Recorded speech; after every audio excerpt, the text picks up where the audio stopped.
knows there was more left on the table. But to run two 124s back-to-back days is just a testament to this program.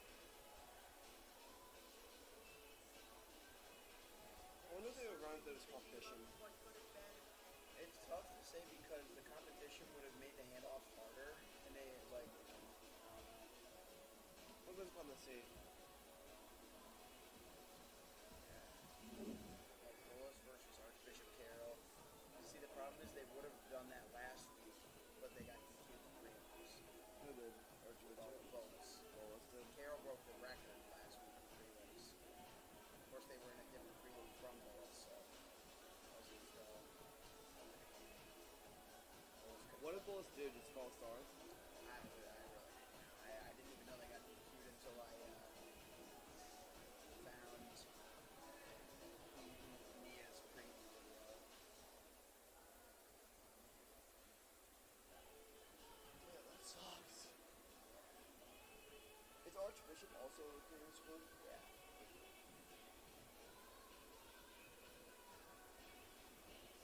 The future of sports is going to look a lot of the same thing as Yeah.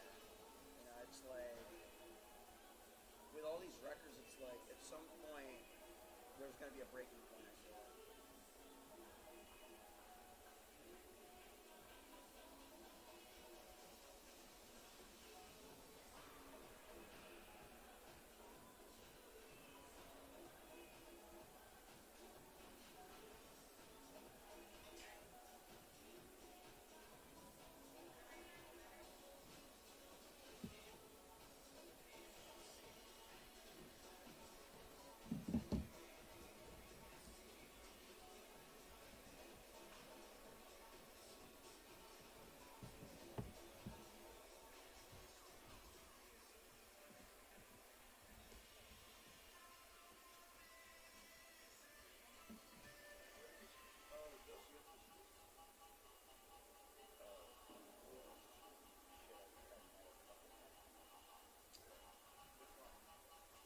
We can record some napkins. No, they're fine. I'm sorry, we'll be up here. Yeah, I know.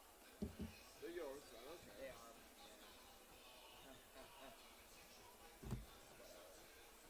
Hope David remembers this. Oh, yeah. That would be kind of important, wouldn't it? I'll bring it with us, but if he forgets it, I don't know what I'm going to do with it.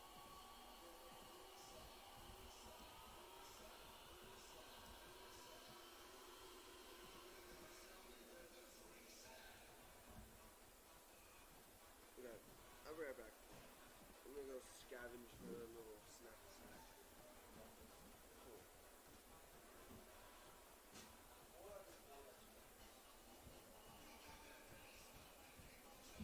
It's always fun to do it.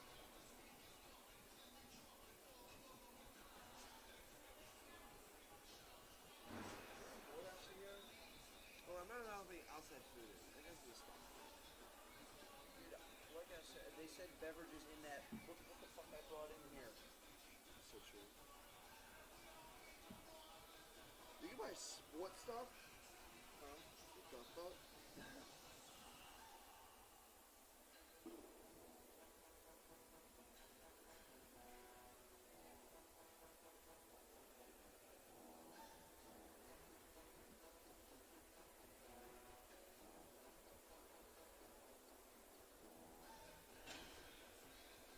Yeah, I'll see you later.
Check, check, check, check, check, check.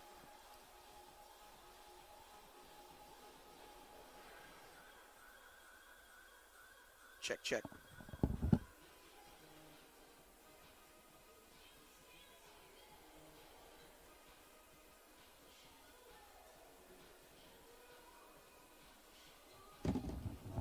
Check, check, check, check, check, check, check. Check, check, check, check, check. Hey, check, check, check, check. Checking, checking, 1, 2, checking and 1, 2, checking and 1, 2, check. Check of the 1, 2, check of the 1, 2, check of the 1, 2, 2, 2, 1, 2. Check 1, 2, 1, 2, 1, 2.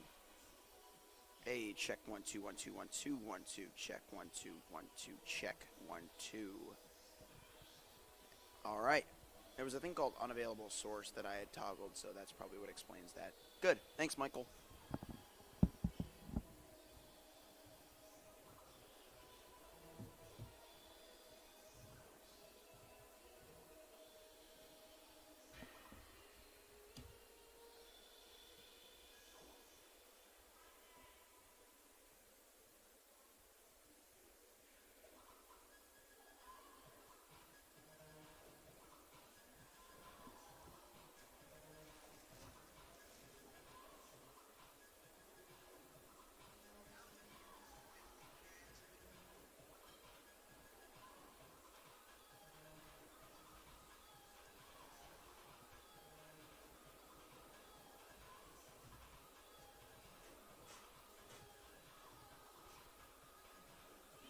If I had a way to hear you, I probably would broadcast with myself. Are you playing Pokemon Showdown? Yes.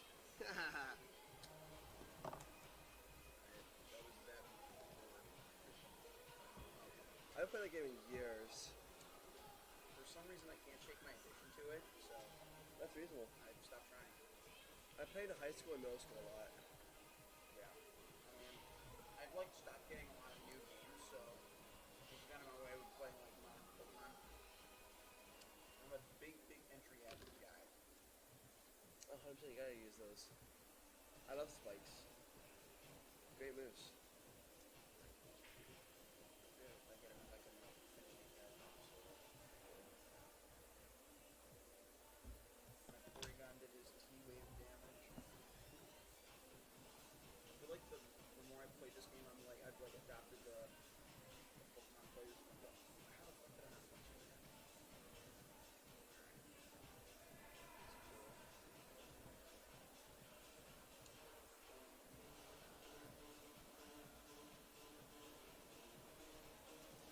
Yeah, that unavailable source thing apparently was restricting our audio, but I turned it off and it was really all good. They still got bullets up there. Yeah. What's the national record? 24-37. 124-37. Ooh. Yeah, I think they would have gotten it had it not been for the. Hand up 100%. They were well in time. I probably lost him at least a half second. Half a second is tough, but like when you consider like he would have been moving fast at the start. Yeah. It's crazy. I watched the interview last night and they were all like, "Oh man, I should have taken the baton quicker or something." And they were like, "Oh, we were trying to correct our mistakes from last night." They actually didn't make any mistakes last night, but they ran just that much faster. Like some people were timing Quincy split in like the 20s. That's absurd.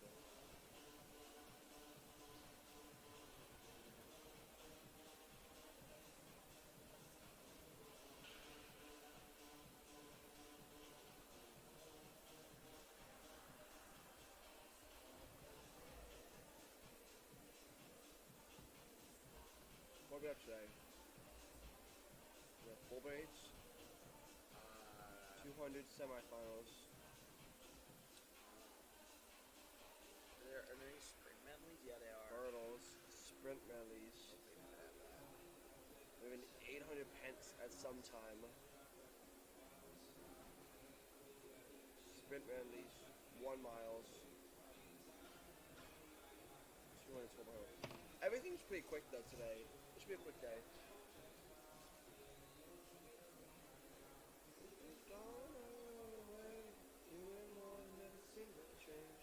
I can't believe we don't have a camera on any of the field events. I feel really bad about that. Yeah, we need to do some next year. We just need someone. We just need someone with that many cameras. Well, if we had that many cameras, I think I could do it. I would just. I have 2 cameras.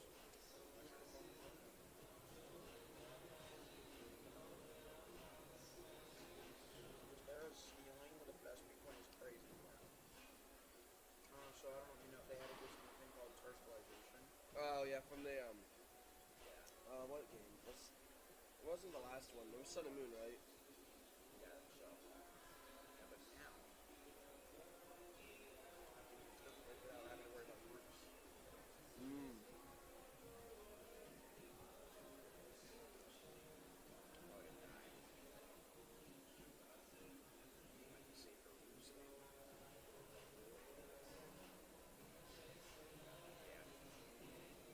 Base it smart though.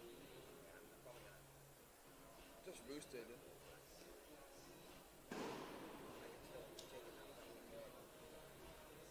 Wow. They get crit. Oh, I didn't do it. They gave me specs.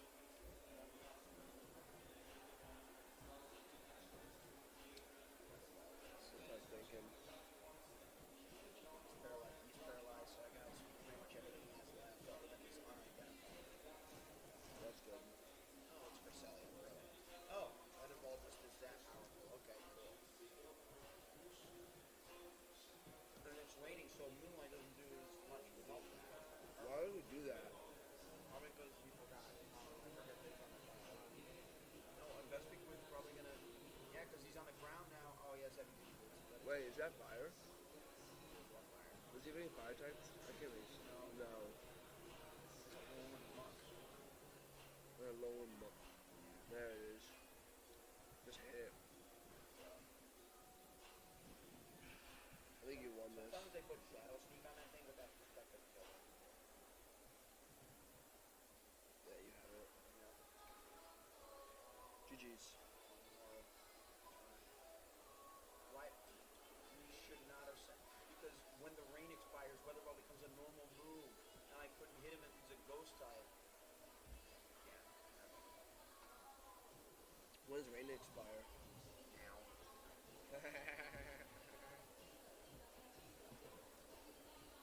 Oh, because he was gonna come out and die. It wouldn't have mattered. Alright, good. That, unlike the start my day with a good round of Pokemon Showdown, really helps with brain activation. It does. It works the brain. Just like opening a garage door, you know? Same exact concept.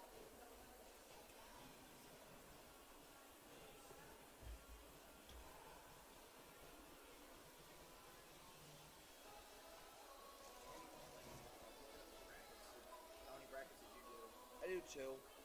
I do 2. I do 2 or 3. I do one for every. I do one for every group I join. I never do extras. There was a group that like you have unlimited brackets. I just find stupid. I went all in with 3 last year. If I picked UConn, I would have probably won. But no, I picked Purdue. They made it to the final, didn't they?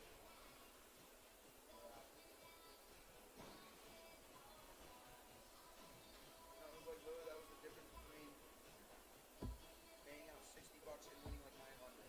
But whatever. That's why I don't sports bet on the regular.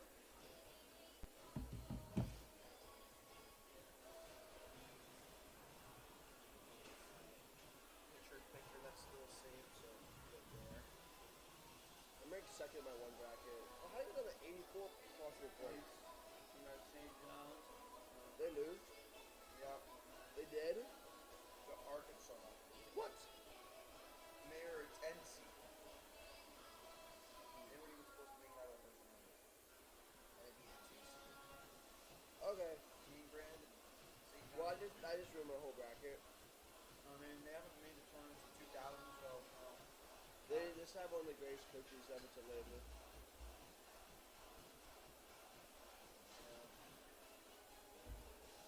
I thought they would do well. There's all hype around them this year. I know. They were like, everyone was so happy to see them in the tournament. There's like so many people in my bracket who picked them to win. But that's over. What would be a good this bracket. Got that correct. I got Michigan right.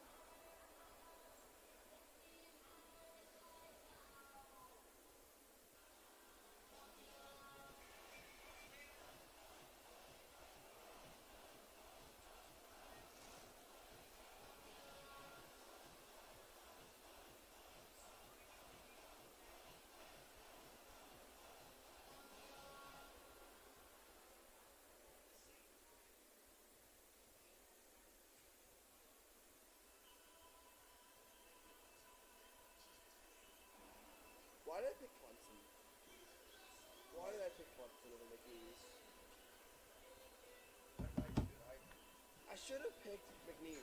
I picked McNeese my other bracket and not the one I actually cared about. Because McNeese always wins. They always win one round. They always lose the second or third round. They never make it far.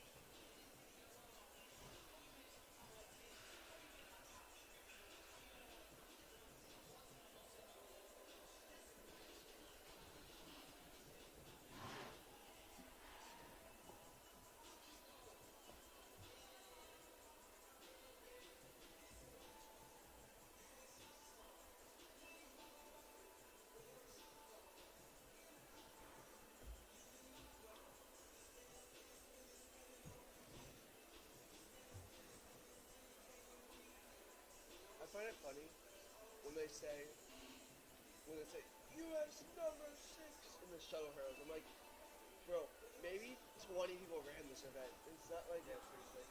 like You would probably only be able to scroll like what 2 or 3 times from the tabs of 50. let's see how many for the shuttle hurdle.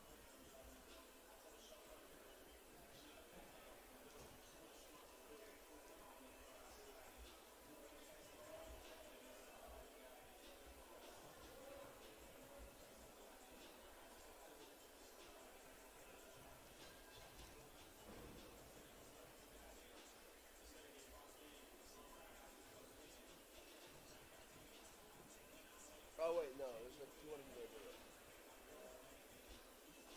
I mean, they do have it some limitations. What about New Jersey? New Jersey does it a lot. Yeah, New Jersey is like probably the biggest. It's just New Jersey and New York. No, we're alright. Okay.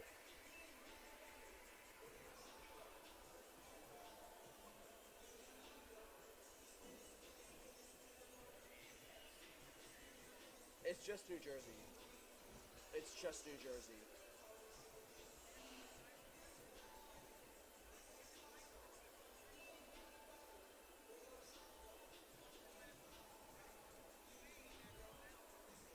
Never mind, I guess it's impressive to be top 100, top 50.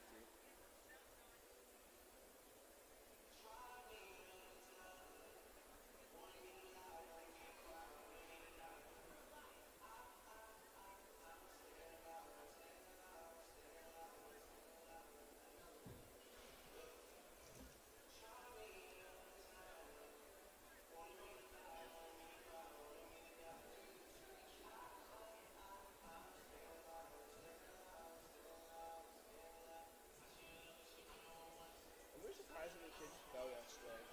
What? I'm surprised how many kids fell yesterday in the shuttles. And again, it's like you rarely see it in the open hurdle, but just like for some reason the shuttle hurdle really just like messes with your head. I know.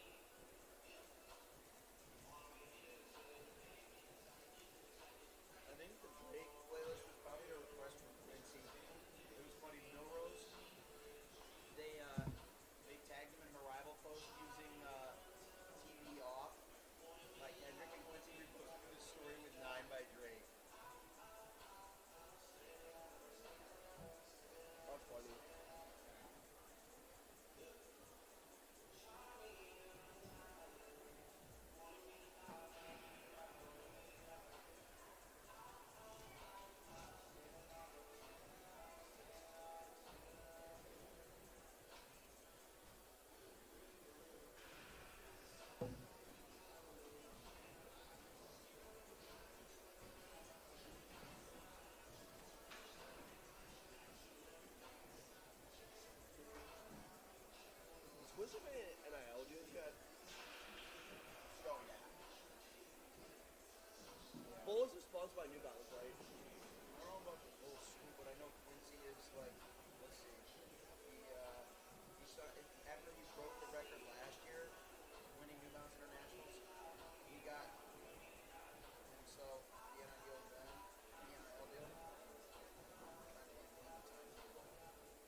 all their games and stuff.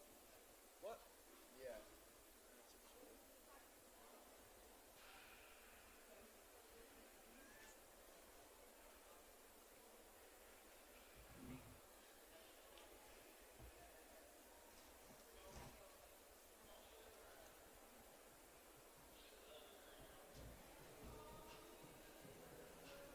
Or should we just go to your Uber? I did mine this morning when I was waiting for everyone. Wait, even though I don't know if I need to. Even though I don't know if I need to or not, but. Like, why don't they just shout test?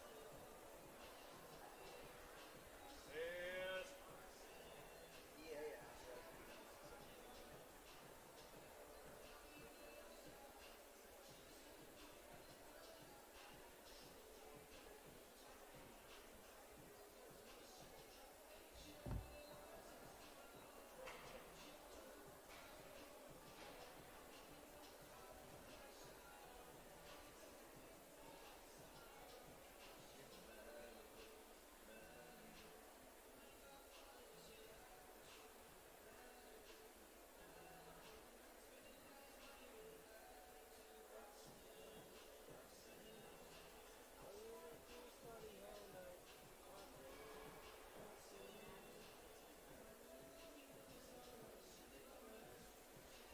What are all those boxes full over there? You think it's media over there? Settings?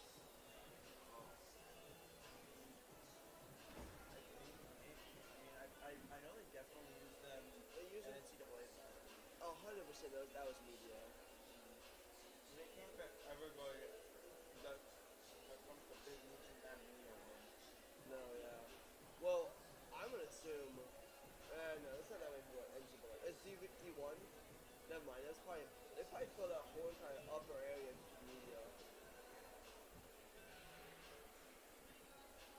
Cause you put a security guard right there, and then you just don't let anyone up there unless you have media.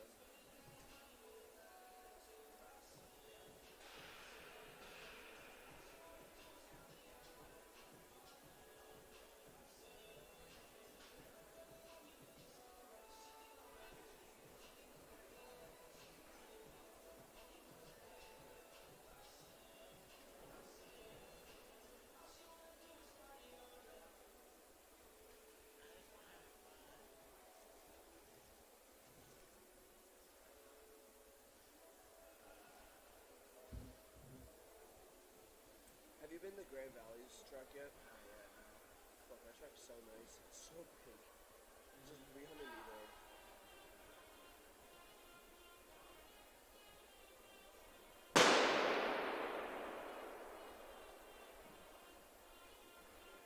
I'm not gonna miss that gun.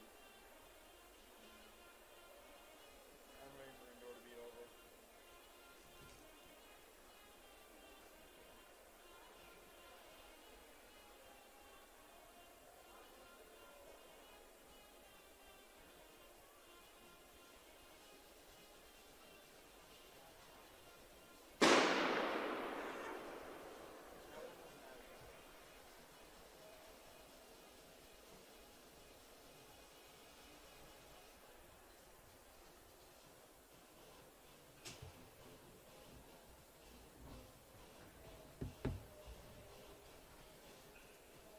Oh. This race walk's gonna suck.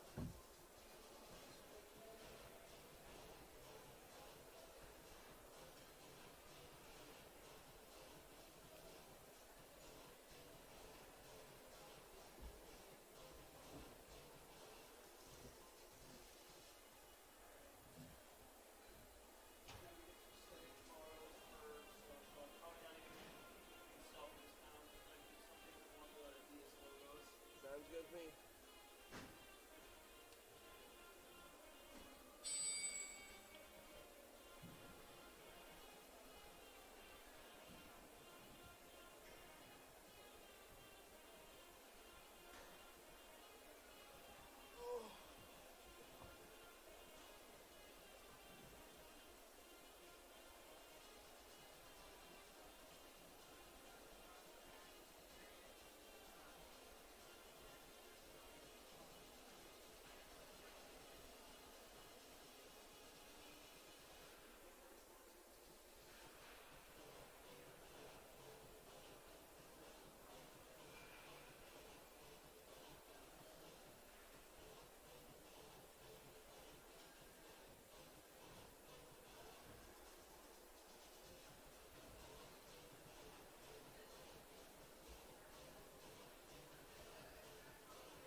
surprised Bolus isn't doing the 4x4. I guess that's the national record. Yeah, they already broke it. So no reason to do it again. Carol coming after Maryland, Michigan at nationals last year from UMass.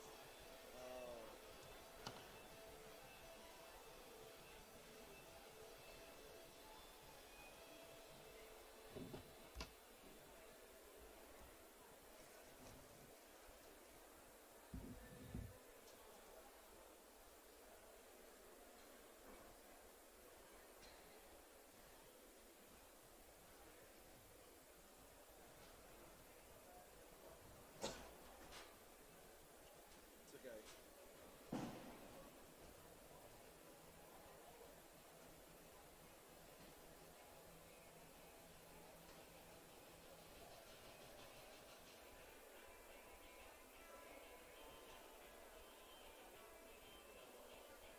Attention athletes, current track time is 7:57, but we do ask all athletes to please clear the track. The track is closed for warm-ups. We are getting ready to start our first event, which will be the 60-meter hurdle pentathlon championship division for the girls. So athletes, please clear the track. The track is now closed for warm-ups. We ask you to exit the track at this time. Thank you.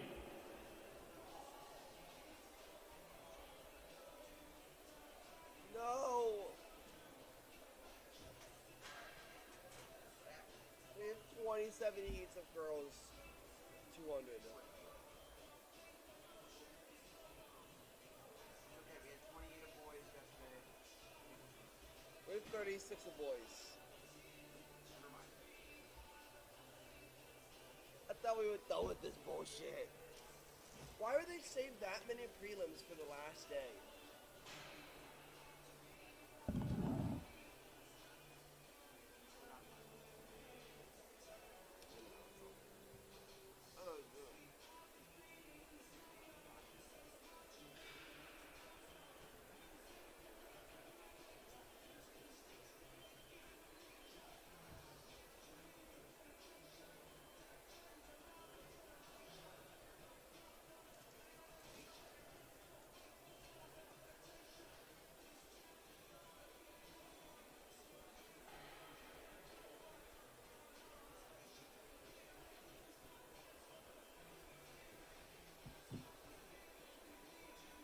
I forgot about this. We're playing risk with my workout with 2 beers, just looking at us. This is me jumping into a super pet in March.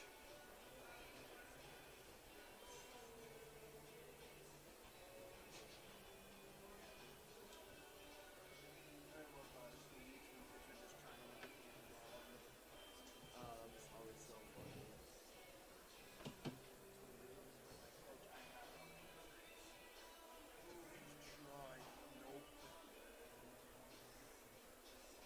And good morning, ladies and gentlemen, and welcome to the Adidas Indoor Nationals. Our first event on the track today will be the Indoor Pentathlon Girls 60-meter hurdles.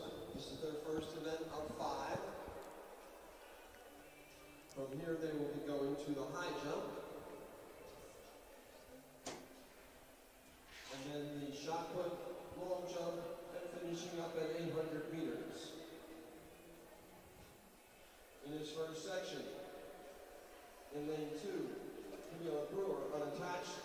In lane 4, Camille Munoz of Standard Track. And in lane 6, Avery Keenan unattached. Again, as we said with the boys, time means points. In a season that has seen national records, national championships, and never before seen storylines unfold, we've got just 10 hours left of Indoor 2025. Welcome to Day 3 of Adidas Track Nationals, live from the Virginia Beach Sports Center. Carson Gambaro, happy to say hello and good morning for Day 3, the final day, the final meet of what has been, I would argue, the greatest indoor season of all time. Yes, we have seen nothing but speed in all disciplines, even the field events. And we've still got more to come. More national champions to crown, more storylines to come to fruition. That's why we're here after all. Our athletes that are competing on this day, if I had a word to describe them, an umbrella term perhaps, I would use tireless. And that applies especially to our athletes competing in the first event on the track, the 60-meter hurdles in the pentathlon. Not only will they be hurdling over 5 barriers at the 33-inch height and traveling 60 meters to do so, but they'll also be jumping, long jumping that is, high jumping as well, throwing the shot put and running 800 meters after they're done with that. So let's go ahead and get you fully focused on the line. It looks like we got Munoz and Keenan out there. Camille Munoz, definitely one to watch. The senior from Archbishop Molloy in New York and a future Navy midshipwoman. Got the early start and just held on for the win. Keenan pushed her all the way to the line. Again, it's not so much about the time, it's about the points that they secure. So despite Munoz's early win, she's going to have to hope that her time will ultimately allow her to maintain a good spot in the standings. She had her hands on her head, implying that she might have felt there was more in the tank. She did compete at the New York State Championships in the 55 hurdles, but of course 10:09, a little bit longer than she's used to running for the distance. So while she's used to seeing a 9 on that clock, when you add in those 5 extra meters and different hurdle placements, that's what adds to the challenge.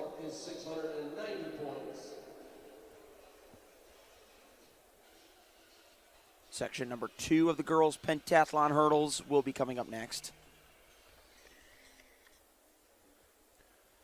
A quick reminder to all of our spectators, you can follow along with the live results for today's meet at Blue Ridge Timing.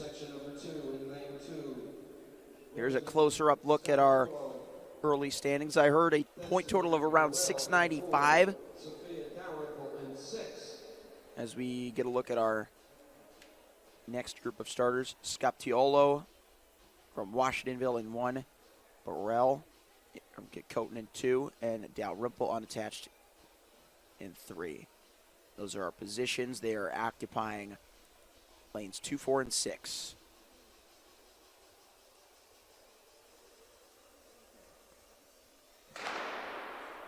Here they go.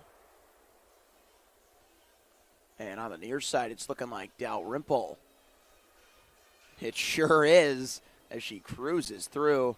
Oh, man. Took a tough tumble at the end. Having ascended the bank. She goes 9:46, though, so she earned it.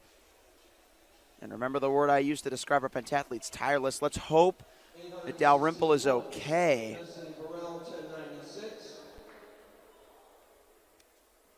9:46, her official time. Again, don't forget she's still got a long jump, high jump, shot put, and run 800 meters after it is all said and done. But as of right now, she's got the lead in the standings. A huge result to start the day for Sophia Dalrymple. She is the top seed in the pentathlon overall. She comes in with a 42.75 combined total. That is reflective of her heptathlon total, excuse me. She comes over from Wheaton, Illinois as just a sophomore. And she was first at the USATF Region 7 Junior Olympic Championships with that heptathlon total. So that's where she derives that top seed from. Let's have a look at our next group. We've got Pearson in 2, Zarzyski in 4, Wages in 6, and in 8, Williams of Fort Mill. And we look at the start list, and we look at the race. 9:46, the time to beat. We've still got a few heats of pentathletes left. It'll be Zarzyski. Yet another victory for the unattached athletes. Ashlyn Zarzyski.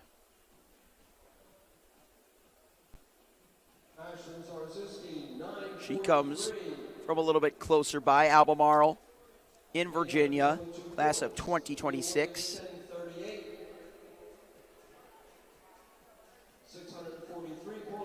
And how about her time? There it is, 9:43. So she will take the lead in the overall standings. Very nicely done by Ashlyn, who competed in the hurdles at the Class 5 state championships, as well as the high jump, as well as the long and the triple jump.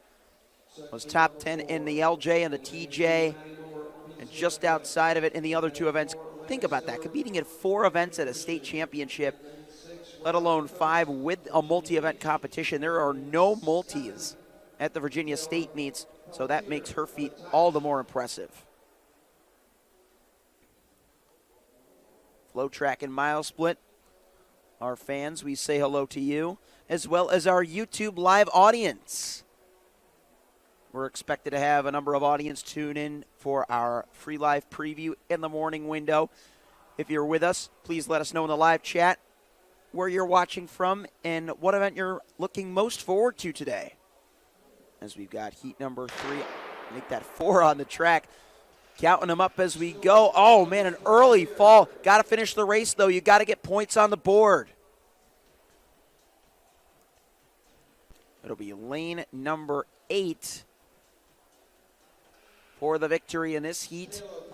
How about Pelletier collecting the W? That is Taylor Pelletier. 9:38, the top time. Taylor Pelletier. Guess where she comes from? Windham in Maine. A senior from the great Northeast. Has competed in all different disciplines this season. She won her Class A state meet in this 55 hurdles event. Competed at New Balance Nationals in it as well over the 60-meter hurdles. Did not complete the pentathlon, though, as she only went for the long and the high as well as the hurdles. So we'll have to see how her throws are looking, as well as her 800-meter run. But either way, Taylor Pelletier coming down from Maine to set the early tone. That was heat number 5. In fact, that was heat number 4. We've got heat number 5 on the track right now.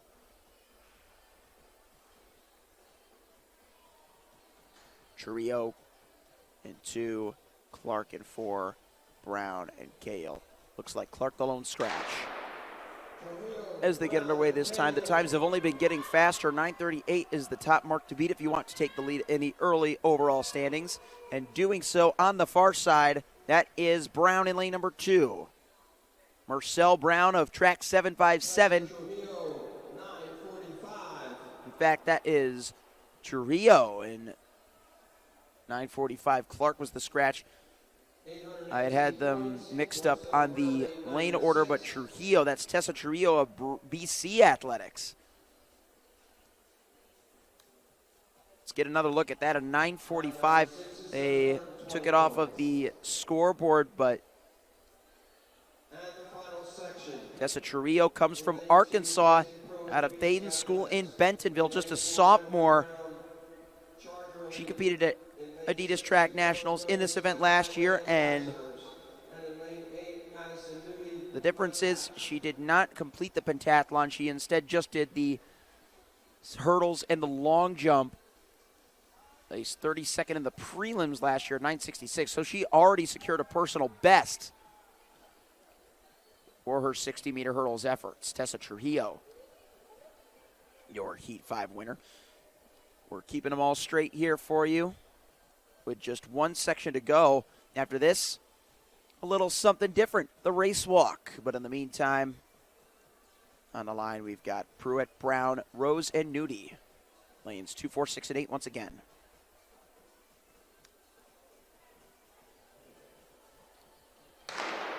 .938 remains the top time. Lane 2 looking to be the golden lane once again. Got to clear those 33-inch barriers, and doing so with precision. A great effort to round out our pentathlon opening event of 5. Kenzie Pruitt of BC Athletics, yet another Arkansas native.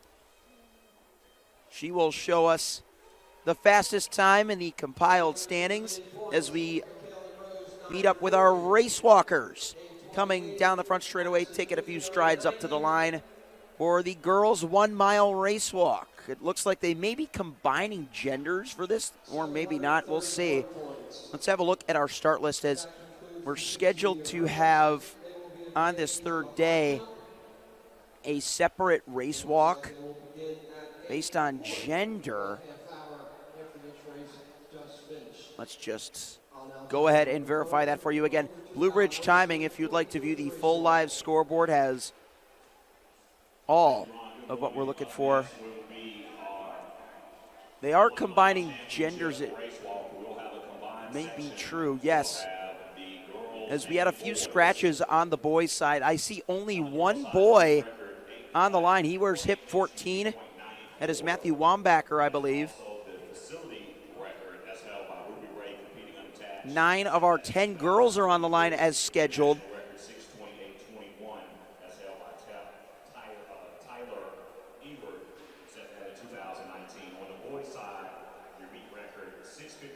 So as long as Matthew Wambacher of Bainbridge, Guilford, Afton, out of the southern tier of New York, can complete this race walk within the designated guidelines, then he will win the national title at Adidas 2025. We're going to watch the race between the ladies as well, as there is still a lot to be determined there. We've got Malak Ceylani, Summer Familio, Kaylee DiGregorio, Kelly Burke, Claire Devane, Sophia DiCero, Madison Tuttle, Kalina Corrigan, and Peyton Cotter, as well as Charlie Dickinson on schedule. One of those athletes that I just mentioned is a scratch. It's looking like it could be one of our lower hip numbers.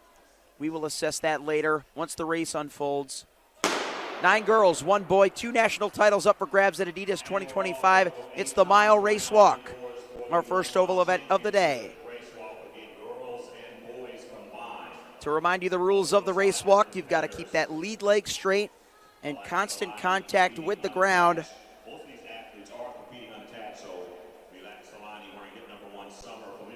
Taking us out with hip number 2, this is Summer Familio. She wants to become national champion, and she is making it crystal clear. A lot of our athletes that compete in the race walk based in the great Empire State of New York. Just look at that gap that Summer has formed. The senior from Comac on Long Island competed in this event at New Balance last week, as well as Nike. Secured a 7th place finish at NIN, secured a 6th place finish at NBNI, and she wants to go several steps further here at Adidas. Just imagine that, competing at 3 national championships in the span of 2 weeks' time. Summer Familio was also part of the New York State Championships in the race walk. They run 1,500 meter distance then, walked 1,500 meter distance then rather, and she secured her personal best over that discipline of 7:05:55. If she wants a PR today in the full mile race walk, Summer Familio, who takes a nice look over her left shoulder, she needs to go after the 7:45:82, the time that placed her 6th at New Balance last week. She only competes in indoor seasons regularly, so once she concludes her race walk in whatever time and position, this will be it for her season and likely varsity career. Our top boy has moved into 2nd in the overall standings, and of course he's been in 1st the whole time in his race.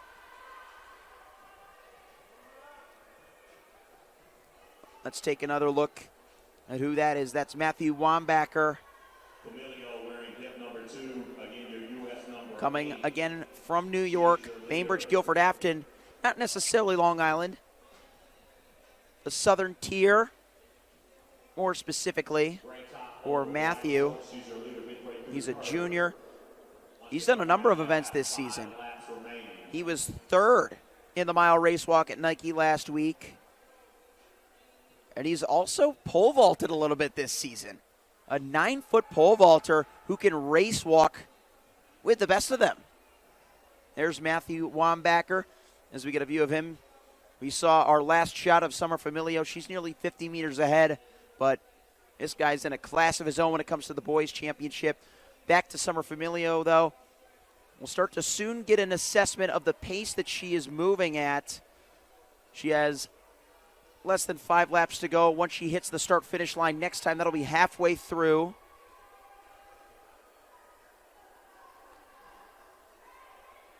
Nice battle for second between hips 3 and 9. That's in the girls' race we're talking.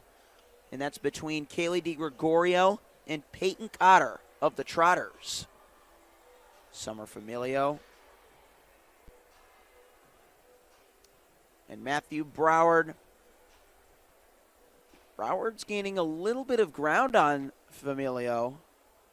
But Summer will hit halfway at 3:48, 3:49. 4 laps to go at 3 minutes and 50 seconds, meaning she is on pace for a 7:40. Remember, her PR is a 7:45, so she is well ahead of that pace. Broward, remember, he's just outside of 8 minutes, 8:03, so he'll need the negative split. This is he was just outside of 4 minutes for his halfway split. Familio reestablishing her gap. DiGregorio in third. And we got a new challenger for the number 3 spot. Off of screen, that's Madison Tuttle, another athlete coming from the southern tier.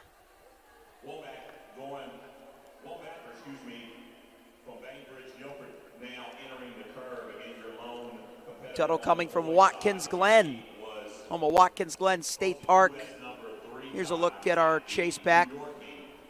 As Tuttle there left of screen, she is now effectively in third in the overall race and second in the girls' race. Familio in her final 3 laps now.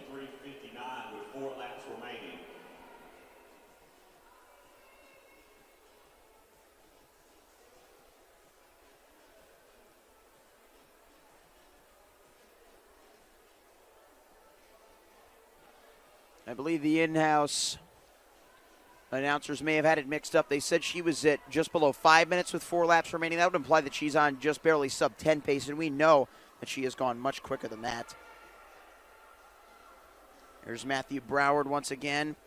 He's trying to keep as close as possible and just focus on his own race. Remember, wherever you look at any corner of the track, there are officials watching with hawk eyes. If you slip up, you better hope you haven't committed a severe enough infraction to disqualify from the race walk. Now into the final 2 laps. It is confirmed for Summer Familio in her final race in the winter season, and likely ever as a Comac Cougar. It's going to be a very tough road home for a personal record. She's had to do the entirety of the workload all herself. Madison Tuttle can say the same. She's competed at Nike as well in the past week.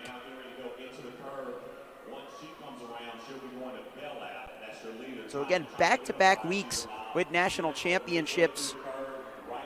Broward there, the top boy, about 25 meters away. Look at it, what we need for a meet record, though. Ruby Ray's 8 flat 94 from 2023 is certainly going to be in danger as Summer Familio and Matthew Broward get ready for the final lap. 6:57. Familio's been averaging around a minute per lap approximately as Broward has come back into the wide shot but disappears once again. He's going to have to work for it if he wants the combined title. He will get the boys title no matter what happens in the next 150 meters. And Summer Familio is chasing the meet record for the girls. 7:24, 7:25, less than 100 meters to go. And Broward is closing fast.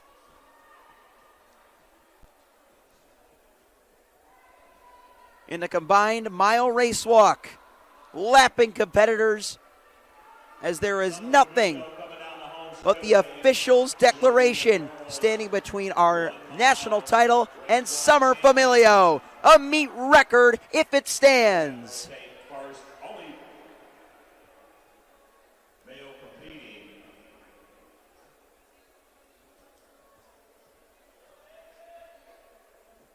So Summer Familio. 7:51.94 for Summer. 51.94. What a way to cap off your high school career. Let's watch to see who comes in afterwards. Tuttle is looking good.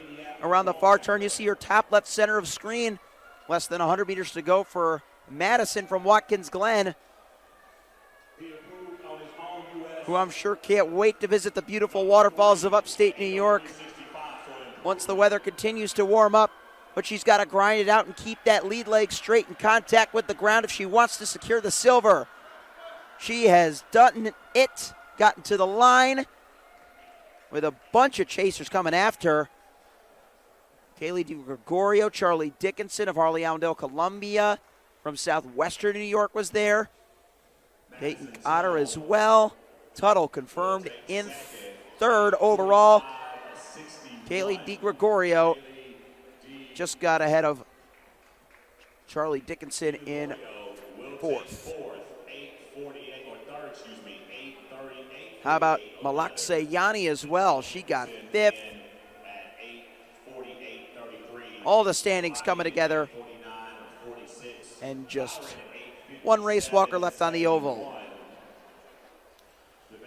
So if we look at our schedule right now as we observe our final competitor, our next event is not scheduled to go for another 15 minutes. That'll be the Championship Girls 4x8 100-meter relay. It'll be a one-and-done heat once we return as we celebrate our final finisher in the race walk. Coming to the line and done. Paulina Corrigan gives a hug to Madison Tuttle as she crosses and finishes. And that'll do it for the race walk. We'll see you in a few minutes once we return for the 4x8.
What was that I said about a break until 8:38? We aren't going anywhere. We've got one more race walker out there, and this is going to be a pure time trial.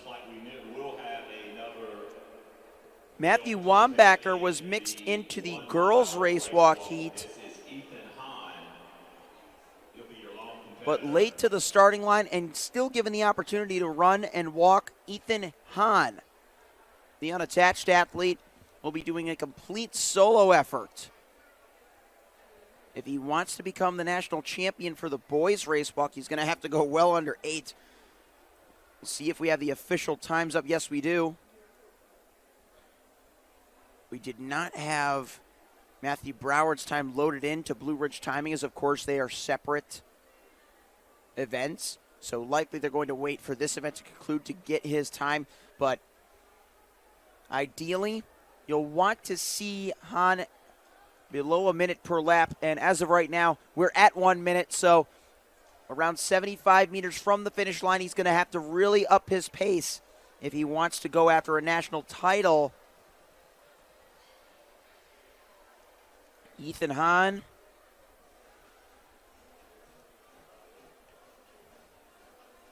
Out of Winston Churchill High School in Potomac, Maryland. Of course, when we think of Potomac, Maryland, it's hard to think of any program other than the Bullis School, who came, saw, and conquered last night.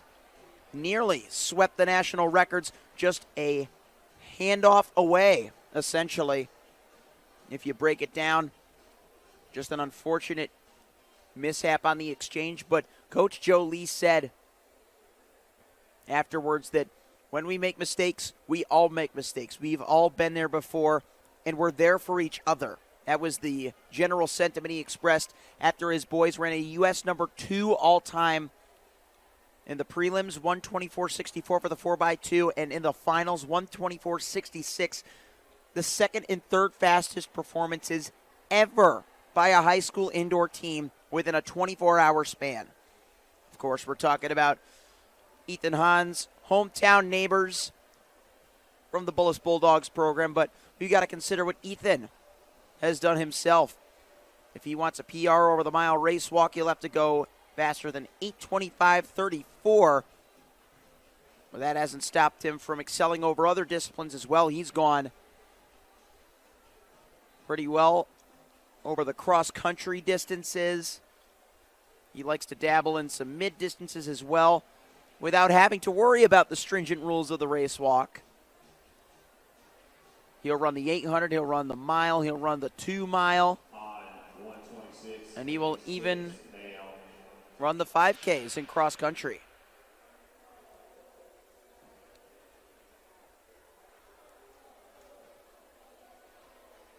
There's about 2 and some change with less than 6 to go.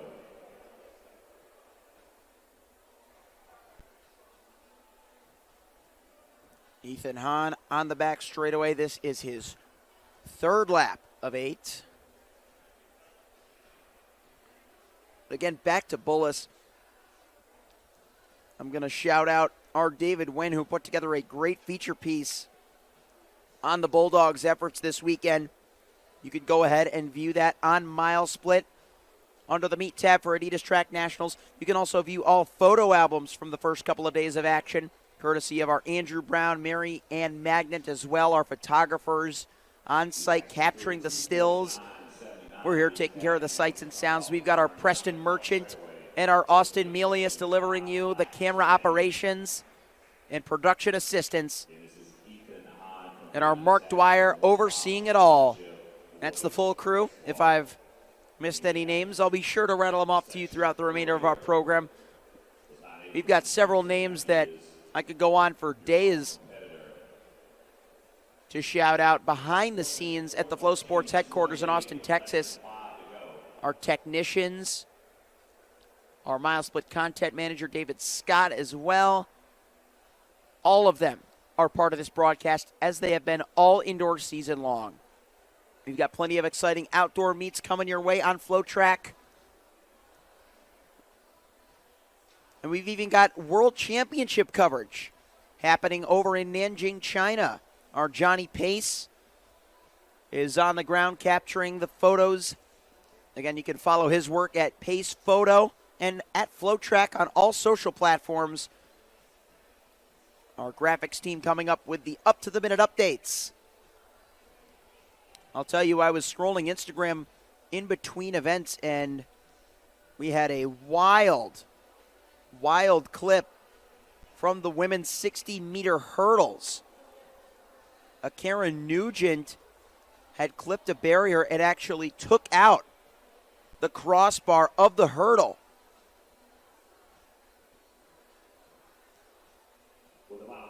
So be sure to check that out to get a sense of what exactly I'm talking about as far as that entails, as There have been some truly unique moments in our sport happening at the World Championships. We saw a sweep of the men's 400, arguably the highlight of yesterday's action. Chris Bailey, Brian Faust, and Ja'Cory Patterson.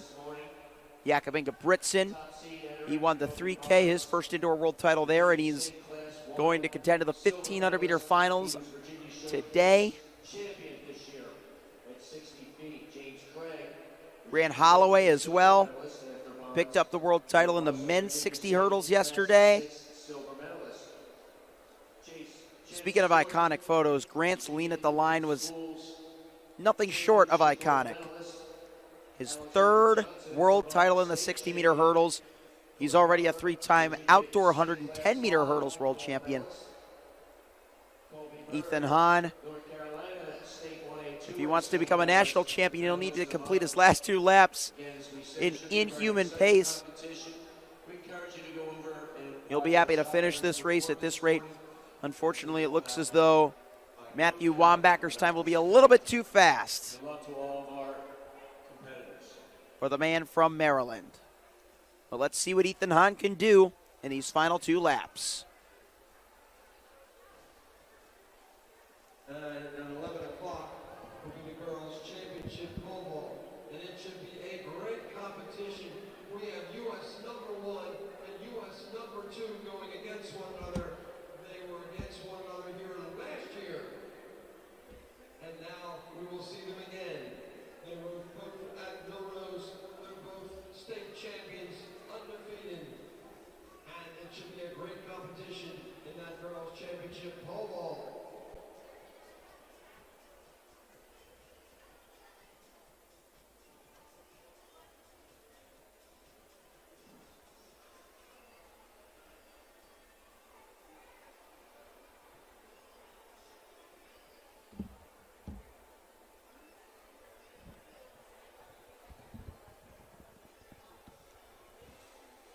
If you were with us a couple of moments ago, you'll recall I was talking about one of the major world championship storylines from Nanjing. Jakob Ingebrigtsen going for the 1,500-meter gold and double with the 3K. Well, he just did it. At this moment, as we speak, 3:38.79 for the win by Jakob, who has never won a 1,500-meter world title before. Remember, he had broken the world record initially before breaking it again en route to his mile world record of 3:45.14 this season.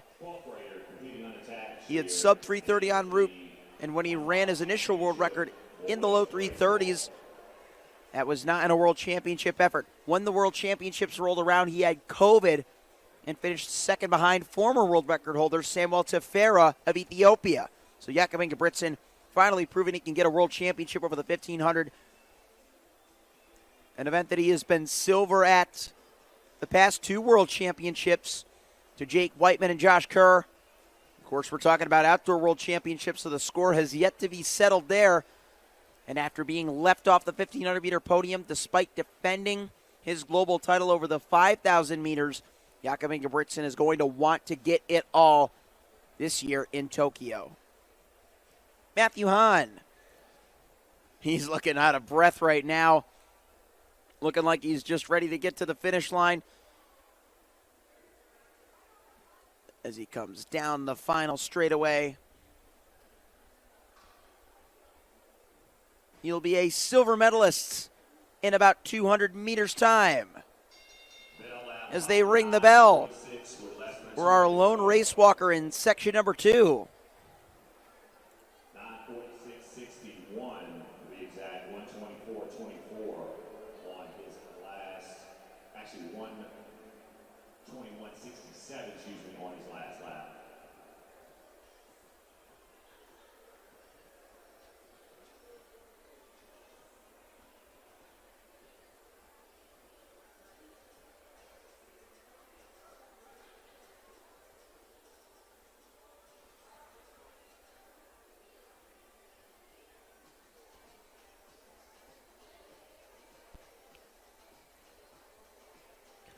Ethan Hahn walking for home.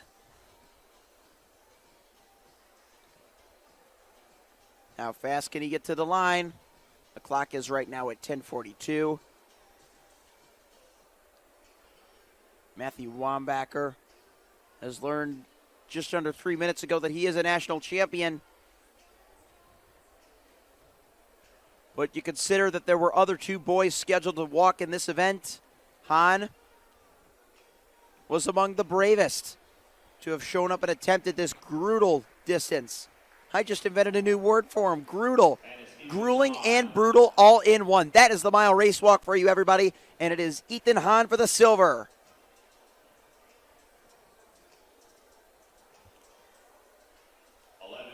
I think he was just taking a casual stroll out there as he gets to handshake his lone competitor. It's all friendly competition. Matthew Wambacher and Ethan Hahn will get to mount the podium as first and second. Who's going to mount the podium in the girls 4x8? As we said before, just a one-and-done heat coming at you. Again, to our YouTube live audience, let us know where you're watching from and what athletes or relay teams that you're looking forward to. I'll tell you one that jumps out to me as our first tip number, repping the Koala Track Club jersey. That'll be the Ursuline School out of New Rochelle, New York. They won the Sprint Medley National title at the Nike Indoor Nationals just last week at the Armory in New York City. And are going to look to showcase some of their mid-distance depth here. They were second in the DMR as well and are joined in this heat on schedule by West Carteret, Monacan, South Warren, St. Sebastian Striders, Vineland, and the DMR champions, Metrolina Christian Academy. We talk about Metrolina. They're another team with great depth. We'll have to see if they're out there. I think they might not be. They would be wearing hip number 7 on the lead early. It is hip number 4. That is South Warren taking us up for the first of 4 laps on this first of 4 legs. South Warren out of Bowling Green, Kentucky. We've had a lot of representation from Louisville, but Bowling Green as well from the Bluegrass State, showing us some of their best mid-distance runners. Monacan as well, running right there in second with Vineland in third position. Monacan out of Chesterfield, Virginia, and Vineland out of New Jersey. So we got 3 different states in the top 3. We know we've got the New Yorkers off a screen battling it out for 4th, I believe with West Carteret. They come from Morehead City, North Carolina. So all 5 teams in this race representing different states. As now moving into the lead, this is our penultimate lap. Monacan High School. India Bay, what a great run in her open 800 yesterday. Leading her team off well. I think either West Carteret and Metrolina may be out there after all. If they are, they're in 4th. And Ursuline with some early work to do in 5th. They do have Jane Hickey scheduled on their lineup, who ran in the championship 400 yesterday. So we'll see if they can make a comeback. They're going to have a lot of work to do, though. Nearly 100 meters to claw back is handing over first. It is nearly dead even. Bay collapses over the rail, but she has gotten Monacan in the driver's seat over Vineland. And in third, the team from Bowling Green, South Warren.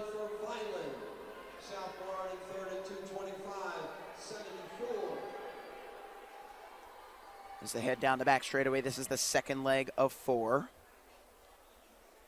Top 3 teams about equidistant from one another. Monacan building that cushion. Remember, it was airtight at the exchange. And it's looking like our 4th place team does wear hip number 2, so it is West Carteret from Morehead City, North Carolina. They're making up some steady ground. Ursuline looks like they may have a little bit too much to do at this point. They would have to close now over a 100-meter gap. And even with an athlete like Jane Hickey on schedule to be in your lineup, that is no small ask whatsoever.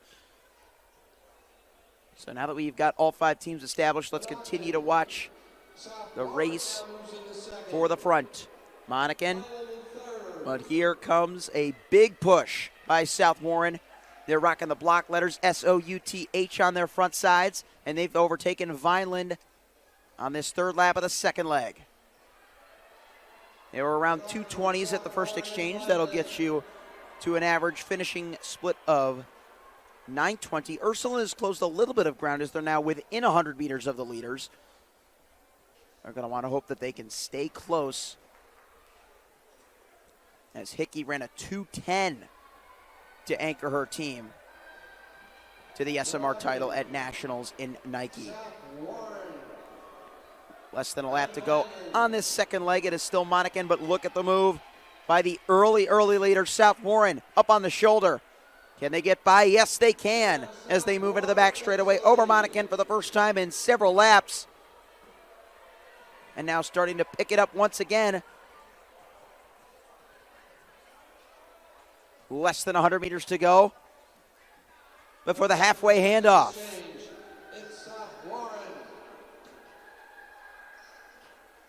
South Warren, Monacan, Vineland, West Carteret. Just beneath 450 at the exchange, so pace might have slipped just a tidbit. Let's see how fast they can finish on this third leg and fourth. South Warren and Monacan trying to stay in front, stay in control of the pace and the tempo. If you want to go after an Adidas Nationals meet record, we need to see a scorching sub-9 8:56.87 by IMG Elite, and they just broke the national record at New Balance last week at 8:46.04. IMG's meet record was from 2021, so no carryovers from that particular lineup. But to consider that teams with national record capabilities have won here just goes to show you the stage that our athletes are on going for the gold. I love watching 4x8s that take place in this fashion, though, when you've got two teams out front, both just as committed to going for the gold. A lot of times you'll see them match each other's movements stride for stride. And even though South Warren is the sitting duck out front, they still seem plenty confident. When you put yourself in that position, you have to exercise confidence. You can't let the nerves get to you. You can't let the pressure of being at a national championship get to you. You've got to have that trust in yourself and in your teammates to know that you've put in the season-long work to get to this position. We'll have just over a lap to go before the final exchange as they come around the far turn, home straightaway. Remember, they took the baton just beneath 4 minutes and 50 seconds. That first 600 split around a 153, so we'll see if they can keep the tempo going, averaging in the mid-220s per half-mile go-around. West Carteret has moved up into third. They're definitely gaining some ground on the leaders. With less than 100 meters to go, though, how about Monacan? They overtook South Warren, having let them do all the work of the first 3 laps of this third leg.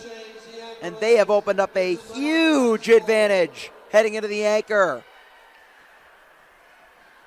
7:18 with 4 laps to run. Monacan hands off at second. West Carteret just ahead of Vineland. Let us see what is left in store.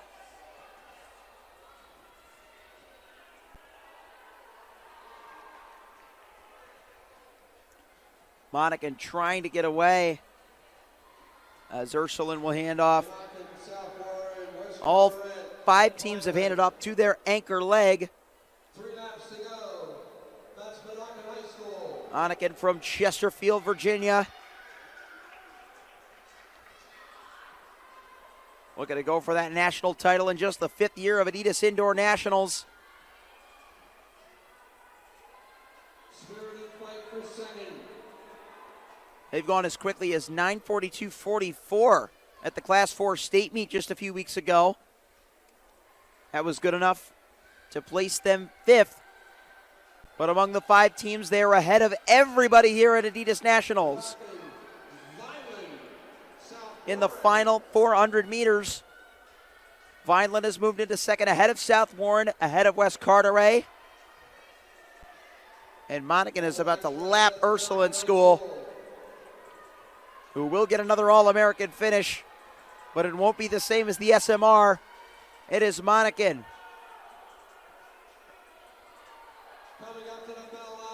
Just over a lap remaining for the lone team representing their home state in Virginia Beach. 9:03 at the bell.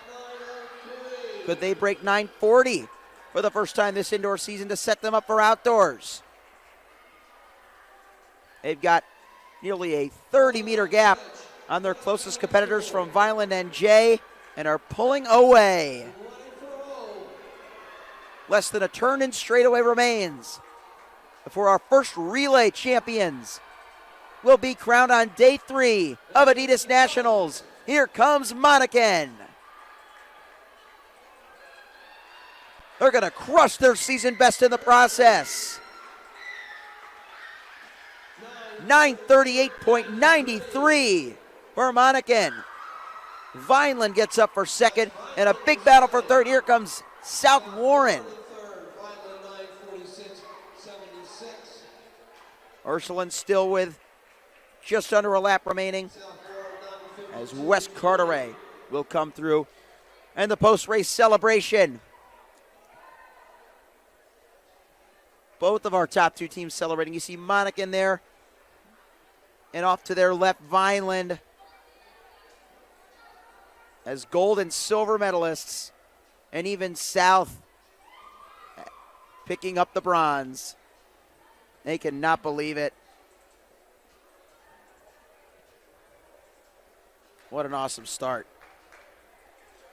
Boys 4x8s coming up in a moment as Ursuline rounds us out as our final finishers.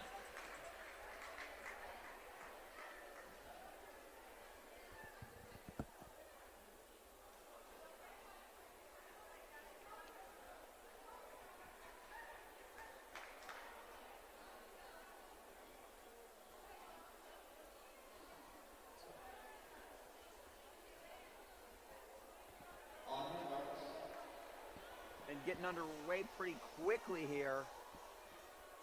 Boys 4x8 100-meter relay championship finals. Royalty Track Club, Louisville Extreme, Lafayette Club. Boys 4x8 100-meter relay. The meet record set 2022. Boys 4x8 is on the track.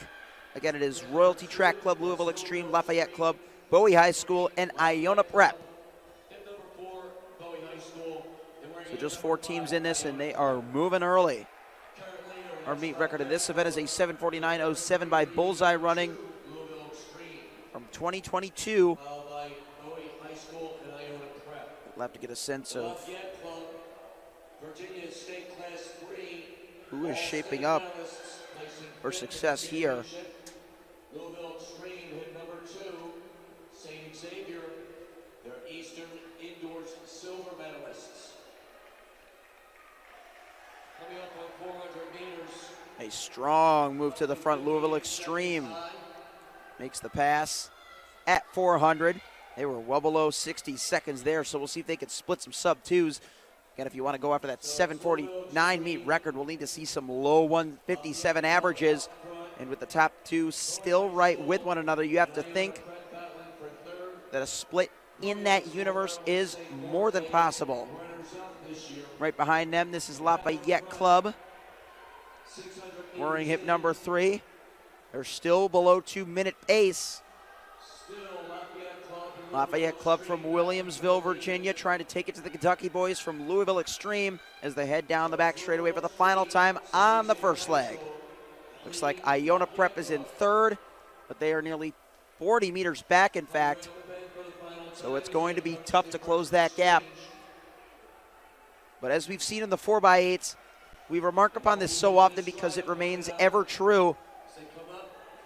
A lot of times, some teams may save a hidden 150 low runner in their reserves for the later legs.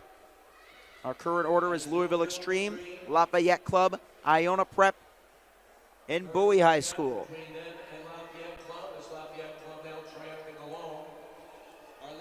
They were just outside of 2 minutes flat at the exchange, so we'll see if they can run some sub-twos as far as remaining splits go. That first lap was definitely sub-2 pace as they split around a 27-28. If it was a 27, it was a high one, but still well below 30 seconds per lap. Once again, running 4 laps apiece. Each lap 200 meters and 30 seconds is what you're looking for that 8-minute pace. They crossed the line before 3 minutes after the 6th lap. Again, you want to just look for it almost like a checkerboard, right? 3:30, 4:30. Each and every lap has to be either in the 50s or the 20s, or potentially better, to ensure that you are sub 2 minute per leg pace.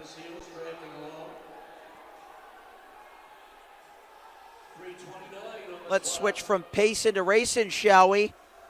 How about the tatted up hip 3 wearers? Lafayette Club.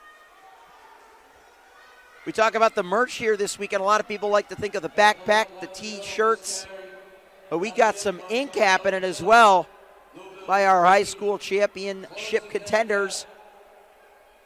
Lafayette Club, they went for it early, just over a lap out from the finish line. Paying for it a little bit in the home straightaway as Louisville Extreme comes back to hand over first into the 3rd leg. Another split in the very low 2-minute range, and they're trying to pull away on this 3rd carry. Bowie has moved up into 3rd ahead of Iona Prep, but their gap is not getting any smaller.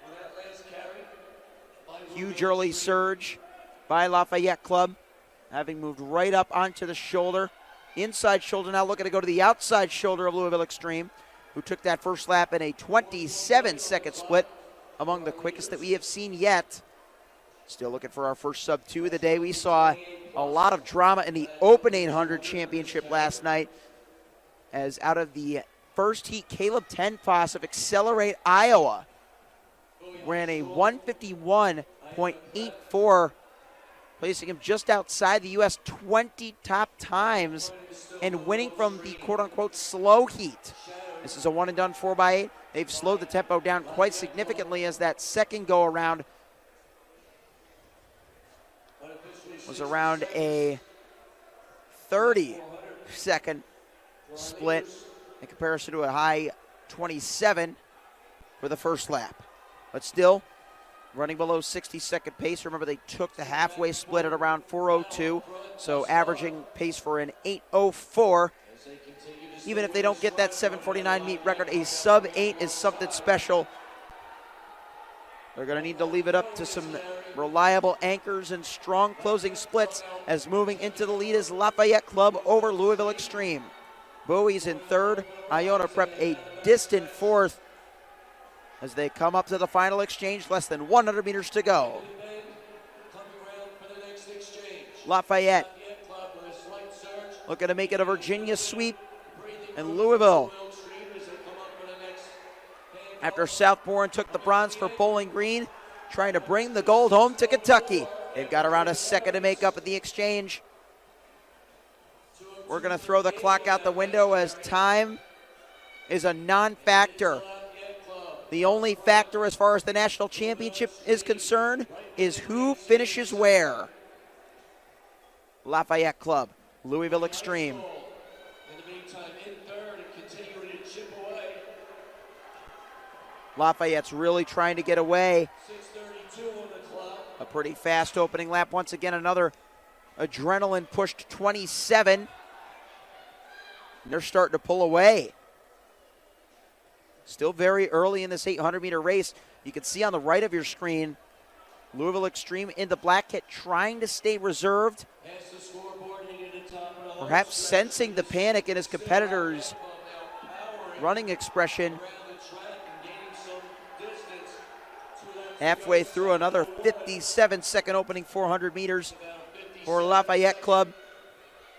Trying to put that panic aside, and I think they're doing a resilient job of that, as they are putting meter on meter on meter on their competition. nobody else left in the picture. Louisville Extreme may have to worry about Bowie for the number 2 spot, as Lafayette Club has put this race away. They're going to be really tough to catch, 25 plus meters ahead with less than 200 meters remaining. Lafayette Club has a Virginia sweep in sight as they head down the final backstretch of the boys championship 4x8. The crowd's starting to fill in and get into this one. Louisville holding on to second. Here comes that battle. And here comes Lafayette Club, winning by over a lap.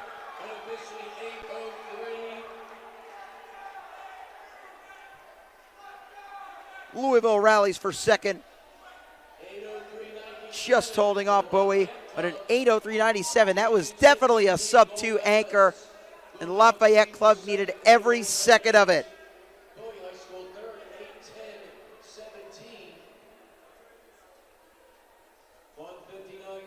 They could not be more thrilled, fist bumping each other. And even their competitors, they've all got the ink. A couple of them do. Others seem to have different preferences, but however you get it done, a national championship doesn't lie. We got some more relays coming at you. Next up will be the National Elite 4x800. And it's the girls back on the track for a 2-heat final.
East Wake and Shipley Volkman.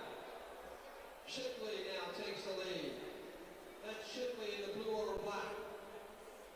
East Wake is in second. In third, that is the Maverick Track Club. And in fourth, that's Seaford High School.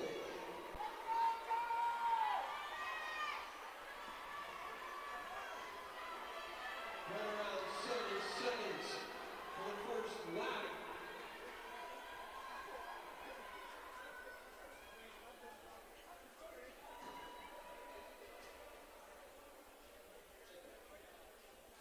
This is Shipley's Vault Lab. They are in the lead. Now moving into second is Seaford High School. Shipley, Seaford, East Wake.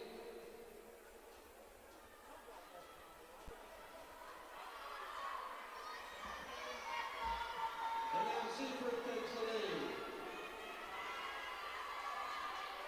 Seaford, Shipley, East Wake.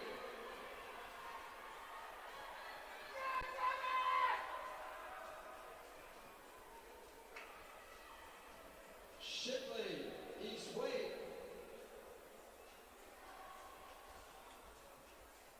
Seaford, East Wake, and Shipley.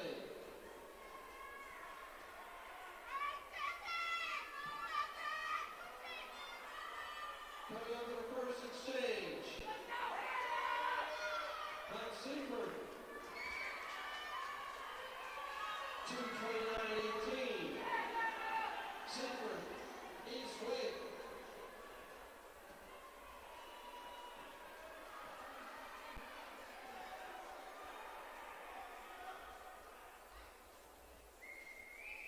Seaford, East Wake, and Shipley's Vault Lab.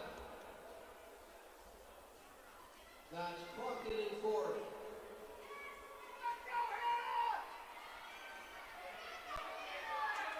East Wake now takes the lead. Seaford in second. Shipley's Vault Lab in third.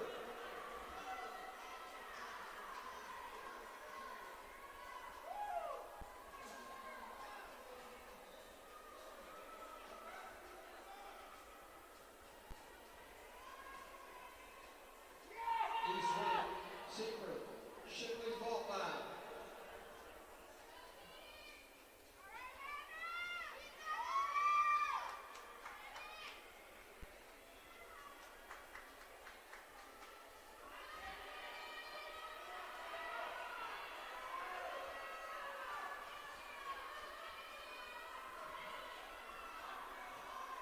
Coming on the back stretch, that is East Wake High School.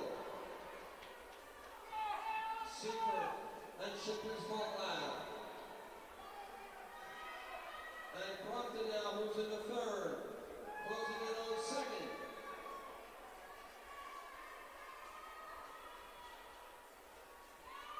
Crompton moves into second.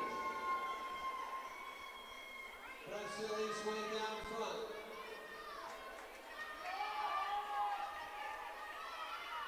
East Wake, Crompton, Seaford in third. Shipley's Vault Lab in fourth.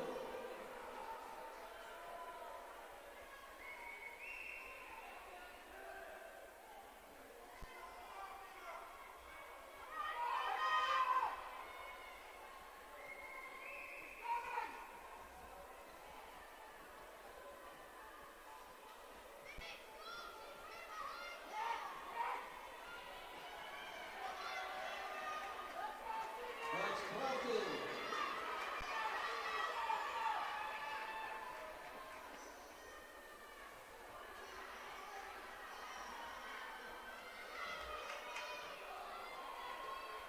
East Wake and Crompton.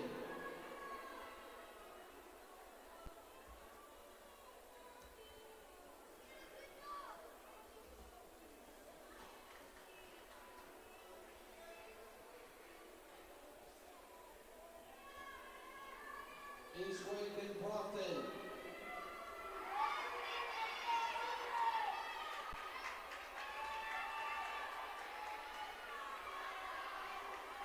Cox Running Club in third. East Wake, Crompton, Cox Running Club.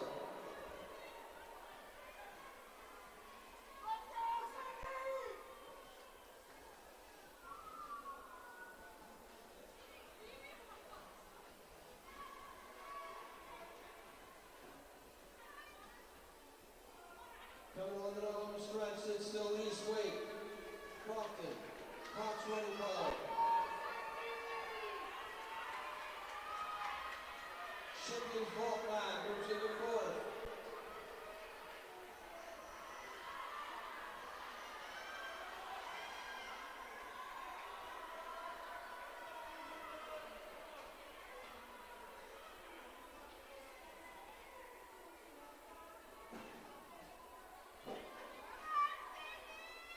Coming around the turn, it's East Wake, Crompton, Cox Running Club. Shipley's Vault Lab in fourth.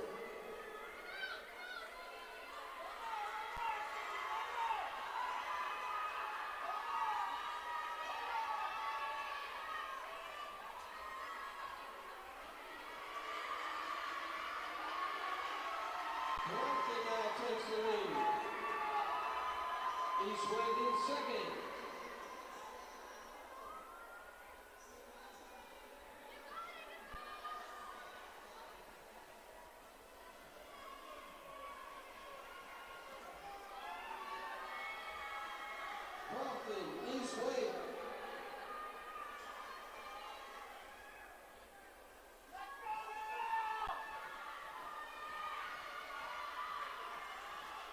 James H. Compton.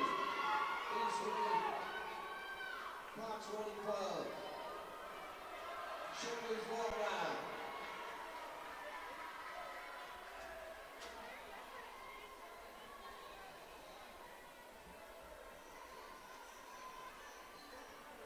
Compton, Eastwood, Cox Running Club.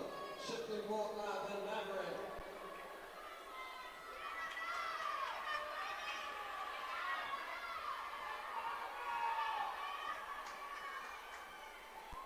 Compton and Eastwood.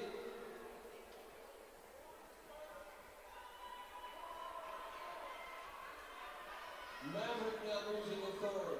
Fox Running Club in fourth. Shipley's Walk Lab in fifth.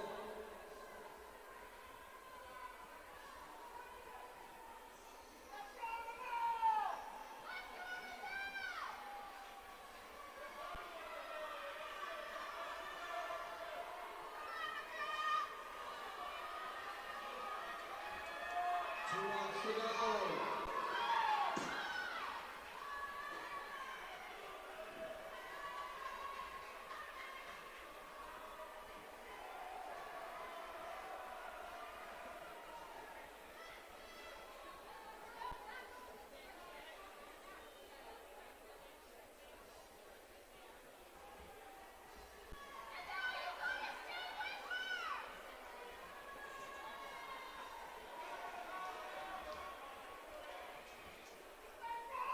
Maverick now takes the lead.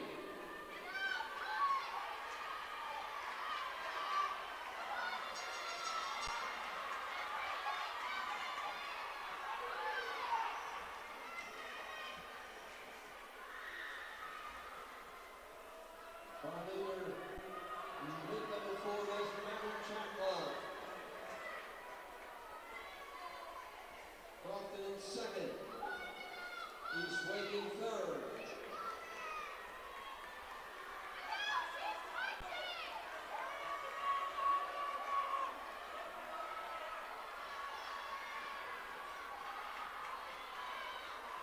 And that's Maverick leading his first section.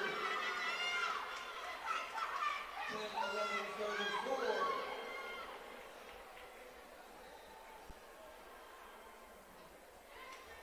.22.04 with the anchor from Maverick. 10-11-34 the time to beat.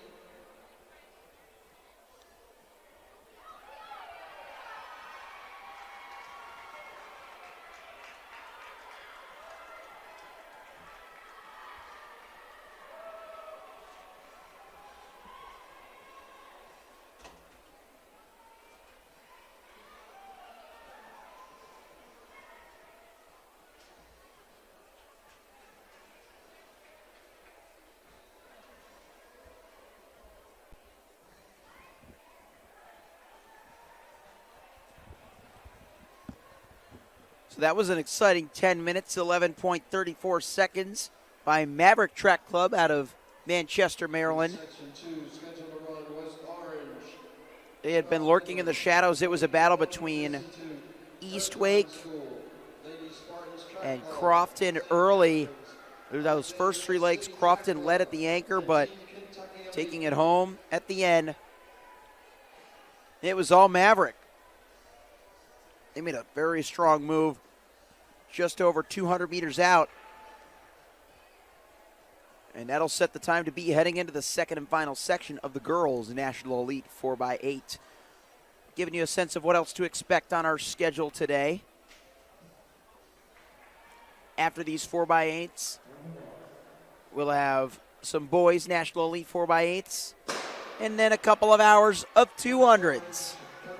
We'll have the championship and National Elite divisions send the top 8 preliminary qualifiers to the finals that'll take place later this afternoon.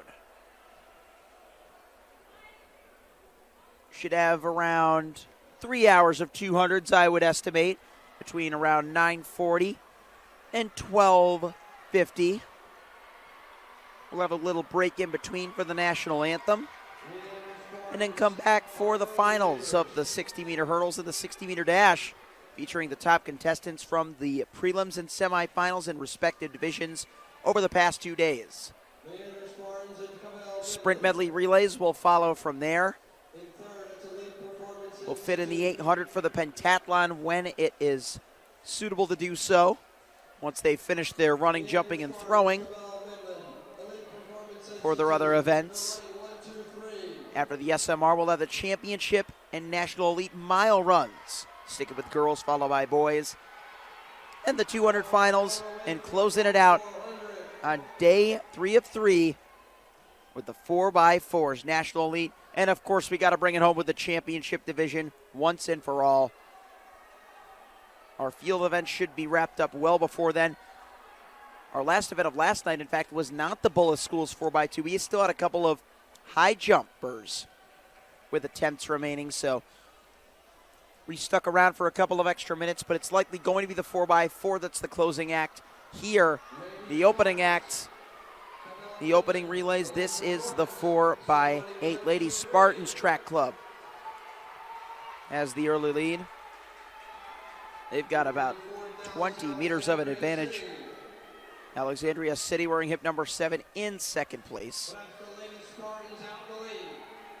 But Lady Spartans coming from Oakhurst, New Jersey. Lady Spartans Track Club trying to keep their lead. First exchange coming up. How about that at 2:21? That's a very fast opening carry.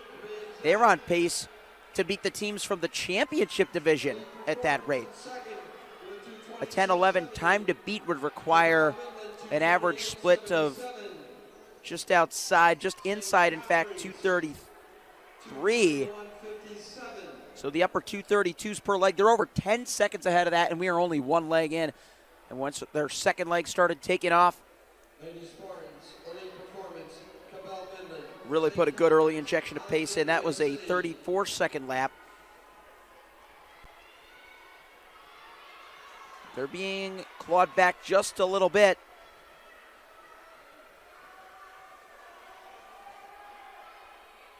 Our national elite meet record, as it stands, is a 9:44.68, so they're even well on pace for that if they can continue the 2:21 tempo. We're about to get their 400-meter split for their second leg. Around a 71 high, as making great ground. Elite Performance Institute running in second. Coming from Smithsburg, Maryland. So we got New Jersey on the front and Maryland in second. The DMV trying to hold it down. They've already won both championship titles in the 4x8, in fact.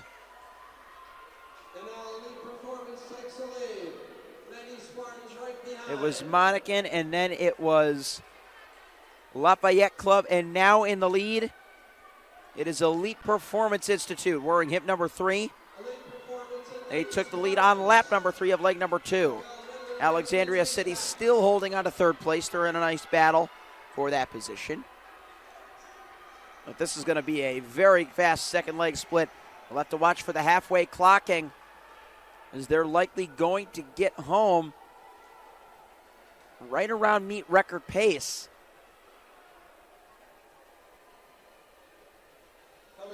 Should be in the low mid 220s for the split. 448, 449, 450, 451.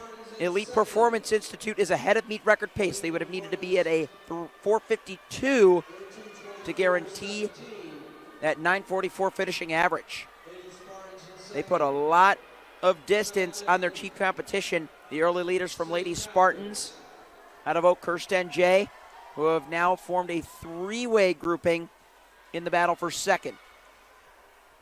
They're just around 25 meters off of screen. Opening lap for our leaders. That was a very fast 32. Also vying for that number 3 spot, we've got St. Catharines from Richmond, the Virginia state capital.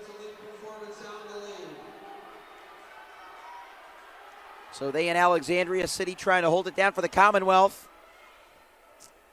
They're in All-American National Elite positions as we currently speak, but it looks as though off of screen they're making it into a bit of a tactical battle for second as continuing on the front. That's a great first 400 meters of around 68 seconds.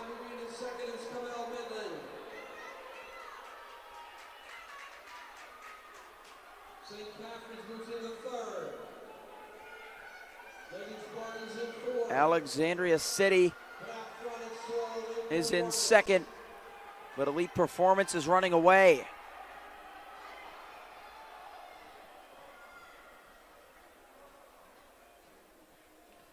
Smithsburg, Maryland, if you're watching from there, this is your team trying to bring you home a national title. It's a 6:38 split with 1 lap to go. So that third lap definitely increased in difficulty, as is often the case. The battle for second is now between two teams. Alexandria City wearing hip number 7 and wearing hip number 6, St. Catharines. So Virginia running 2-3, the DMV in 1, 2, and 3.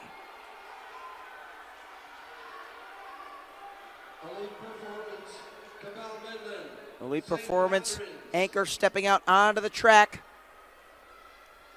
as the trailing teams give chase. Let's see what they'll need for a meet record. A 9:44 is necessary. Can we get a sub 2:24 on this anchor? We're going to need to see some low, if not sub 2:20s from our second and third place teams. And so far, they're losing some ground in the early stages of this anchor. Look at this opening split in that first 100. That was around a 15-second clip with a rolling start, albeit. But 15 times 8 is 2 minutes flat. 31 high on the opening 200 meters, so that pace slipped just a little bit, as is naturally the case with the lactic acid building step by step. But just think about it. 2 flat is something that very few 800 meters at any level on the women's side are able to ever accomplish. So that just goes to show you about the bravery of the early pace set by our leaders on this anchor leg, trying to run scared, trying to run for a record, and trying to win the national title in the National Elite Division of girls 4x8. 2 laps to go. Official 400 split should be in the 67s. Their lead about 6 to 7 seconds. In second place, St. Catharines has overtaken Alexandria City, and a very strong run in fourth for the Lady Spartans, who led early. But with less than 1.5 laps remaining, can Elite Performance Institute hold on for the title? Can they keep this pace going? They're going to have to really grind it in this last 200. It is a 9:07 low, and they are starting to tire. They went out painstakingly hard in that opening 200 meters. Down the final straightaway of the backstretch, that is. 9:26. Oh, man, this last 100 is going to take everything they have for a meet record. But this national title will be only but a reflection on the grit that they've worked on all season to get here. Elite Performance Institute, your national elite champions in the girls 4x8 and adidas. St. Catharines. They'll hold off ACTC. And then a great finish for fourth. Cabell Midland, in fact. We had that mixed up. It was hip number 2, not 7. Alexandria City will have to settle for one of the minor positions. To our Cabell Midland fans, we apologize for the miss ID.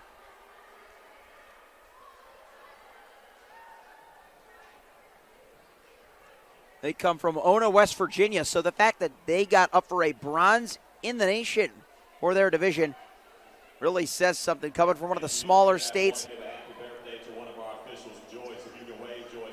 With not a ton of track flair to go by, they still brought it home for a bronze medal.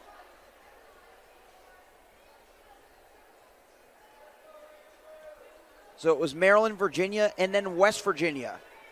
The final finishing order. Next on the track, this will be our first of two sections. Time final, National Elite Boys 4x8. Time to switch things over to the boys for the 4x8 National Elite Division. Set 2023. So far, no meet records. We had one severely under threat there. It was around a 9:46. Come the finish for our champions from Elite Performance Institute. Wildcats Track Club holds the boys' National Elite meet record of 8:09.67 in 2023.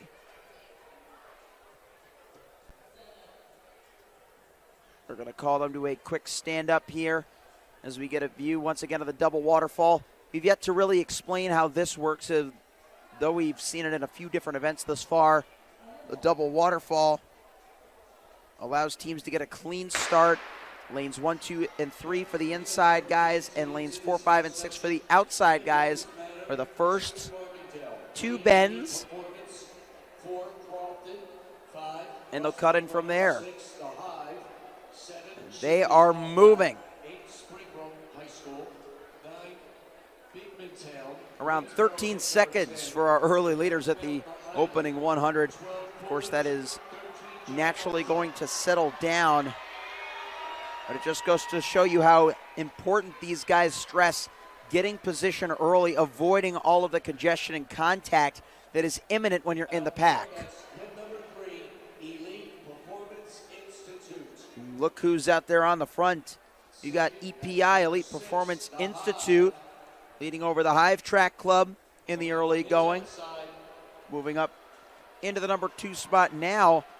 That looks to be our second hip number. That's Farmingdale from Long Island, New York.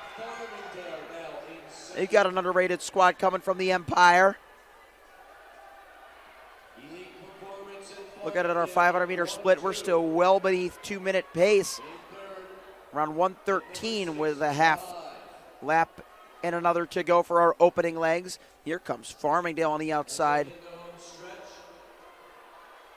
They'll make the pass into the lead. 1:29 mid with a lap to go on this opening leg. Again, these national elite teams, though they are not in the championship division, they have shown the ability based on their pure 800-meter talents to rival what we've seen from the championship teams. This is going to be an incredible split for Farmingdale from Long Island. Continuing to accelerate despite having run 3 laps at sub-2 pace. They're going to hand off. This is going to be our first sub-2 opening split that we have seen on the day. 1:59 for Farmingdale. Remember, our championship winning team had a sub-2 anchor, so not our first overall sub-2. That was done courtesy of our winners a couple of sections ago from Lafayette Club. Maryland had swept the championship finals. Maryland's already got a win on the girls' side with Elite Performance Institute, who currently sits in second in this first of 2 tied finals in the National Elite Division. 2 teams up front, followed by a chase pack of 4.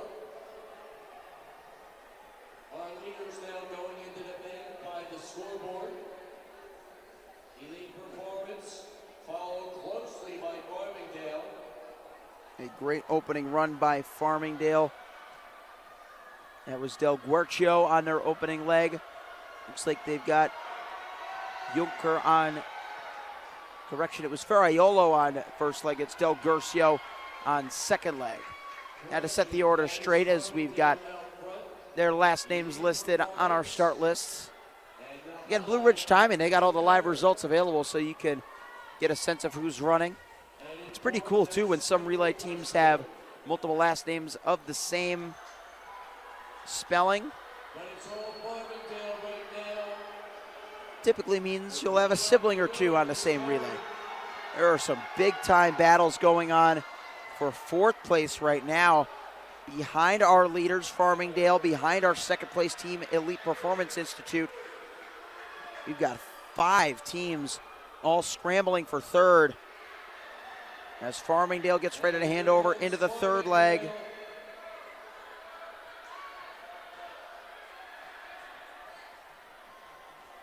Great finish by the Long Island boys and the Maryland boys. A very neck and neck handoff as they hand over into the 3rd leg. So it's Farmingdale, Elite Performance. There's going to be a lot of position changes in that minor pack, and they could very well soon catch up to the leaders. This is going to be a very interesting 3rd leg as we continue. Farmingdale still on the front. Elite Performance still in 2nd, but into the picture, a very strong run by hip number 7. That's Shipley's Vault Lab. Look at our new 3rd place team. That is Shipley's, who had a number of pole vaulters here yesterday, the men from Frederick, Maryland. Looking to go after what could be a huge win. Remember, the pace was hot early, so they'll definitely have a chance to threaten for the podium. Look over the left shoulder for Farmingdale. They likely were unable to see that pass as they turned back in front a little too soon to do so. But Buck into 2nd. Shipley's Vault Lab has overtaken EPI as they head down the back straightaway. Now all 5 teams are in the mix. Look at this. A big move coming on the outside. This was one of the teams that made the end of the 2nd leg frivolous, and doing so in the midway portions of the 3rd leg. That is hip number 6, the Hive. They were in 2nd early on, lost some ground after the scorching kick by Farmingdale, who's now lost the lead for the first time since the 1st leg. What an unleashed kick this is by EPI. Elite Performance Institute stretching it out in the final stages of this 3rd leg. EPI just beneath 6:18. Farmingdale will hand off in 2nd, just over 3 seconds behind. Just under 4 seconds with the Hive right behind. This is going to be one epic last leg. EPI trying to play a little conservatively in this opening 200, recognizing their gap, recognizing that their competitors are going to have to do a lot of work in only a half mile's worth of distance. EPI running tall, running strong, running within themselves as the Hive is within 15 meters. And Farmingdale in 3rd. They've got George Thamatos, who's got great strength, great range, dropped a 15:18 at Nationals in the 5K last week. Let's see if he's got the strength to hang on. And let's look at this opening split. That was a sub 60 right there for EPI, and well below 60 for 2nd and 3rd as well. Thamatos starting to pick up his turnover. Still in 3rd behind the Hive. They've got Connor on the anchor and EPI with Gensel, the man trying to torchbear their way to the victory in heat number 1.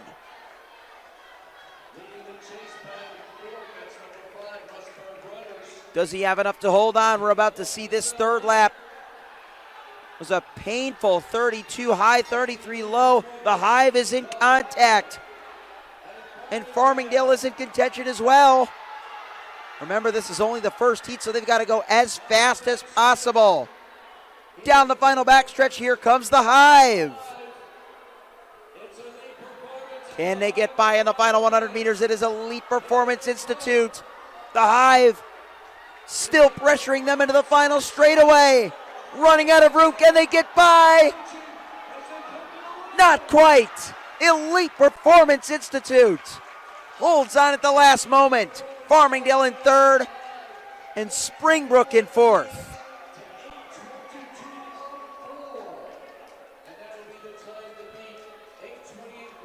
And 8:21.88 by EPI. just enough to hold off the Hive, who split a very low 2 minutes on their final go-around. Farmingdale, 4 seconds behind them. Your Heat 1 standings, with Heat 2 still to come.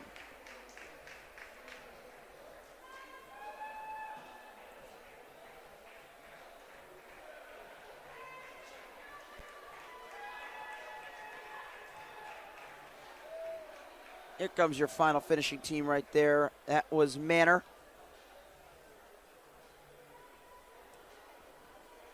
Your final finishing team from heat number 1. That is, as we've still got heat number 2 to come.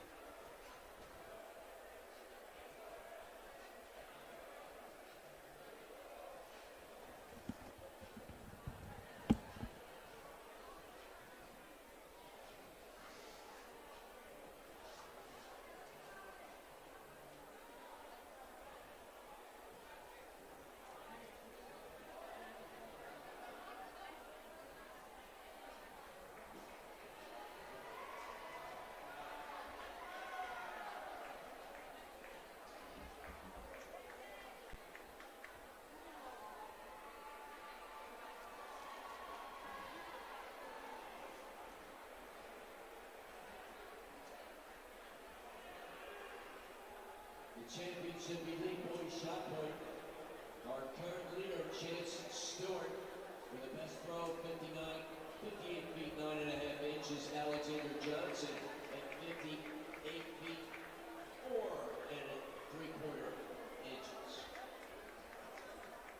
This is our second section, final section, time final, National Elite Boys for right hand. Time to get underway. 8:21 high is the time to beat for Section 2 of the Boys National Elite 4x800 meter relay. We've got Velocity Express, Cobra, Jefferson Forest, Coastal Christian, Eastern Regional, Digital Harbor, East Coast Elite, Patriot High School, St. Paul's School, Mount Gilead, Warwick, and Cabell Midland. Double waterfall once again.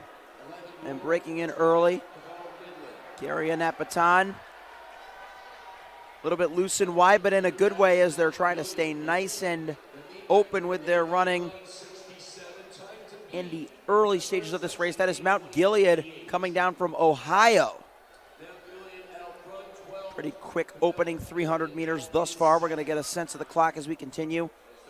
In order to win based on time, they'll need just to average 2:05s, and with national caliber athletes, that is certainly within the wheelhouse. Look at that, sub-2 pace through the opening 400 meters. As right behind them, we've got Cabell Midland, the team that took third in the girls' national elite 4x8. As they head down the back straightaway, this is the third lap. Cabell with a huge third lap here. They've moved into the lead around the far turn. Trying to pick up momentum with every step, every stride. Rocking the headband. 131. Remember, Farmingdale opened with a 159 in the opening section, so they're not necessarily in the lead if we replay the last heat in its actuality. But they're going to put themselves on a good pace to go after the win. 4 teams going to vie it out for positioning here. Cabell Midland. Here comes a big pass into the lead. Hip 5 Eastern Regional. We'll hand over at 2:03. Cabell delegated a second for the time being. And the Jersey boys controlling the tempo early. And they took it at 2:02, 2:03, roughly in that ballpark. And it's a 3-team race as we currently stand. Our third team there, where's hip number 8? That is Patriot High School. They're coming over from Nokesville, VA. So again, Cabell Midland, we consider their hometown of Ona, West Virginia. Go around the scoreboard. Coming from one of the smallest states in the nation. But from a great place to get some good altitude training in, I'm sure. 3:03 on the clock. That is You saw that bode well with a bronze medal for the ladies. What can the young men do? Currently sitting in second behind our leaders who took that lead on the last lap of the first leg, Eastern Regional.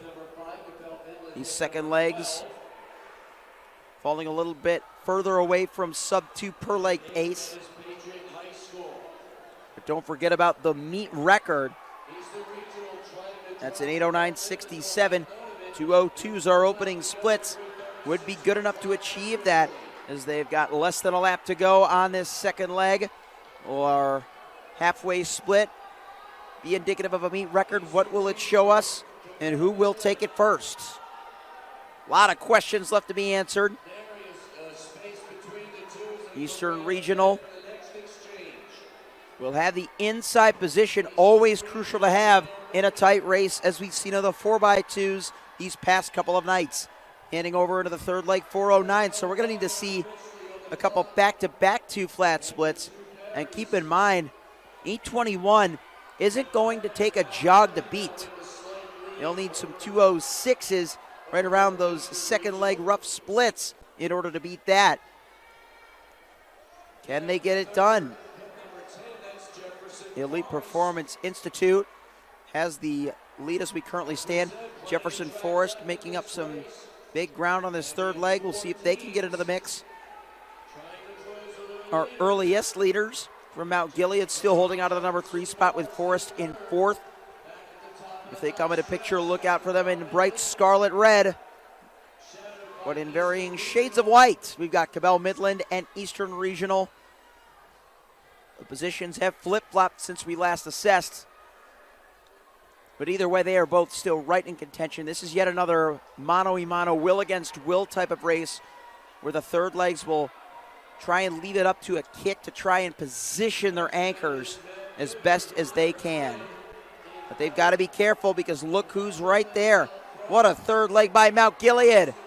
The Buckeye boys coming down the back straightaway with a huge stride, going 3 wide to take the lead. Mount Gilead. They've awakened the kick by Eastern Regional, the Jersey boys, knowing they need to respond ASAP to this move. They've got less than a lap to get to their anchor first, and leaving Cabell Midland from West Virginia behind. Forest in 4th. They've still got some more work to do. But Eastern Regional up for the assignment. They go by on the inside. Wow. A very brave third leg by Mount Gilead, though. They've given their anchor man a shot to take it over the National Elite title. Now let's assess the clock. 6:14 high, 6:15 low at the exchange for our leaders. A very confident close by Eastern Regional, who will need to bring it home in a low 2:06 at worst if they're to beat the time by EPI from the opening section. So again, with a 6:15 opening split, we had a baton drop towards the back of the pack. We didn't get to capture that for you. Let's hope that East Coast Elite can get back into it. First lap, sub 30. Mount Gilead trying to stay reserved. Forest has moved up into third over Cabell Midland. Eastern now starting to stretch it out. We saw their first leg and their third leg save their best running for the last lap. Will that strategy remain for their anchor? We talk about the different types of runners that can run a 4x8. You could bring up your 400 sprinters, bring down your long distance mile, 2-milers, or just have your 800 mains. Whomever you've got on whichever leg, you have to come into it with strategy. And that is what Eastern Regional is showing us as they continue to pull away on the backstretch. Just under 300 meters now remain for the Jersey boys, who've already got one national title under their belts this weekend. Natalie Dumas won the 400 yesterday, running 8 times the distance. We've got the boys relay going for the National Elite Championship. Podium positions will be very significant for the other teams as Jefferson Forest will challenge Mount Gilead in the last lap for the silver. This is Eastern Regional's run for gold. They've got 13 seconds to get to that line. Less than 50 meters to go as they show us that last lap sprint once again. Eastern Regional gets it done. 8:16 with a 2:01 anchor.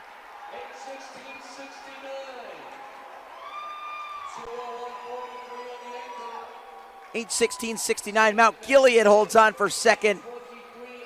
Jefferson Forest gave them everything they had in that home straightaway. So did Atria and Cabell Midland. Those second through fifth teams finishing within 2 seconds of one another.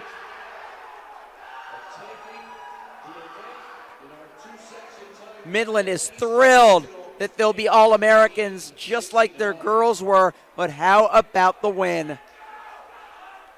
They are pumped, I tell you. Eastern Regional, all of our All-American teams are pumped. Everybody's pumped at Adidas Track Nationals. The atmosphere here is unmatched.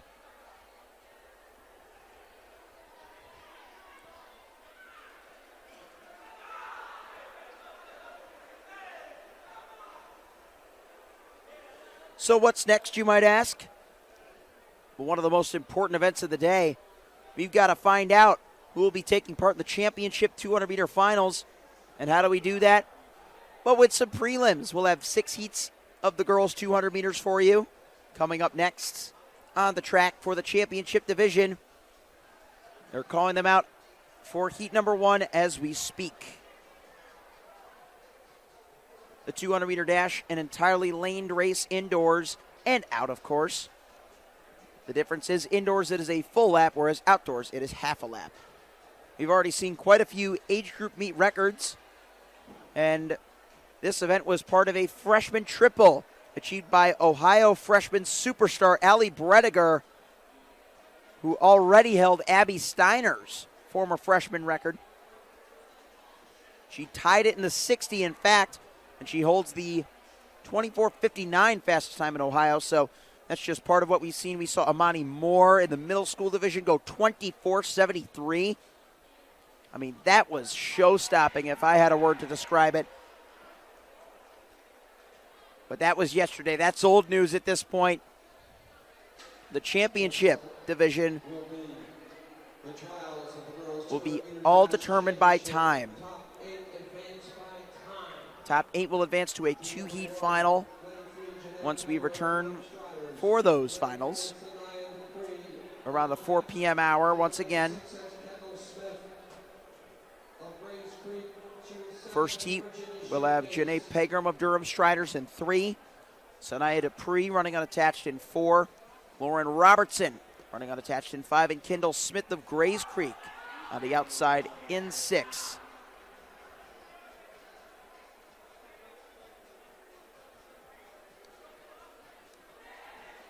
Looking at Sanaya Dupree, she comes from Pennsauken, New Jersey, a state and school with a lot of history made this season. Siani Wynn has been the name of the game. She has set New Jersey state records in the 60-meter dash this season. She was second in that event at Nike Indoor Nationals. And even broke the state record indoors in the 200 earlier this season of 23:31. This is her teammate in lane number 4, Sanaya Dupree. And in lane number 5, our other unattached athlete, Lauren Robertson. She's a hometown Virginian from Colgan and Manassas. She was 6th and 7th in the 55 and 300 at the Class 6 state meet. Sanaya Dupree's a scratch, so unfortunately no Pennsauken representation here, but going for time, Lauren Robertson, lane 5, 24 low. A very strong run, well beneath her personal best indoors, and even her outdoor windy personal best of 24:38. Her indoor best, for perspective,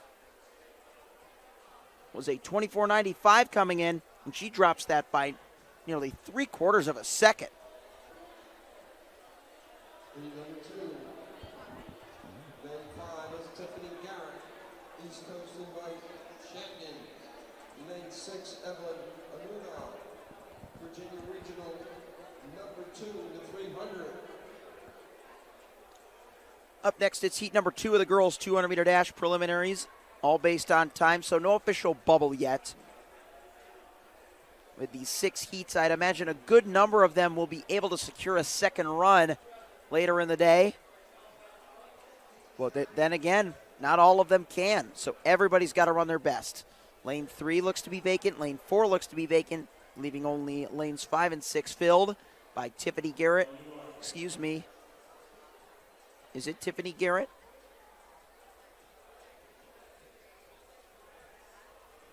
I'm seeing a Riverdale Baptist jersey. They introduced her as such. She was shuffled into this heat. That must be what happened. As they get underway,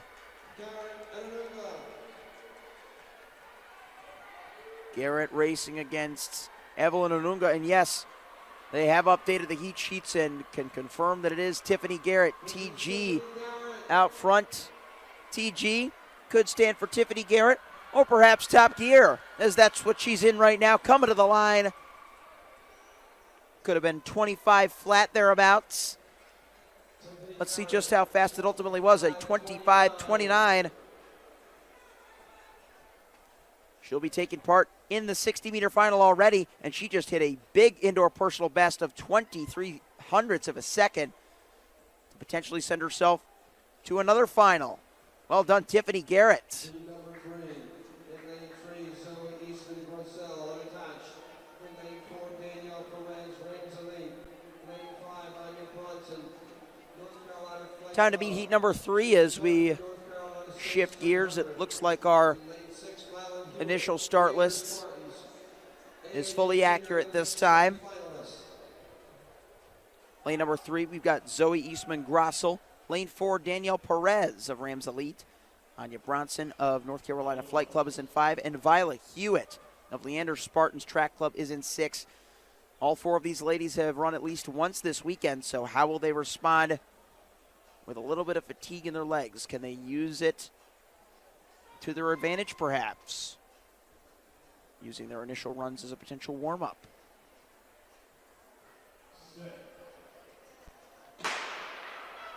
We'll find out the answers to those theoreticals in around 25 seconds or less.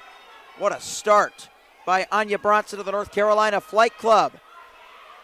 Taking the fight to Violet Hewitt of Leander Spartans from Texas on her outside. It's going to be a battle to the line, all based on time. Got to be careful of the inside lane line as well. Powerful arm action to the line, a mid-24 for the win by North Carolina Flight Club's Anya Bronson. Bronson officially in at 24.59.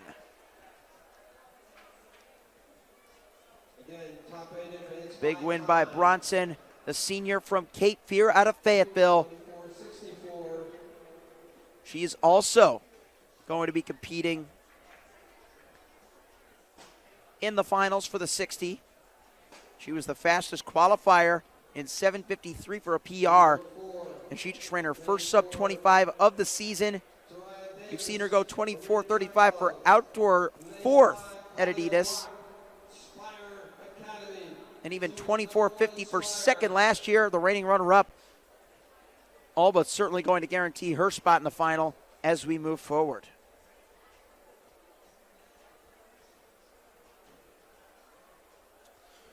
Let's meet our next section. This is heat number 4 as they get into the blocks. We've got lane 4. That is Zaira Davis of Arena. Lane 5, Kadia Rock of Spire Academy, who had a great run in the 400 yesterday.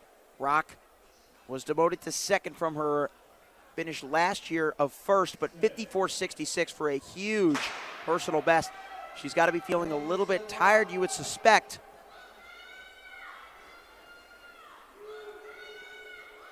Or not. Kadia Rock from Spire Academy out of Geneva, Ohio. 24:06. The fastest we've seen her go this indoor season. And here comes Kaya. And off the turn she comes, racing for the line. It was close to a PR. 24. And she got it. 100th of a second off of her fastest time indoors. Katia Rock. Just 400ths off of her outdoor and all-purpose best that she achieved at this meet outdoors. Adidas Track Nationals, reigning 5th place finisher in the 200 meters outdoors. In addition to being a 400 national champion indoors last year, Katia Rock definitely going to be a contender to watch as we continue with our final 2 preliminaries coming up next.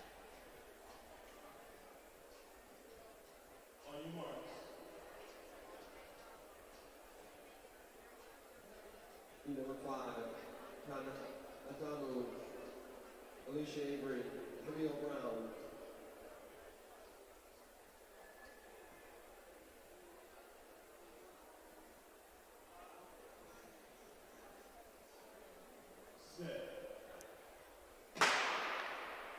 In this heat, we've got 3 athletes. Tanda Adamo, Avery Alisea, and Camille Brown. Avery Alisea showing no signs of slowing down. And the Floridian is going to come through for the win in section number 5. Avery Alisea, for the junior from Nice High School in Ponte Vedra, Florida. 25:11. Her winning time. That'll be a PR.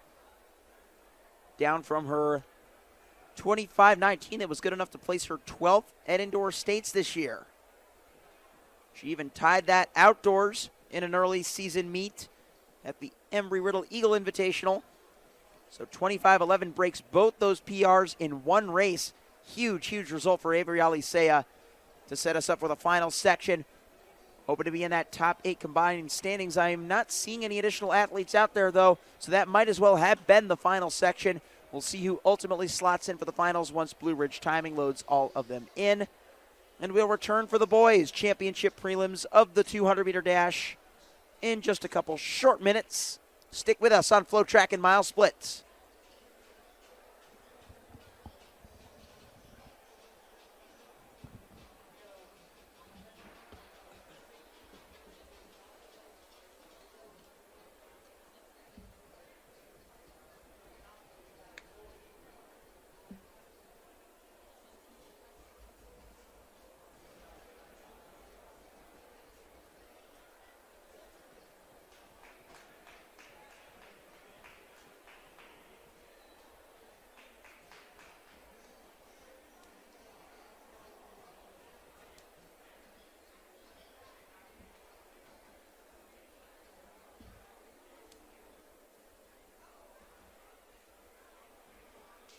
Coming up next on the track, this will be the first of 12 prelims for our boys' championship elite 200-meter dash trials. The top 8 times will advance to the finals held later today. The top 8 times out of these 12 prelims will advance to our 2-heat final later today. In heat 1. Back on track we go for the boys' 200-meter dash championship prelims. A lot tougher to make its final than the girls, that is, as there were only 6 preliminaries for the females. The men have 12. And the same rules apply. You've got to be top 8 overall. And in this first heat, we've got 2 guys out there. In lanes 4 and 5, we got Malachi Williams of Largo. And in lane 5, very familiar with the DMV himself, Terrence Mahomes.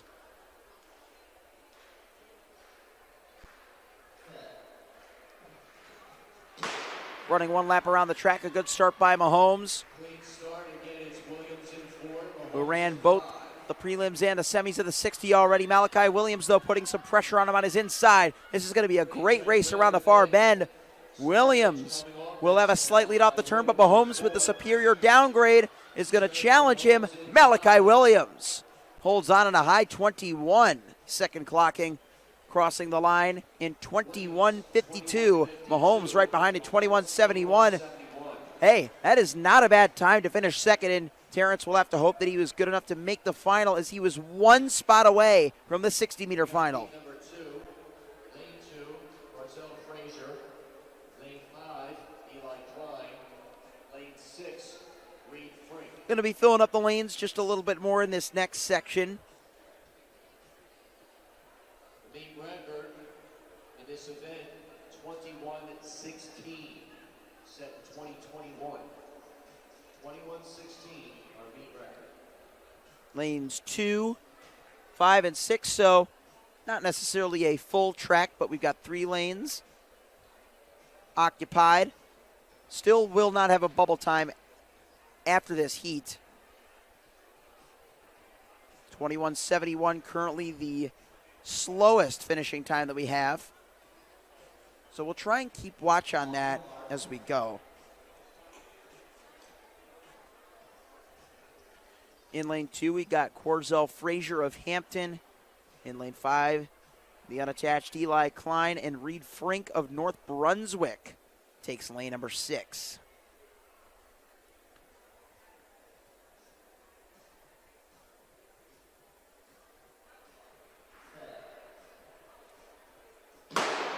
As they get underway,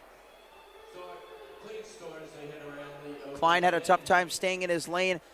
A lot of athletes, whether or not they're used to the bank, often get a little shocked once they realize the difficulty of staying in your lane in such a fast sprint, hugging that inside line. Speaking of inside, we got the inside lane, Corzel Frazier from Hampton sneaking by in the all-white with the headband.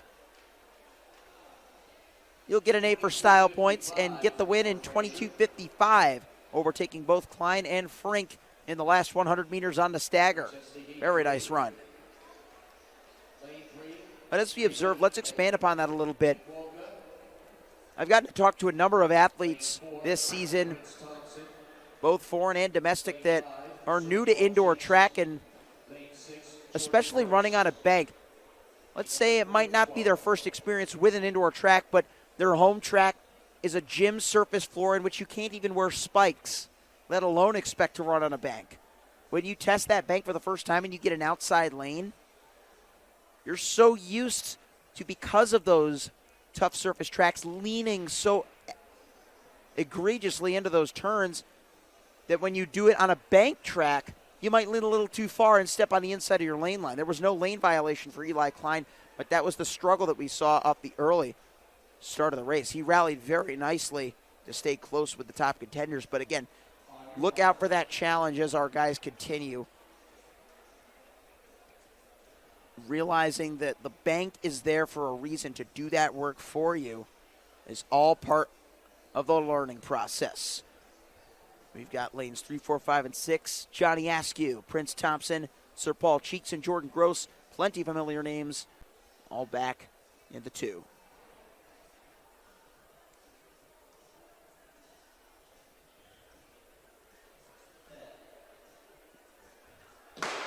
Some of these guys have 60s in their legs. Others have 400s in their legs. Meeting in the middle over 200 meters, trying to make the finals on time.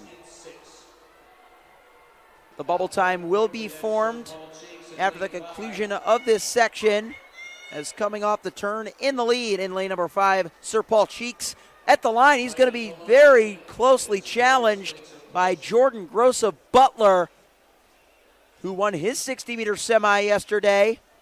Gross, did he get the lean in this particular prelim?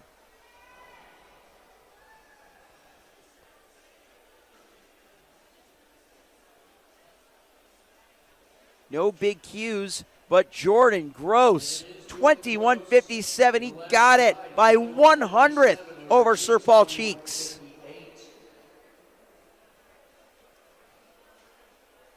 Jordan Gross of Butler, the Ohio State runner-up in the 60, but the Ohio Division II state champion in the OATCCC. 21:53, his PR coming in, just 400ths off of that in a prelim. ought to be liking his chances to vie for a national title once the finals come later. Heat number 4 is up next.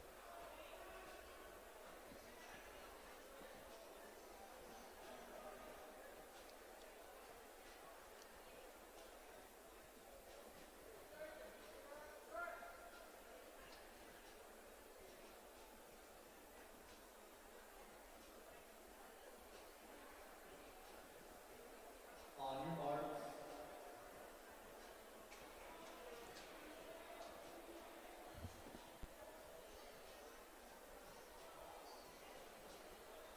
In here we've got lane 2, Alex Hogan of Cary Track Club. In lane 3, Jalen Turner of Newman Athletic Academy. Lane 4, Anthony Singleton Jr. And in lane 6, Garrett Brennan of Archbishop Spalding as they're called to a quick stand-up.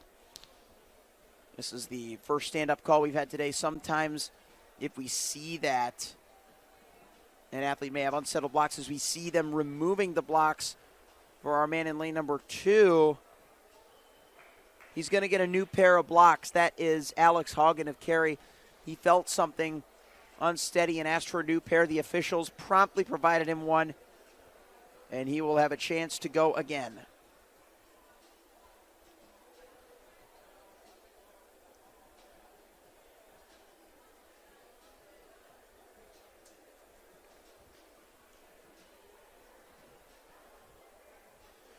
So Hagen on the inside, Turner in 3, Singleton in 4, and then Garrett Brennan in 6. No lane 5.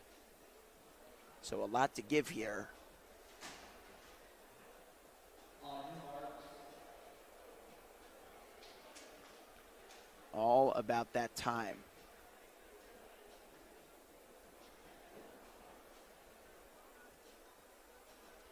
If we had a top seed to pick from this group, Garrett Brennan's 21:91 comes in as a time to aim for.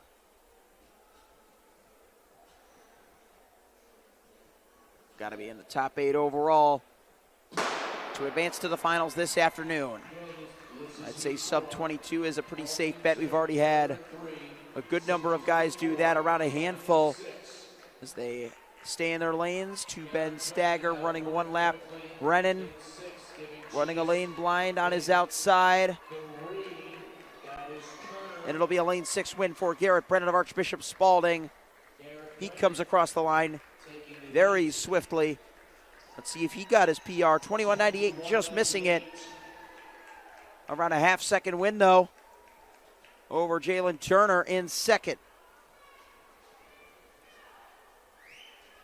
Archbishop Spalding, of course, a school we know very well here in the DMV, from Severn, Maryland. We got a few other Archbishops in representation. Archbishop Malloy, we've seen the Standard Track Club.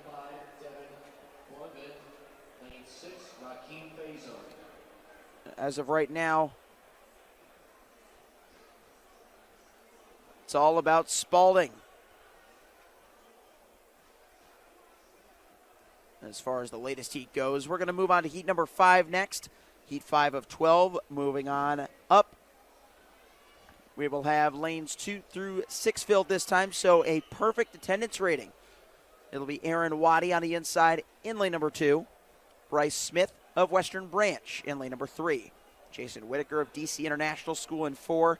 Devin Kuwanvi running unattached in 5. And Rakeem Faison from the North Carolina Flight Club in 6.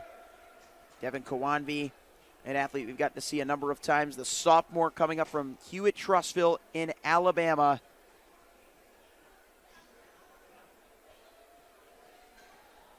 Let's see what he's got in him.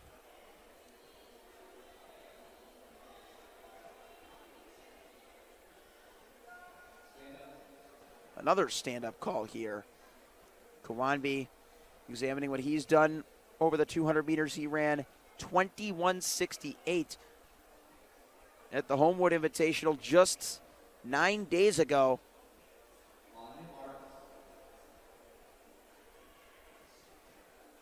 So knowing that he can run well in his home state ought to give him all the confidence he needs to come here to nationals. This is his first national championship, and he's only a sophomore. Bryce Smith is also a sophomore. He's in lane 3. How will he deal with the pressure? They get underway on the second go. Kawanvi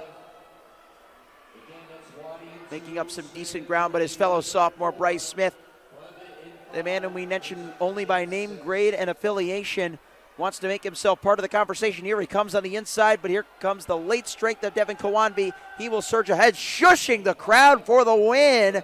How about that for Devin Kawanvi? 21.81. Just off of his lifetime best. It'll certainly be an indoor best, as he's yet to run an open 2 in this particular discipline. But Devin Kawanvi, he saw that 21 on that clock, and he knew it meant something special. So he chose to silence the haters. Love it. Moving forward to heat number 6. Getting set in their block starts now. This will be the halfway section of the boys 200-meter prelims. And while we're halfway through just about, we've got a couple of updates coming in from the World Championships. Team USA has picked up not 1 but 2 world titles since our last check-in. Josh Hoey winning the 800 meters. Went out hard per our report in a storming first 400 and just held on as Elliot Creston of Belgium reeled him in. But Hoey held on with a 144.77. No world record this time around. But his first global title in his first global championship. The other, the men's 4x4. Took it home for the Stars and Stripes just a day after completing the individual sweep.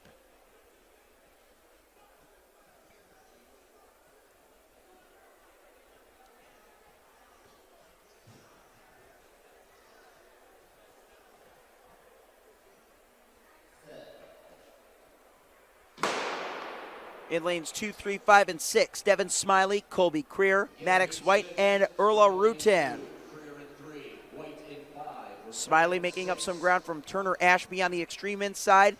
He'll have to race it out with Colby Creer for potentially third in this heat. That is, if he's unable to catch Maddox White of St. Christopher's in lane 5. Maddox White just holds off the charging Araya Rutan on his outside. Will be good enough to take the win in 22.30. A nice run by Maddox White from St. Christopher's out of Richmond. He's already run the 60 this season. That was his first 200 of the indoor season. He's already got an independent school state title in VA for the 300-meter dash. And he just secured a big indoor season best, hoping that it is good enough to place him top 8. It's going to be difficult as we've had a number of sub-22s give themselves slightly better chances of advancing, but we'll see. I feel like that's been a common sentiment that we've expressed this season. Let's see, we'll see. That's just a testament to the unpredictability of our sport, is it not? I mean, think about it. We've seen all sorts of events like the shuttle hurdle relay where we can look at it, we can look at the teams, we can look at the seedings, but truly we never know what is going to happen until the race is run. And so we shall see. Moving forward, let's introduce heat number 7. In lane number 2, James McLean of Pirate Nation. In lane 3, the unattached Kyler Stinson. Lane 5, Claude Spillman of Louisville Extreme. And in 6 is Spencer Harvey of Leander Spartans. Stinson and Spillman, both sophomores in 3 and 5. McLean and Harvey, both seniors in 2 and 6.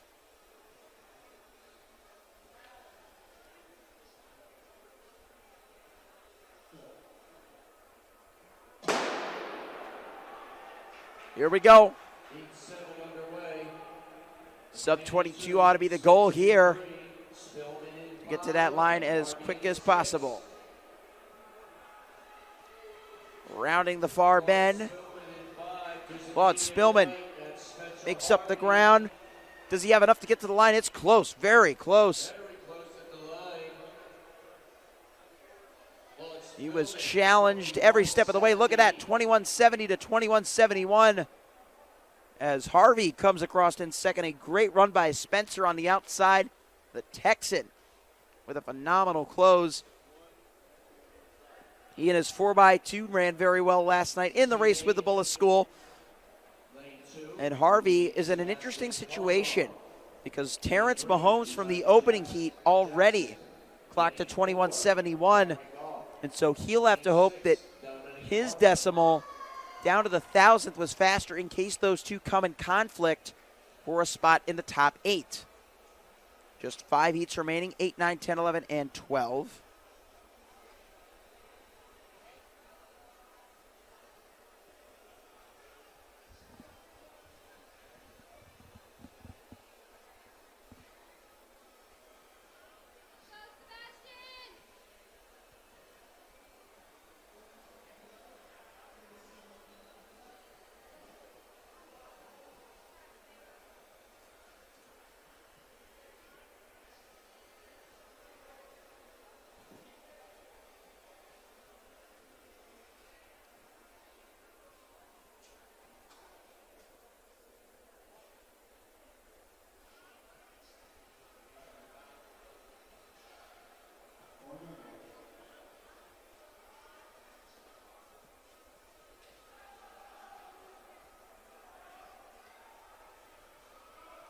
Section number 8 descending into their starting positions. We've got Sebastian Calderon of Seaforth in 2.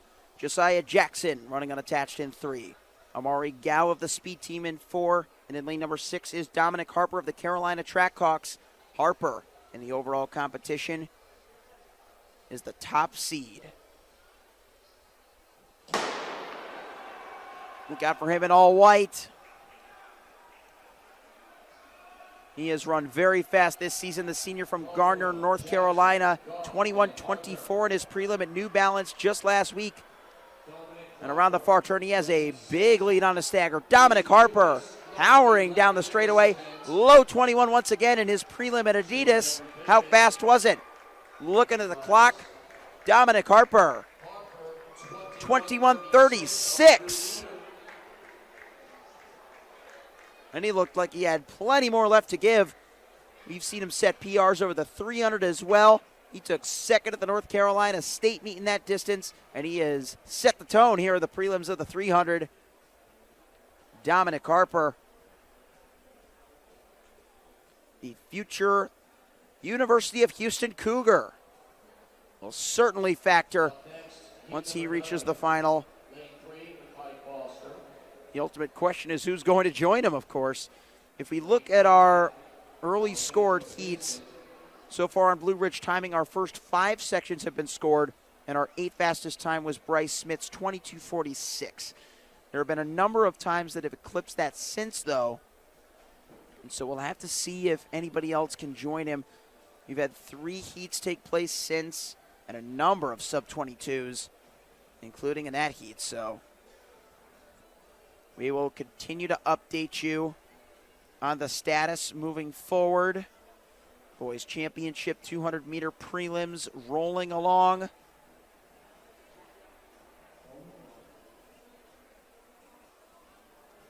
With section number 9.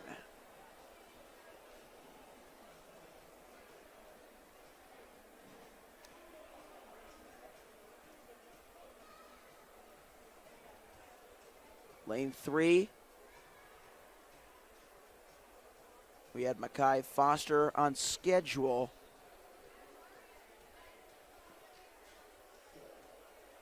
Looks like there's been a shuffle of lanes. Aiden Seiden of DC International School has been moved out of lane, and Alexandro Innocent is running unattached on the outside in 5.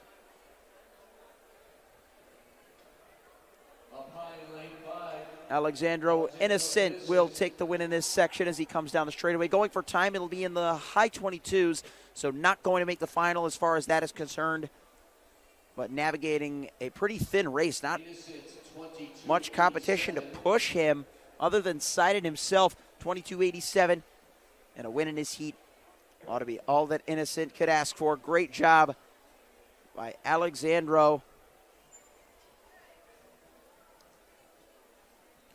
He comes from North Carolina as well, the junior from Goldsboro. He's already had a pretty solid start to his outdoor season as well. 10:44 over the 100 meters. He's going to be a major factor moving forward.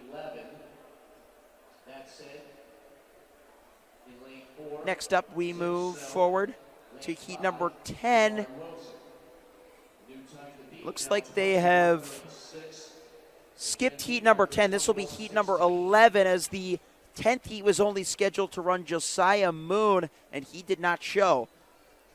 This heat will be a section of just 2 athletes on schedule as heat number 11.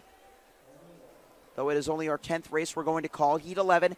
It'll be Tim Snow of DC International in 4 and Jabari Wilson of Speed Evolutions. He'll be in lane number 5.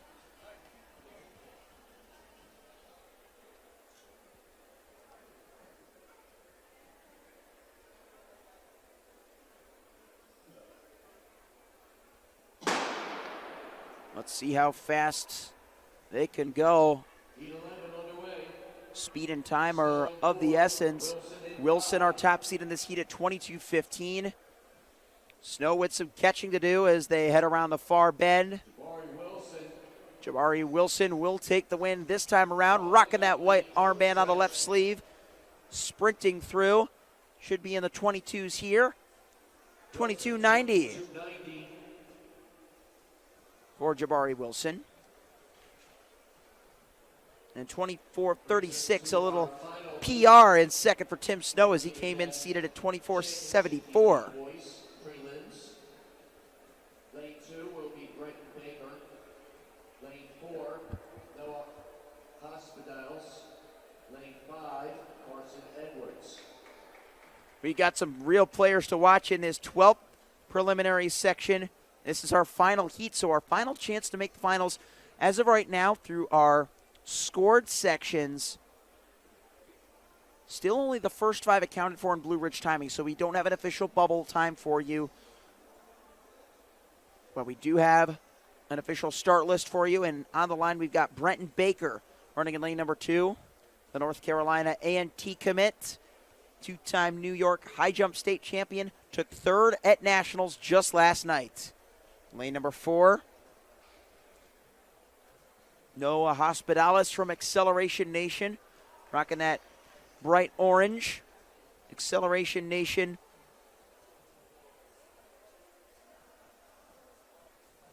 coming from Waldorf, Maryland, with a slightly brighter shade of orange than the University of Texas colors.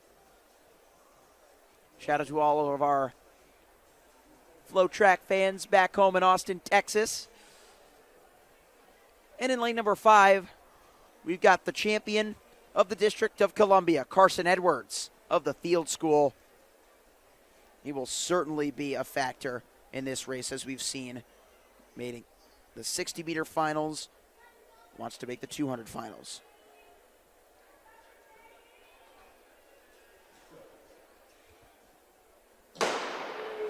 They get underway for the final time in our 200-meter prelims.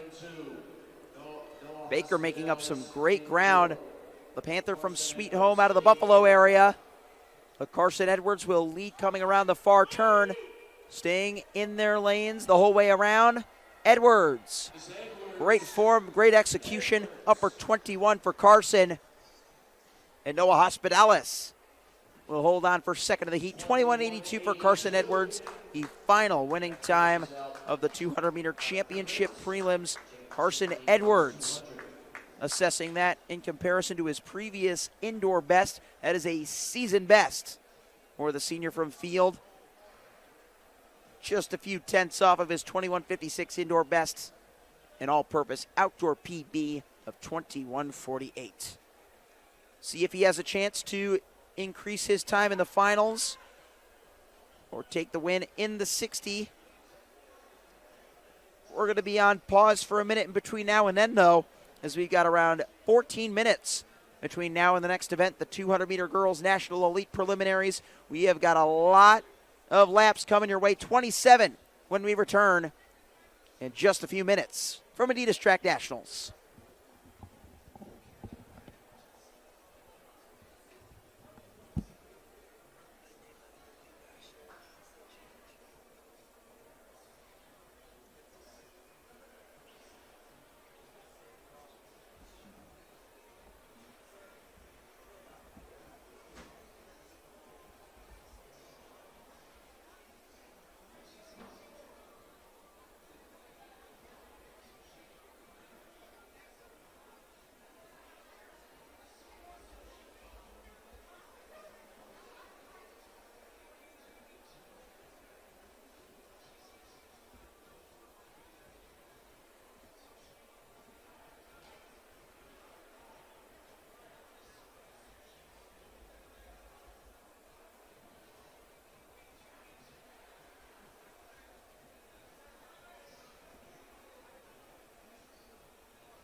championship finals for the boys shot put completing the top 3 marks. It was Shan Stewart, your champion from Norfolk Academy at 58 feet 9.5 inches, 17 meters 92. Alexander Johnson from Essex High School, your second best mark at 58 feet 4.75 of an inch, 17 meters 80.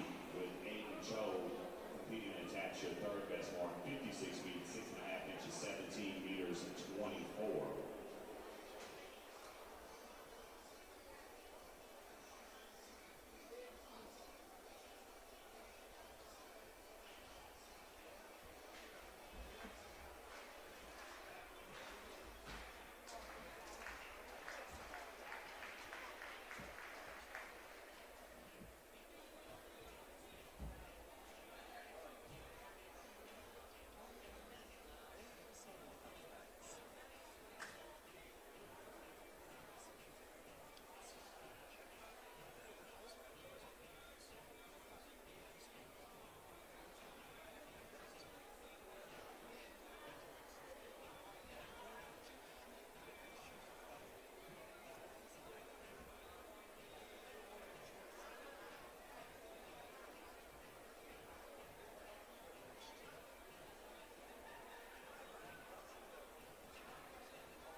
As mentioned, coming up at 11 a.m., we will have the championship finals for the girl polo, U.S. number 1 and U.S. number 2 in this event. As mentioned earlier, Hannah Grace of Coastal Christian High School, your best mark in the country at 14 feet 6 inches. Veronica Baca from Mount St. Joseph, your second best mark at 14 feet 4 inches. Both in this competition, they'll be going head to head. Of course, we'll have a stellar field with 19 scheduled athletes. We'll keep you updated once that competition starts at 11 a.m.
Who's ready for some more 200s? I know I am. Hope you are too. 27 girls heats coming at you for the girls' national elite preliminaries of the 200-meter dash from Adidas Track Nationals. Carson Gambaro, happy to welcome you back on FloTrack on Mile Split.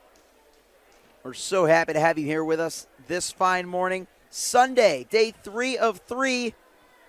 And we are still live on our free preview of YouTube as well. If you're watching on our free live stream, be sure to say hello. Let us know what athletes you are looking forward to watching today and what event, what time, where you're from, all that general stuff. We'd love to break the ice with each and every one of our fans that we get the chance to. And if we're unable to do so in this fashion, we'd, of course, love connecting with you on social media. let's say if you got your hands on one of the fancy book bags for Adidas Track Nationals, snap a picture of it, tag us at FloTrack, at Mile Split, or at A-Track Nationals, our weekend social partner for the entire weekend. Again, snap your picture with your book bag, tag us on Instagram stories, and we will be sure to repost you when we get the chance. Get those pics up as soon as you can. This is our social team. They've got a busy, busy day, if I were to tell you. They've had a busy weekend. In case you've yet to see, we've got a Bullis second chance feature on last night's national record attempts. The girls got it done in 26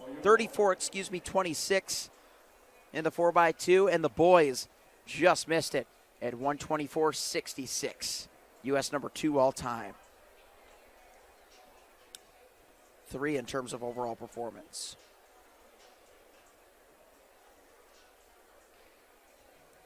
This is the girls' National Elite 200. We've got Caitlin Kinch, Haven Cranford, Ariana Malcolm, Dylan Blair, and Micaiah Johnson. So this will be the first time we've seen lane 1 used as far as our 200-meter series goes. They reserved lanes 2 through 6 for the championship prelims, but for national elites, they're opening it up. And lane 1 is in with a shot gear. That's Caitlin Kinch of Falcons Elite. She is in a 3-way tussle for the line. I think she might have gotten it. Caitlin Kinch out of Falcons Elite. We had Johnson from Wark close on the outside. She ultimately just got the lean, 26-26 to 26-27. Wow. Top 8 times will ultimately advance to the finals later today. Could that 100th be the difference maker? We'll see. Good run as well by Ariana Malcolm of Team Ontario. She ended up placing 3rd.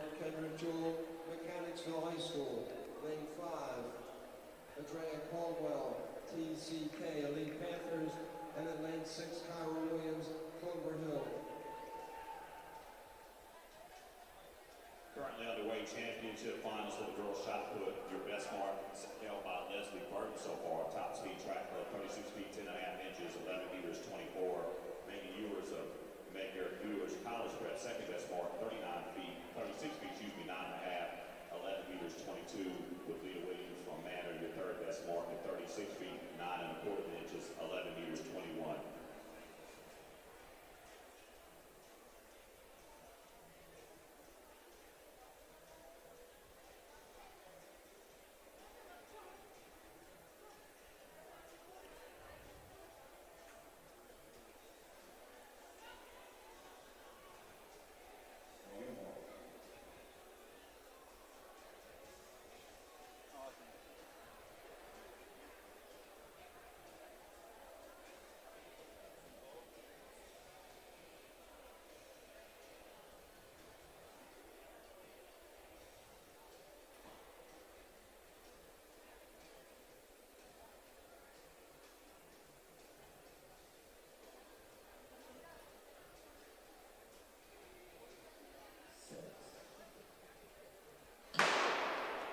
Getting underway with Heat 2, all 6 lanes filled. It's Olivia Patterson, Kennedy Williams, Joanna Washington, Kendra Jewell, Idrea Caldwell, and Kyra Williams.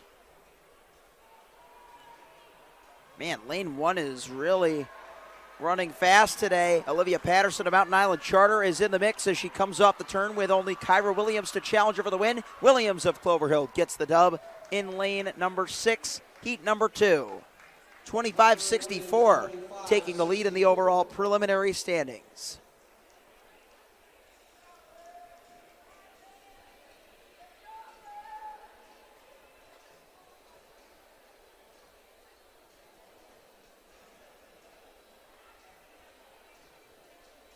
Number 3, lane 1, Sahana McLeod, Harding University.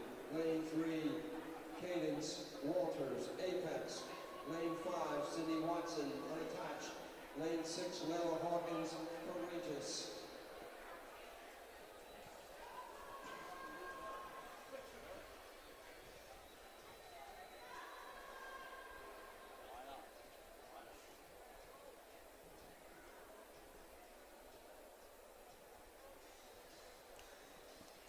Up next, standing, awaiting the starting commands, getting a couple chances to practice their starts. We've got our third section.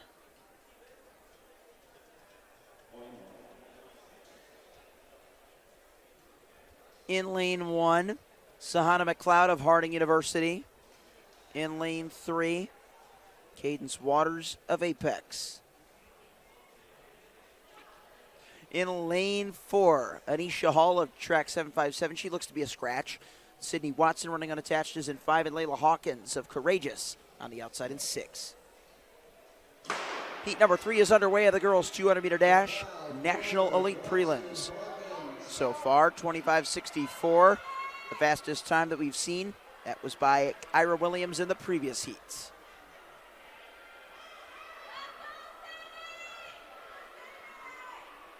Coming off the turn, this is Sydney Watson.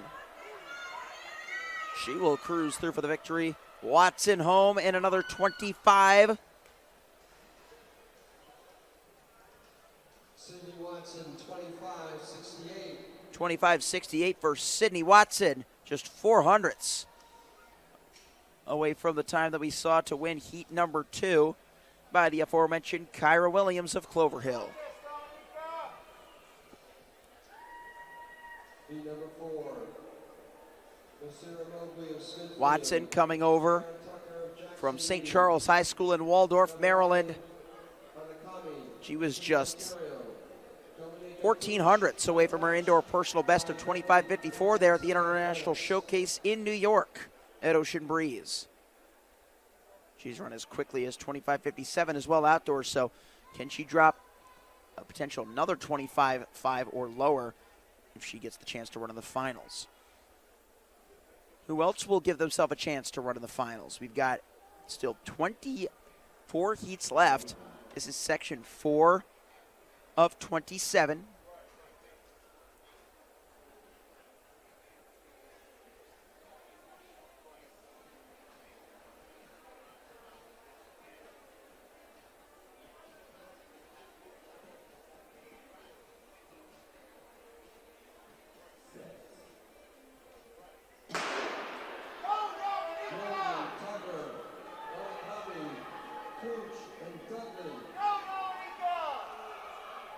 In this heat,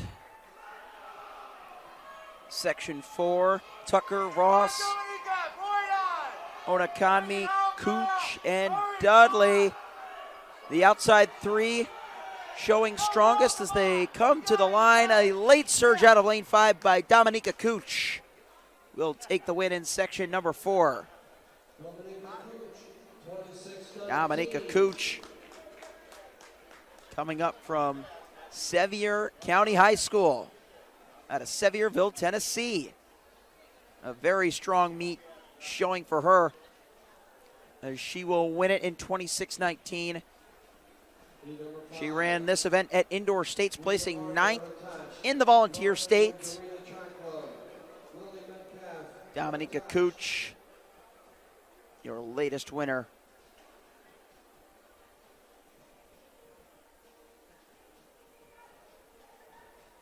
26:19. Will that factor in the finals? Again, top 8.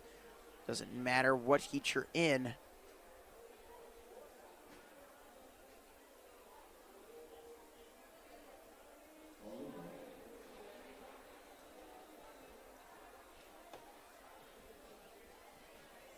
Speaking of heats, we got another one coming at you. This is section 5, and it's only 2 athletes large in 2 and 3.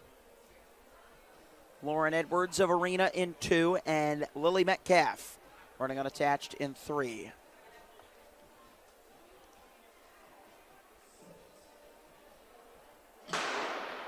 Here we go, section number 5. Metcalf gets a great start. Edwards with some ground to make up.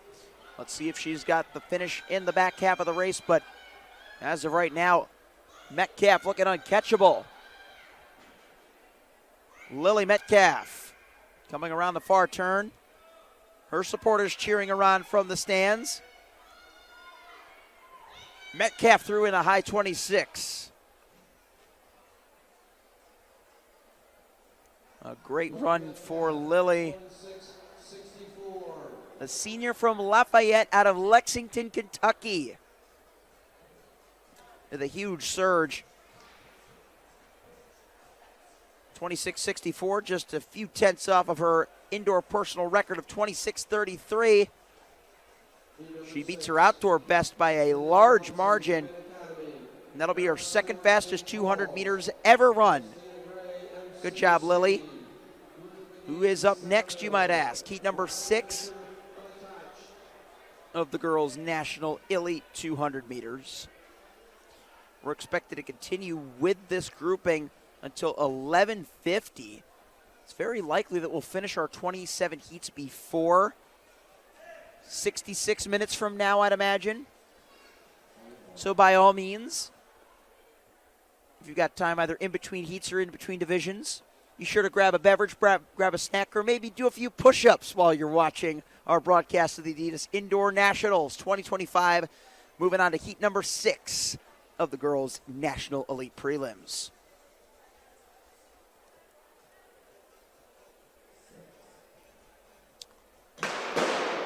We got a double gun this time. We'll see if there was any early movement. Starters going to get together and have a conversation about this. We'll see what the Redcoats have to say.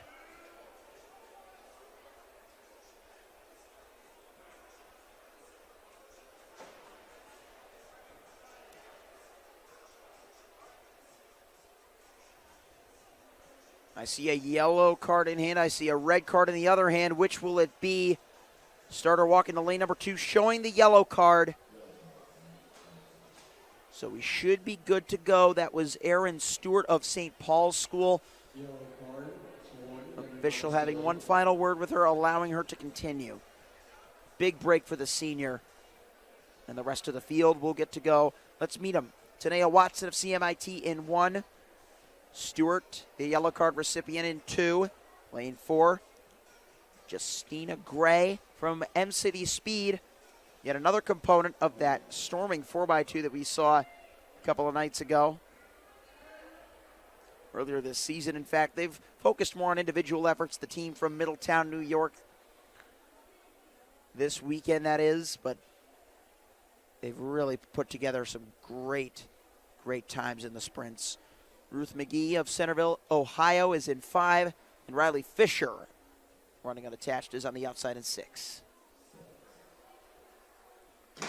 Gun is up, fired, and they are away cleanly this time. Great start on the inside by Tanea Watson of CMIT. She's made up the stagger on her outside, Erin Stewart. And in the middle of the track in lane number 4, here comes the Midi Bear from Middletown, repping M-City Speed, Justina Gray. Can she catch up to Riley Fisher on her outside? Fisher in lane 6. Coming to the line, Riley Fisher holds on. Riley Fisher. 25.77 for Riley Fisher. How about that for the senior from Independence High School out of Thompson Station, Tennessee? Just 800ths away from her personal best. It placed her 13th at States just over a month ago. She even placed 11th in the 400, doing the double at Tennessee Indoor States. That, of course, took place at the oversized track at Vanderbilt in Nashville. But here on the banks of the Virginia Beach Sports Center, she's given herself a great chance to make the National Elite Final. Now into the final 21 heats we go. Section 7 is up next.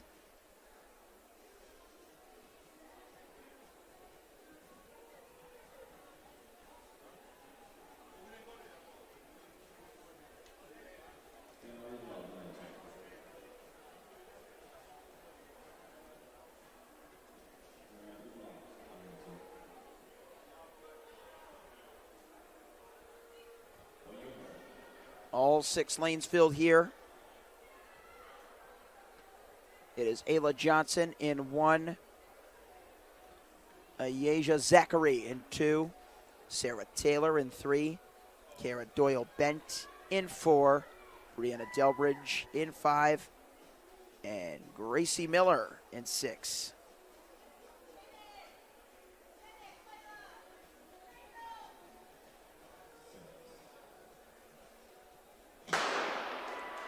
Underway, here we go with the 7th heat. Each athlete with their own lane and only 1 lap to contend. Grace Miller of Thunder Basin has gotten a great start. Repping Gillette, Wyoming. Coming all the way to the East Coast. Can she get the win in this heat? It's going to be close. She's racing for home, and she gets it done. Grace Miller from Thunder Basin across the line first. Held off the charging Kara Doyle-Bent of Team Ontario, whose crowd, just as we've seen for the first 2 days of Nationals, has brought the A game in terms of support and participation, but just not enough to take the win in this heat. 26:06, the winning time for Grace Miller from Wyoming.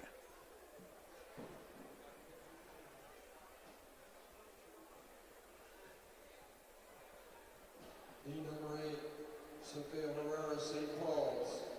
Dion Christian, unattached. Ayana Brown, Full Speed Athletics. Gabriel Harris, West Georgia Jets.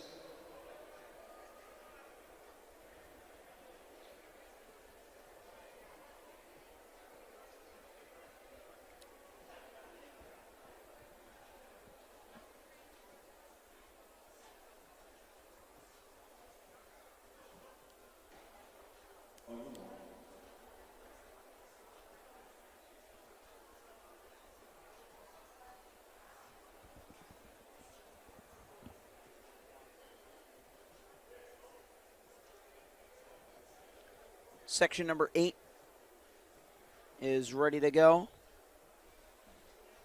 Sophia Herrera of St. Paul's School. Dea Krishnan unattached. Iona Brown full speed.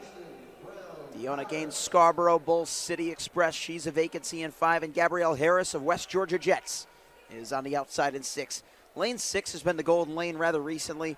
You saw lane 1 putting on some early challenges. No representation in this particular section. It's going to be another wire-to-wire blind victory for lane number 6. This time issued by Gabrielle Harris of the West Georgia Jets. Gabrielle Harris, 25.67. A 25.67 for the young lady from Columbus.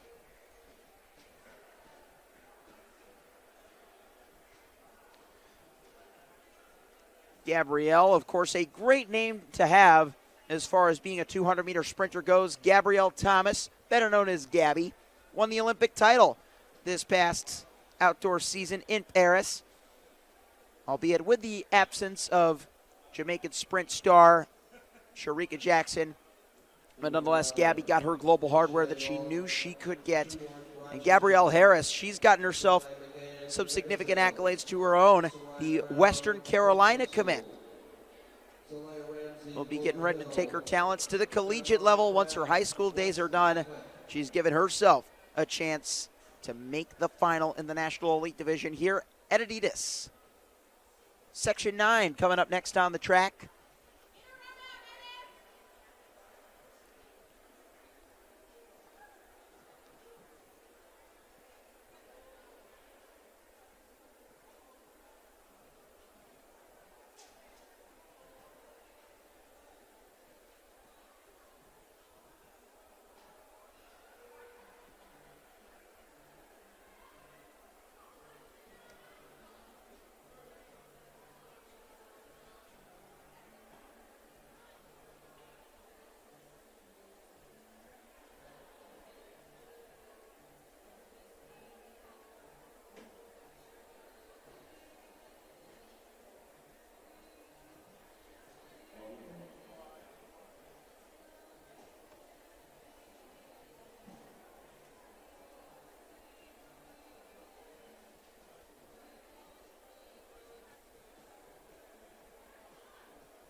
Here we go after a long hold. It's Dejanay Long, Shania McGann, and then Zariah Brown, Zelaya Ramsey, and Amara Crabb.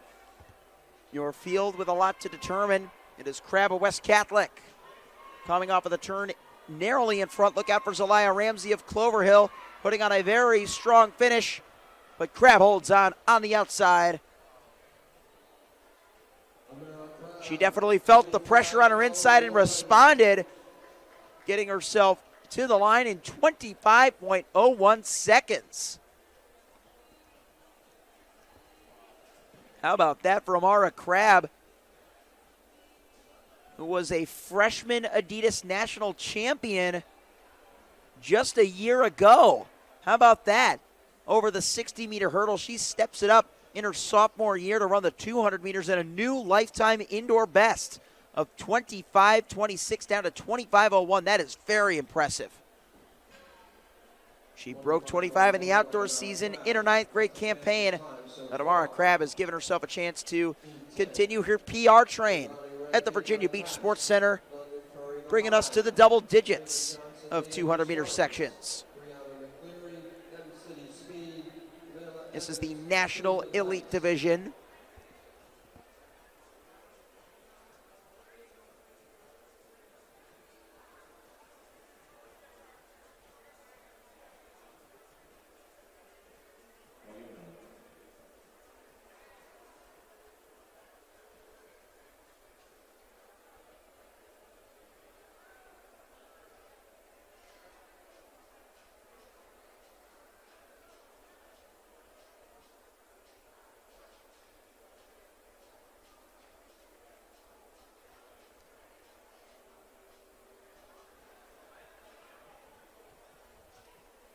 London Perry, Ava Johnson, Brianna Cleary, and Layla Evans.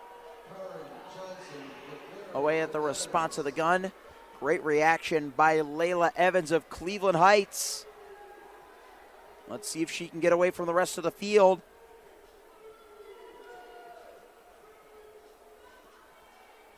The Ohio native looking strong off the turn. Running through the line, another 25 high clocking here. It'll be a 25.79 for Layla Evans from Believeland Heights.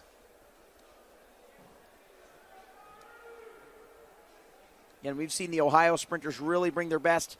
Layla Evans in her senior year, coming off of a 9th place finish at the OAT CCC Indoor Division I State Championships in this event. Just ran one of her fastest times of the season. 25:40, her season and personal best. We'll see if she can carry that through potentially to the finals. The bubble time for the championship division of the girls 200-meter dash for those curious ultimately ended up being a 25:29 by Tiffany Garrett of Riverdale Baptist School. If you'd like to see the full list of qualifiers for both championship divisions, you can do so on Blue Ridge Timing. They've got them up there for your easy and instant access. Let's see who's going to make the final for the girls' National Elite Prelims. No official bubble time as everything is updating in live fashion. We are on section number 11 of 27. Still with just over 50 minutes of back-to-back girls 200s. Coming around the turn, a great run between lanes 5 and 6. This is going to be tight at the line. 6 prevails. That is Harris of Leander Spartans.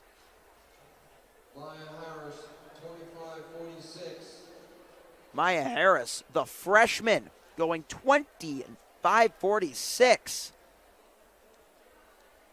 How about that for the youngster from the Lone Star State? She attends St. Dominic Savio Catholic High School. She's gone a little bit quicker this outdoor season, but as far as indoors goes, she has gone 25:76, so an indoor PR for Maya Harris. Apex. Caitlin Ivey, Courageous. Isaiah Jefferson, Carolina Crackhawks. Heat 12 coming up next.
Isaiah Jefferson, 25-30. Another scorcher in heat number 12. That was 25-30 by Asia Jefferson of the Carolina Trackhawks. 25-30 to win section number 12. Heat 13, Nicole Racer unattached. Can't believe it took me 3 days to whip out the Italiano. But here we are. We are vibing. We are at the 11 o'clock hour. Can you believe that we've only got 7 hours of coverage remaining today? Only sounds like a bit of a stretch when you consider 7 hours a long time, but for us, it is no time. It flies by like you wouldn't believe. It felt like just yesterday we were flying in from separate corners of the country, driving in from separate corners of the Commonwealth of Virginia to get here to bring you the action. And here we are, just a few hours away from saying goodnight, but we are saying good morning once again to our audience. If you're just joining us, we are midway through the 200-meter series of National Elite. This is the second highest overall seeded division, and we're looking to send the top 8 combined athletes from the 27 sections to the finals.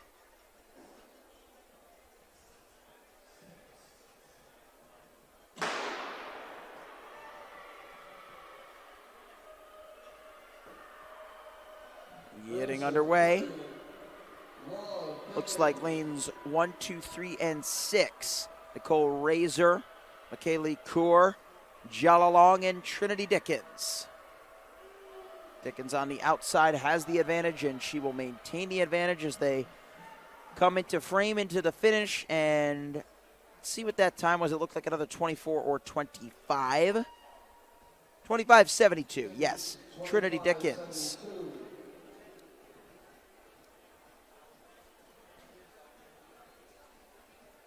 A good run by the junior from Elizabeth Seton, the Roadrunner from Bladensburg, Maryland.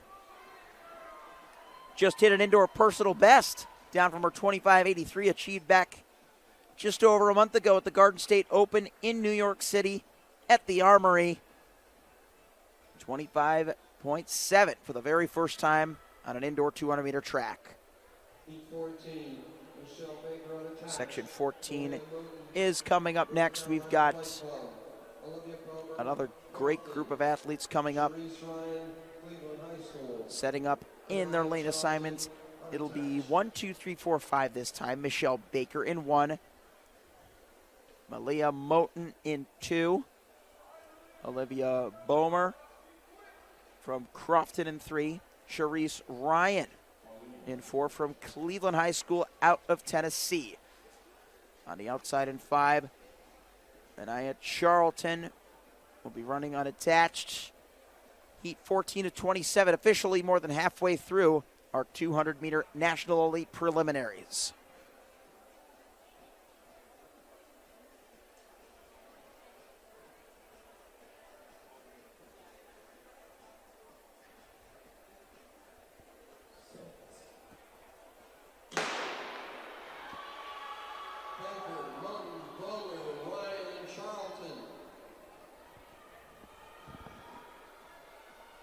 Down the back straightaway.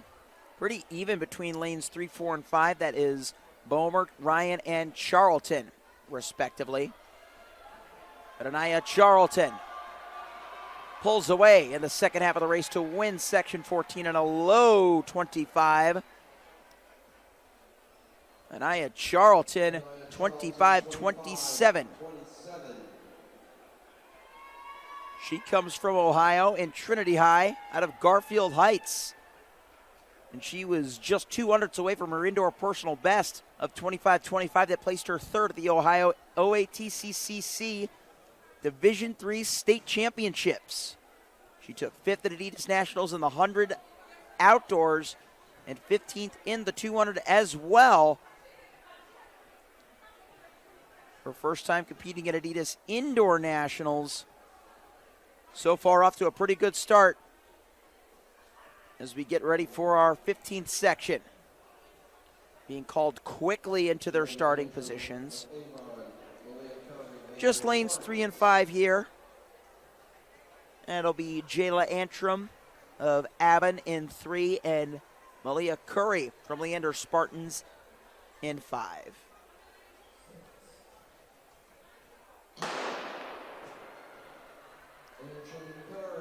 So we got Ohio against Texas here. And so far it's the Spartan from the Lone Star State. Out of Leander. Making the earliest impression, Malia Curry. Coming off of the turn with a commanding advantage, Curry to the line. She'll be in the 25 highs here. A great time for Curry. Malia Curry, 25-55. Great result there. And Curry, if we compare that to what she has done, she's only a sophomore. That was her third fastest 200 meters of the entire indoor season. And that was in a preliminary run. Huge shout out to the sophomore from TX. 16 of 27 is up next. Keep in mind we've got over 45 minutes to complete these next 12 sections. So it's very likely that we're going to have another break. And when we do so, we'll have to assess and see what field events are happening. We apologize to our live chat commenters. We were unable to bring you long jump coverage in between 200-meter preliminary rounds. But to give you a bit of an update, if we've got one on Blue Ridge timing, the long jump has been in full swing this Sunday morning. We've also got field live results, and the freshman long jump has been going. Jayla Woods has the lead at 18 feet. It looks like she will be our long jump champion, winning by over a foot with her best attempt, coming within 4 inches of the meet record. And for the boys' freshman long jump, Quincy Gilmer of Wartrack Club in 21'3". That's your field report, your field update as we move on to the 16th preliminary round of the girls' National Elite 200. Let's join them on the back straightaway. We've got 6 lanes filled. This is going to be an exciting race to the line. Who is going to get it coming off of the turn? In lane number 5, moving ahead, proving herself to be the class of the field is Shania Shirley in the all-black kit. Running unattached, 25.66 for the senior from William A. Hugh from Cornelius, North Carolina.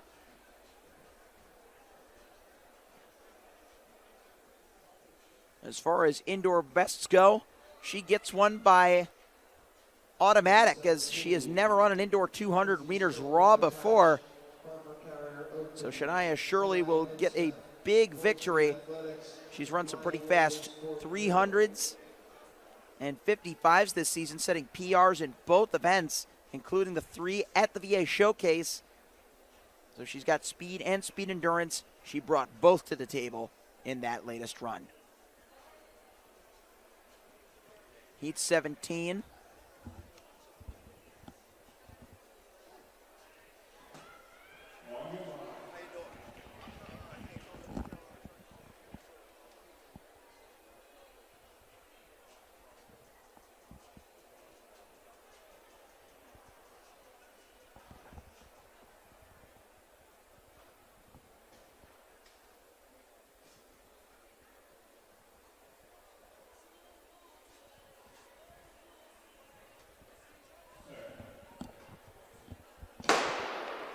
Here we go, section 17. Looks like we got lanes 2, 4, 5, and 6 this time. Izzy Spillman, Harper Carrier, Anaya Hedspeth, and Mia Williams from Fort Mill. She's on the outside with an arrow lead around the turn. Hedspeth, though, from Full Speed Athletics is going to make it close. This one's going to go to the photo for sure. Hedspeth gets it in 25:42 by just a very narrow margin of .01. And we got an important update for you regarding our closing act of Day 3 of Adidas Track Nationals from the head coach himself of Carolina Trackhawks. They will be attempting to break the meet record, giving you a sense of what that would entail. The boys 4x400 meter relay championship meet record at Adidas Nationals is held by IMG Elite of 3:13.33. Carolina Trackhawks will be in the third and final heat, and they'll be anchored home by the man who had the fastest time in the boys 200 meter prelims, Dominic Harper. Definitely make sure you look out for that later. We may have to be assessing a possibility for an all-purpose North Carolina state record too. It won't count towards high school state records, as Carolina Trackhawks is a club compiling multiple sprinters from across the Tar Heel state, but still would be good to assess just for historic purposes. Let's resume focus though with our 18th section, 25:01, the fastest that we've seen. Again, that was by Amara Crabb of West Catholic. Heat 18 on the track. Victoria Batiste, Ella Baker, Milan Worthy, Cameron Wilson, and Dalen Jones. It was Milan Worthy, Cameron Wilson, and Dalen Jones in lanes 4, 5, and 6. It'll be a battle between Wilson and Jones for the line. Cameron Wilson from Leander Spartans makes the late surge to get the job done. 24:87.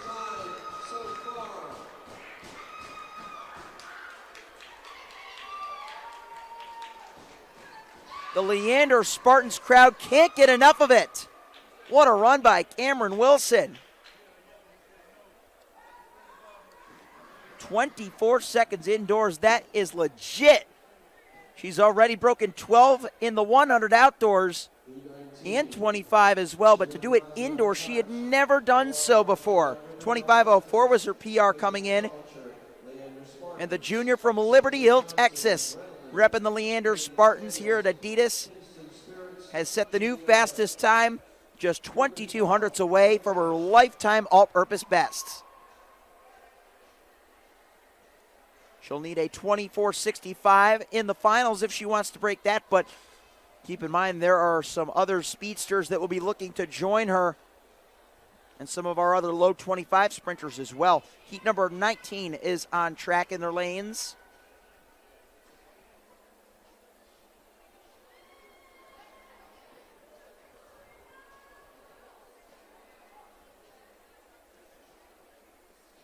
Looking at who we got here, I'm almost positive all 6 lanes will be used this time. In lane 1, we've got Serena Matzi running unattached. In lane 2, Nalani Armstrong of Riverdale Baptist. She'll be wearing their navy blue dominant kits. We've seen a lot of their golden kits, but Armstrong will be wearing the blue. Cadence Colliker from Leander Spartans. She saw what her teammate just did, and she'll be looking to deliver a strong effort out of lane number 3. Look out for Cadence in the center of the track. Look out as well for Serenity Johnson of Adrenaline Track Club. She'll be in lane number 4. Repping Wilmington, Delaware. Cadence Daniels of Kinston Spirits in 5. And Juliana Remersma will be running unattached in 6.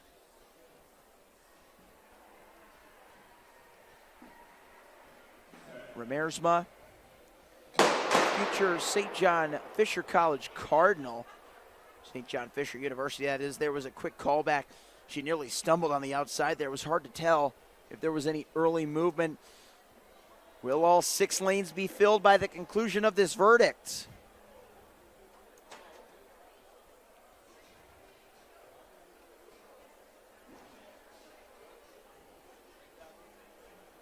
All of the athletes awaiting the starter's decision.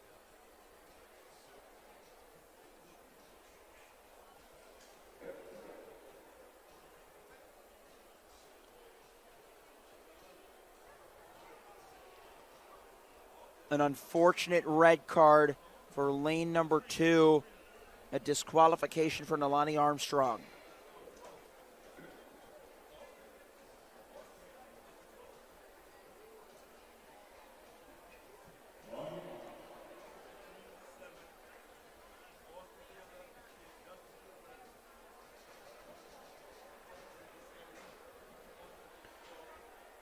Back to Juliana Ramirez. She's made a very lengthy trip here. The girl in lane 6 from Mariah Bouquet Valley from way up north in New York State.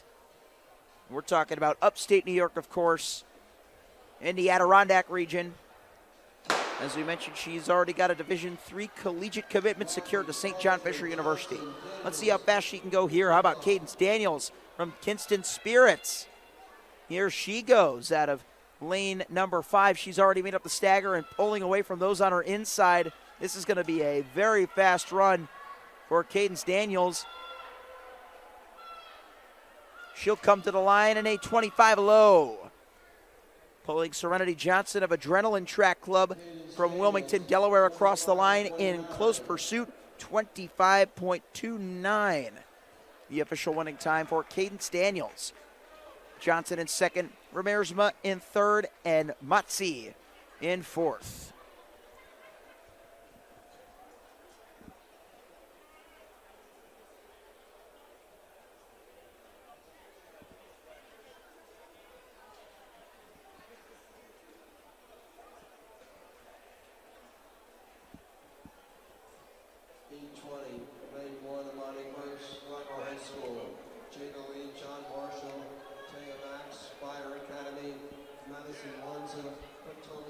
We are officially in our second decade of 200-meter series for the National Elite Girls Prelims.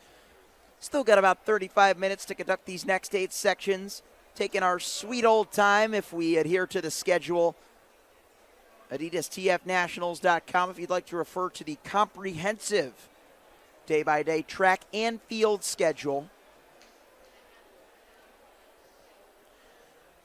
But if we refer to our latest start list, we'll have Imani Gross of Largo in lane number 1, Jada Lee of John Marshall in lane number 2. Lane number 3 looks to be vacant. Lane 4 isn't. It is occupied by Taya Mack of Spire Academy, Ohio. Lane 5 also in absence, leaving Potomac Falls Madison Wanza running blind on the outside in 6. Heat 20 of 27. In the girls' 200-meter National Elite Prelims.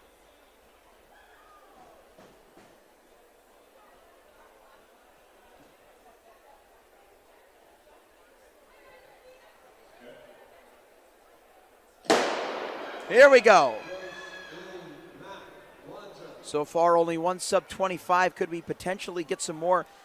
I saw Wanza drifting a little bit on the inside of 6, but she stays in her lane on the backstretch, reestablishes herself. Taya Mack of Spire Academy giving her a good challenge in lane number 4. As coming around the turn and into the straightaway.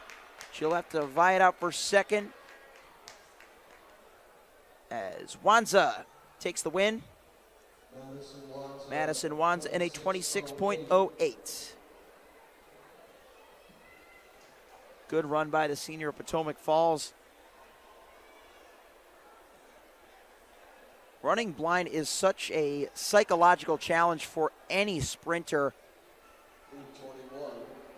Whenever I bring up that concept, I like to flash it back to Wade Van Niekerk at the 2016 Rio Olympic Games when he drew lane number 8 in the men's Olympic 400-meter final. Yet still went faster than anybody has ever gone before over a raw out lap. 43.03. Holding off Karani James and LaShawn Merritt. And though this past Olympics yielded 5 men sub 44 in one race. I would argue that Rio final still remains as one of the greatest quarter-mile clashes that we have ever seen. And it just goes to show you the mental resolve that you need to summon up when you don't have those competitors to chase on your inside. When you pass up competitors on your outside, speaking from experience, it gives you a little jolt of adrenaline. It's that psychological factor that can feed into your sprinting arsenal. And when you don't have that, it's tough. It's tough out there in lane number 6. Madison Wanza got it done, though, in heat number 20. Running in lane number 21. Let's meet our field once again. Lane 2, Favor Olalapo of CMIT. Nayana Watson in 3 from Rams Elite. In 4 is Alexis Shelton of Port Clinton. In lane 5, Kennedy Hinton of the Carolina Trackhawks. And on the outside, with the challenge of running blind, will be Renaya Corbin of Parkside High School. And though she'll have that challenge, she runs the exact same distance as all the other competitors. So really, the conditions are equal. Let's see who ultimately navigates this lap the fastest. So far, Hinton looking good in the red of Carolina Trackhawks. Alexis Shelton, one on her inside from Port Clinton, giving chase as they come around the far turn. It'll be the Trackhawk from Carolina, Kennedy Hinton, to the line in a 25 mid performance. She'll take heat number 21 at a 25:39.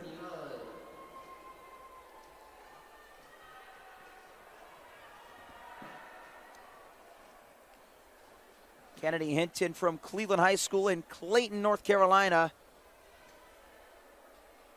I may have identified a Cleveland High School as being from Tennessee earlier, and I was correct on that. The difference is Kennedy Hinton is representing Carolina Trackhawks. That just simply happens to be the institution that she attends for high school. And as for her 200-meter personal bests, she was pretty darn close to that. As far as indoors, she'll get one. And outdoors, her fastest is 25:01 with a little bit of wind in her back. She didn't need any of that here today. So, heat number 22 is up next. In lane number 1, we've got Maya Owuro of St. Vincent Pallotti. In lane number 3, Tanaya Hayden of Madison Central. Lane 4, Lauren Pace of Riverdale Baptist. She'll be dangerous. And in lane number 5, also dangerous from the Leander Spartans Track Club, is Chase Madison Hare, just a freshman. Competing for a top 8 combined standing and spot in the National Elite Final. Heading onto the back straightaway, look at the freshman go. She's got the challenge of running blind from lane number 5, and Chase Madison Hare will lead. Coming into the final 50 meters, descending the slope of the Virginia Beach Sports Center and running through the line. Chase Madison Hare looks like she backed off a little bit at the end, but still wins in 25:53.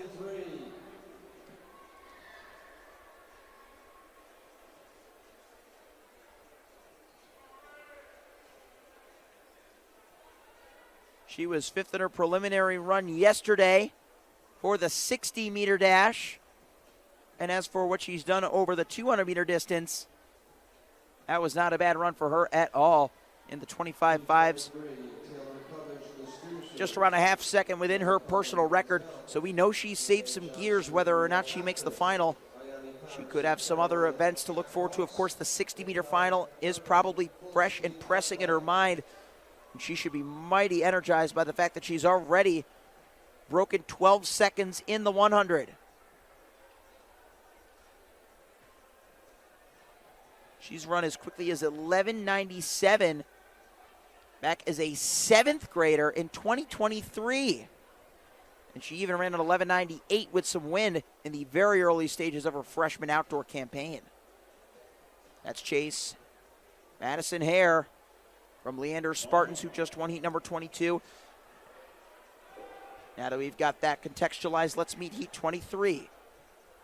Lane 2, Tyler Cubbage of the Stoosers. Lane 3, Galia Cohen of the Gazelles. Lane 4, Ryan Johnson of Riverdale Baptist. Lane 5, Ayani Patterson of Carolina Trackhawks. Lane 6, Kanaya Irvin of Full Speed Athletics. Your 23rd section.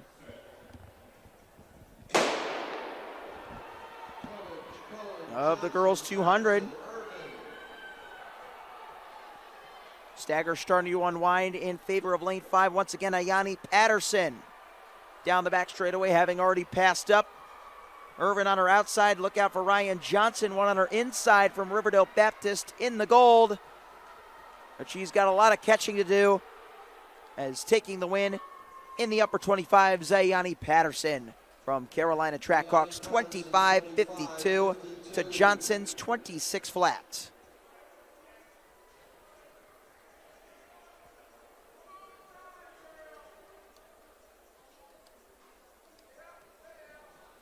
Patterson, the senior from Willow Spring out of Fukuai Arena,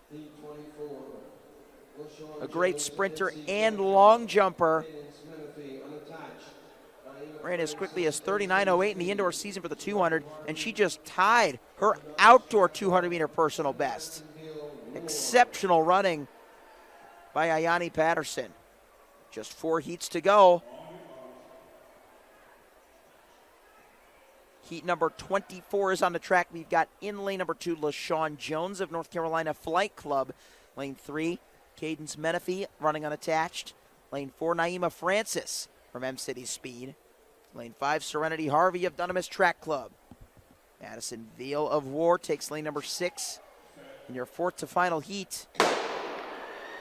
Still only one athlete has broken the 25-second barrier thus far. We'll see if we can get any more here. A great start by Serenity Harvey, the senior from Dunamis, moving well down the back straightaway. Now coming around the far turn, still with the advantage. Naima Francis trying to get into the shakeup for second, but into the home straightaway. It'll be, yes, sub 25 for Serenity Harvey. Serenity Harvey, 24:79, the new fastest time, and that is a new lifetime indoor best. For the girl who took 8th in the 200 at Outdoor Nationals last year, just missed advancing out of the prelims at Outdoor Nationals. A multi-time state champion in North Carolina 2A has given herself a shot to become a National Elite Adidas Nationals champion. Serenity Harvey, a native of Whiteville, North Carolina, representing Dunamis with great pride and prowess. Moving on, heat number 25 on the track. We're going to have just 3 athletes out there. Brooke Lynn running unattached in 3. Chloe Thomas also running unattached in 4. And then Nadi Paku, repping the Carolina Trackhawks, takes lane number 5.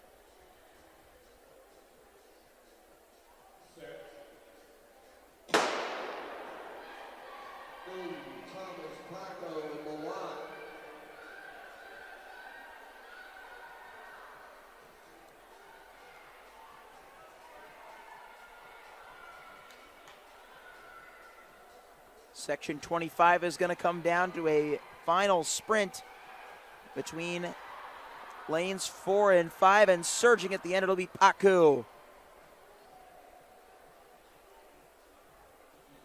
Wipes the sweat off her brow as she comes across the line in 25:48. A solid win and really pulled away in that last 50 meters. Chloe Thomas takes second in 25:79. With just 2 heats to go. Top 8 is where you got to be. E26, Juliana Sullivan. If we have a compiled standing right now, we can refresh our live results feed and see that of the scored heats thus far, our top times or 25:39 or better. Kennedy Hinton of the Carolina Trackhawks currently has the bubble, so that's what we're going to assess moving forward in these final two heats. 25:39. Remember that time.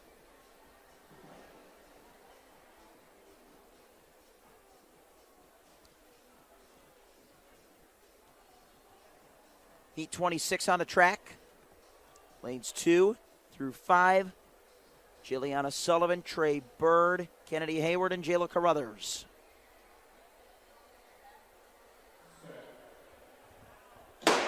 They're underway at the first gun. Very nice and even start. Now starting to get into her running. Onto the back straightaway first. In lane number 5, rocking that gold kit, Jayla Carruthers. She'll have the lead in the final 100 meters. Stagger continuing to unwind around this second bend. It'll be Trey Bird of War getting into the mix for second. But running away for the victory, it's Jayla Carruthers, track 7.57. Needed a 25:39 to advance. She'll be just outside of that, 25:76. And now the final heat. Just one heat to go and one more opportunity to make those finals.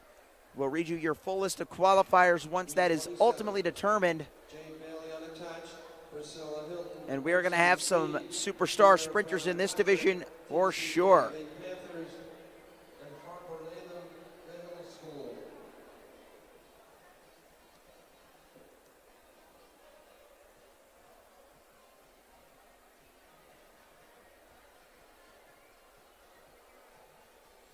Let's meet the field in this section. Lane number 3 will go to Jade Bailey. She's running unattached. M-City Speeds, Priscilla Hilton takes lane number 4. She's just a sophomore, a senior from TCK Elite Panthers. The Ohio native from Huber Heights, repping the track club from Dayton. It is Tiara Brandon Patrick who had the fastest semifinal of the 60-meter qualifiers for this National Elite Division. Look out for her in 5, and Harper Latham of the Hill School from Pottstown, PA, in lane number 6. Here they go. Latham with a strong start, but Brandon Patrick with a stronger start as she heads down the back straightaway, collecting the lead early on. With less than 100 meters to go, she's got to go below a 25:39 to make that final as she rounds the second bend, coming down the straightaway, giving it everything she's got. Yes, she's on to the finals.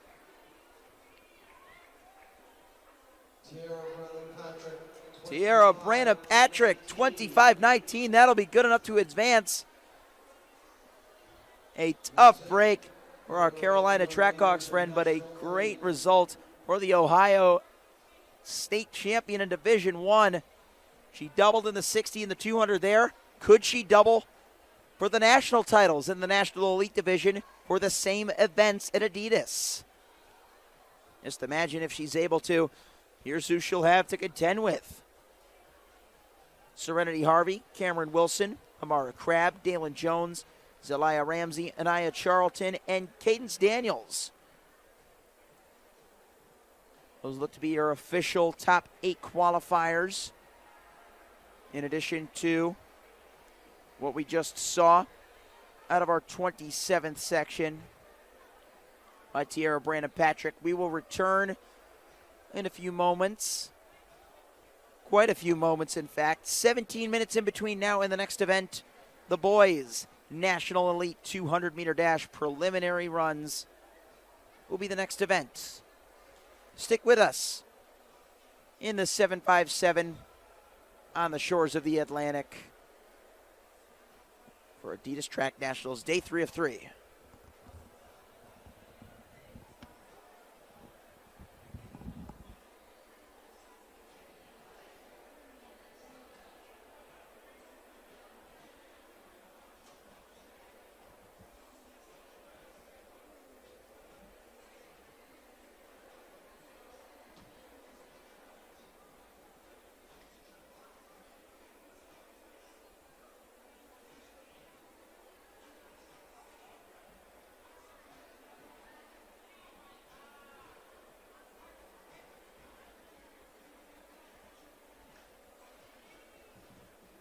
Quick update in the championship finals of the girls pole vault.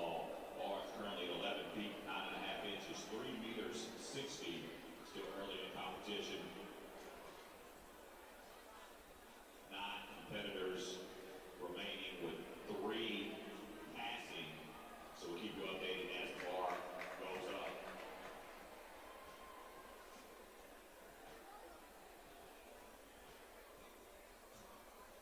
And for the championship finals for the girls shot put, Natalie Brown competing unattached, your current leader. Best mark 46 feet 5 3/4 of an inch, 14 meters 17. Jane Hussein-Wah, your second best mark 44 feet 5 1/4 of an inch, 13 meters 55.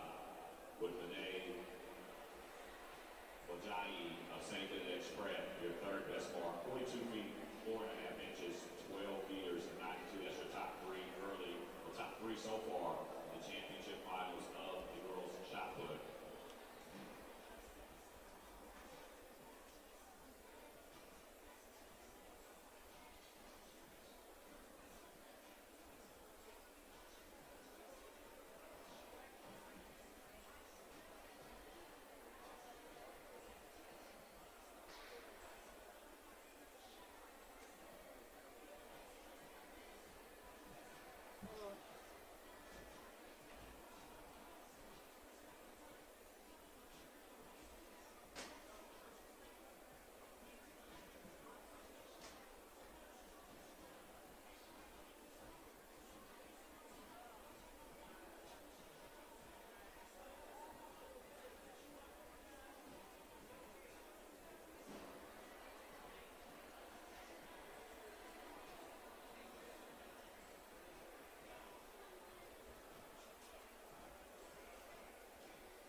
Top 3 in the freshman finals for the girls long jump. It was Jayla Woods unattached to win it, 18 feet even, 5 meters 49. Mercedes Slater of Team Ontario in second, 16 feet 11 1/2 inches,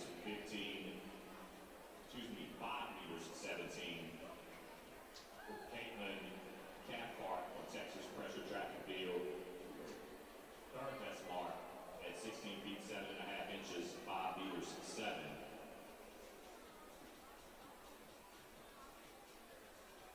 For the freshman finals for the boys long jumps, it was Quincy Gilmer, your winner, setting a meet record of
start reporting to your venue. Thank you.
What the heck is up?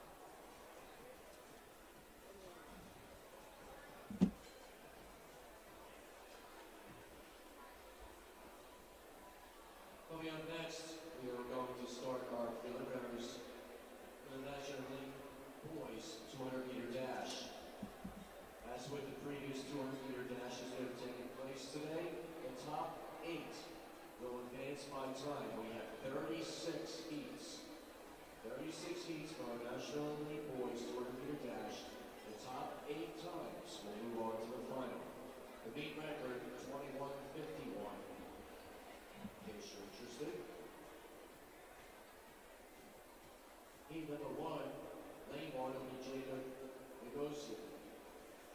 Lane 4 will be Josiah Lockridge. Lane 5, Adam Whitaker.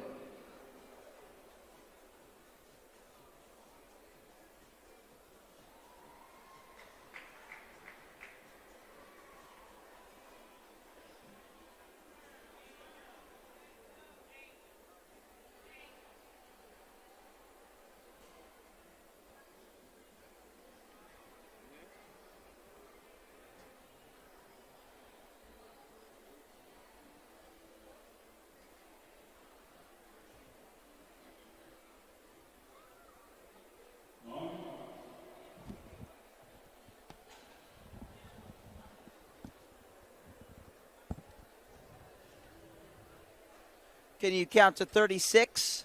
We sure hope you can. If you can't, perhaps our 200-meter sprinters in the boys' National Elite Division can help you out. We've got 36 heats coming up next. The first includes 3 athletes, Jacob Gagosian in 2 from Jackson Reed, Josiah Lockridge in 4, and Adam Whitaker of Blue Lightning in lane number 5. We are underway. Lane 2, Jacob Gagosian. 4, Josiah Lockridge, and 5, Adam Whitaker. Top 8 in these next 36 sections will advance to the National Elite Finals later this afternoon. A great battle coming to the line. It'll be the unattached Lockridge moving ahead to take the first section with a winning time of 22:71. Good run by Josiah Lockridge. Heat number 2 coming up. National Elite Boys 200-meter dash prelims. Lane 2, we'll see Damian Hope. Having a look at where he comes from. Lloyd Memorial, class of 2025 from Erlanger, Kentucky. He took second in the 55 at his indoor state meet and also took second in the 200. He just set an indoor personal best. His first time ever below the 23-second barrier. Hey, you come to Adidas Nationals to get that done. And he has come to the exact right place to do just that. Section number 2 coming up next. We'll have Jaden Campbell of Jackson Reed on the inside in 1. Davian Hoyen of Kinston Spirits in 2. Dominic Cottardo of Ellington in 3. Lane number 5 and 4 are vacant, leaving Milo Willits of Gibbs Track Club in lane number 6. Milo from Corryton, Tennessee, out of Gibbs High School, took 11th at the Tennessee Indoor State Championships in 22:64. He's also a sub-50 400-meter runner, so he'll definitely have the strength to hold on for a fast time and potentially a heat win. He's going to want to be top 8 overall type of fast as he is leaving the interior staggers behind Milo Willits. Could he get an indoor personal best? Perhaps in the mid-22s. He's close. I think he just might have dipped under his 22:64 from the Tennessee State meet. Oh, yeah, 22:47 for Milo Willits.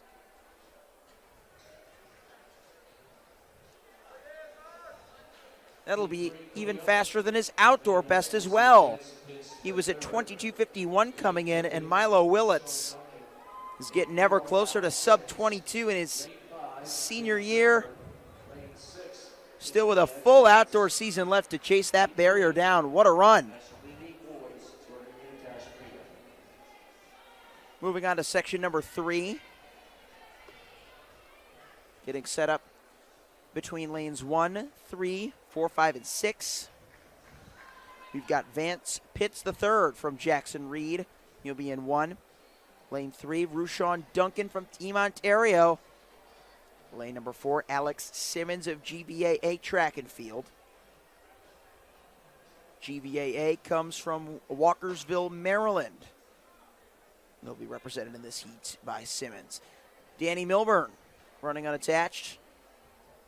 Repping the number 403 on his backside. He'll be in 5. And Timothy Evans of Riverdale Baptist is in lane number 6.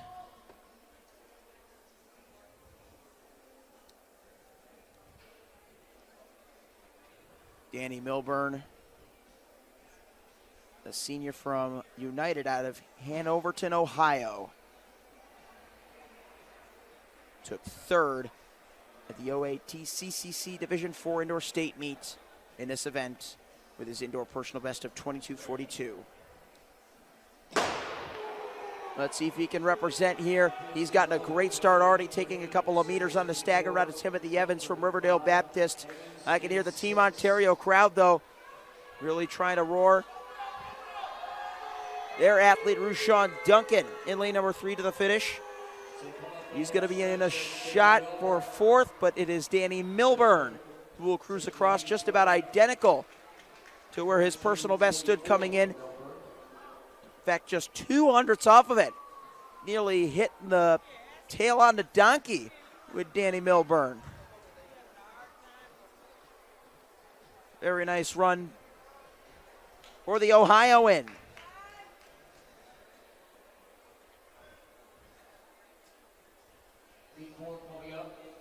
Danny Milburn will set the fastest combined time moving forward as heat number 5 gets ready to go. Correction, heat number 4, not quite at heat 5 yet. That's, of course, good news, as that means more 200s for you to enjoy. In this section, we'll have William Foster of Newman Athletic Academy in lane 1. Lane number 2, Landon Little of Metrolina Christian Academy in 2. Lane number 2, Landon Little of Metrolina Christian Academy in 2. Just like the Bronx Fire. Lorenzo Flores de Benedictis in 3 from Wallkill Valley. Lane number 4, Dasan Jones of Train Fast Athletics. Lane 5, Kala'i Makanani from Boston Spa out of New York. He's running unattached today. Just like last night, repping his Sky's the Limit track gear. Was just outside of sub 50 in the 400. Set a school record of 50:13. Zaire Scurry of Steubenville also ran a great 400 yesterday. Look out for him in lane number 6.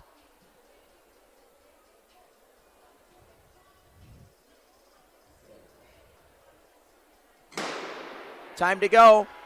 Section number 4 of 36 in the boys 200. Makanani's gotten a very solid start, making up steady ground on Zaire Scurry, the sophomore from Steubenville, on his outside.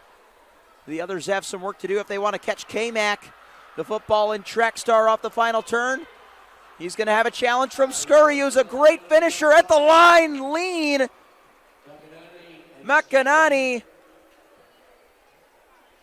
just did enough and runs another school record, 22:39, a new lifetime best for K-Mac. 22:40 as well for Zaire Scurry in second.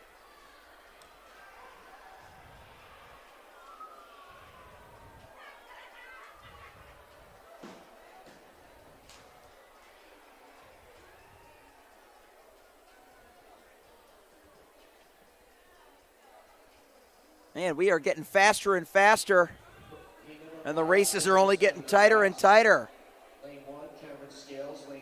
Looking at heat number 5 up next. Cameron Scales running unattached in 1.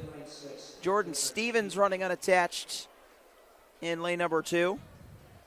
Lane number 3, Dominic Wyant, our third unattached athlete, in lane number 3. Chance Turner of North Mecklenburg will be in lane number 4. Our only other attached athlete will be Clive Headley from USA Jamaica. He is in lane number 5. And Desrick Hamons will be running unattached in lane number 6.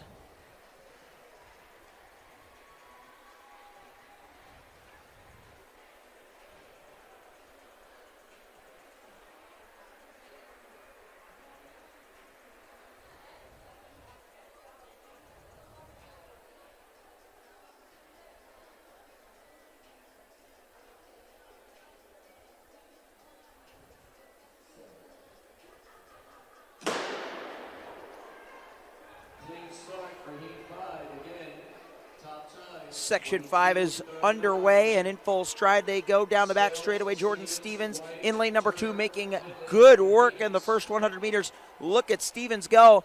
He is caught right up to Derek Hesmans on his outside. Desrick gonna have to rally in the final 50, and he does, just barely on the near side. Desrick Hamons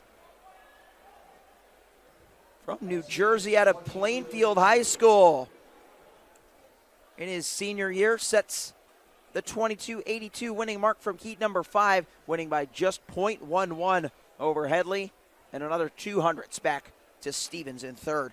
Again, Stevens did all the dirty work in that first half of the race. Nearly looked like he was going to catch Hamons on his outside, but Desrick held his form, and he wins. Heat 6, it's Aiden Lacewell, Nehemiah Hughes, Matai Soul, Jr. Even if not all of these athletes will ultimately factor and feature for the final, you just love to see them push each other to personal records, season bests, whatever they might be after. Even just exhilarating heat wins. What more can you ask for? Section 6 coming up next. We've got Aiden Lacewell from Newman Athletic Academy on the inside in 1.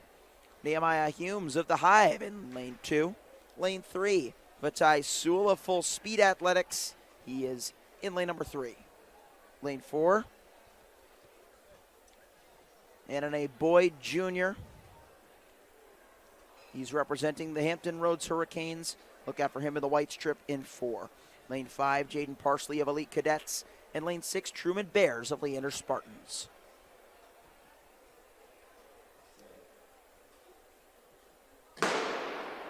Here we go once again in section number 6. Heat 6 hitting the backstretch.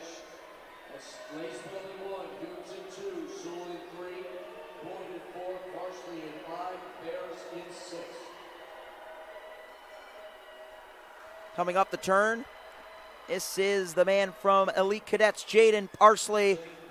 Just narrowly going to get it over the Leander Spartan Truman Bears. Parsley goes 22:31. That'll be another new fastest time. 0.32 for Bears, just 1/100th away from him. Yet another down-to-the-wire finish. Lane 6. Though you have the disadvantage of running blind, you still have that extra little bit of downgrade to work with when you're consumed by that lactic in the final 50. And that's how Bears, in part, was able to make it such a close finish. The other part, of course, being the fact that he is a fast sprinter, a national caliber sprinter competing at Adidas Indoor Nationals. I mean, it is hard to make it to this stage without having a great deal of sprint speed, irrelevant to the bank nature of the indoor track. And it's hard to have a good race without that either.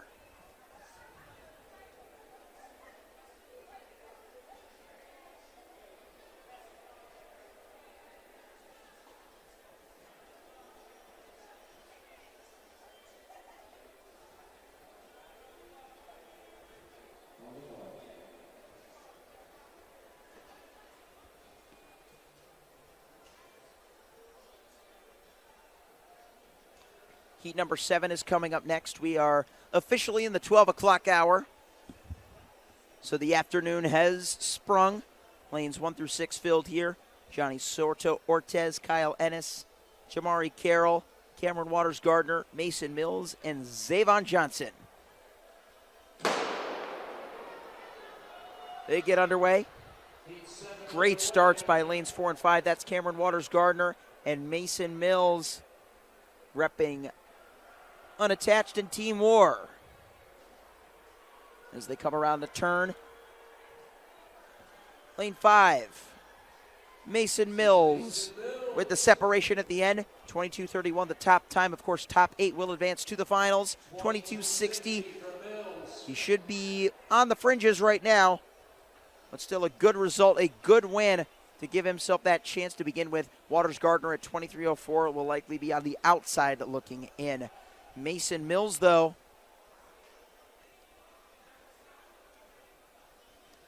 having a look at what he's done. Nansemond River is where he calls home. Out of nearby Suffolk, Virginia, just 30 minutes up the road. He just set an indoor personal best, breaking his 22:71 that he ran here earlier this season at the Virginia Beach High School Relays. And he was just a 10th away from his 22:50 outdoor personal best from the Dogwood Track Classic in Charlottesville.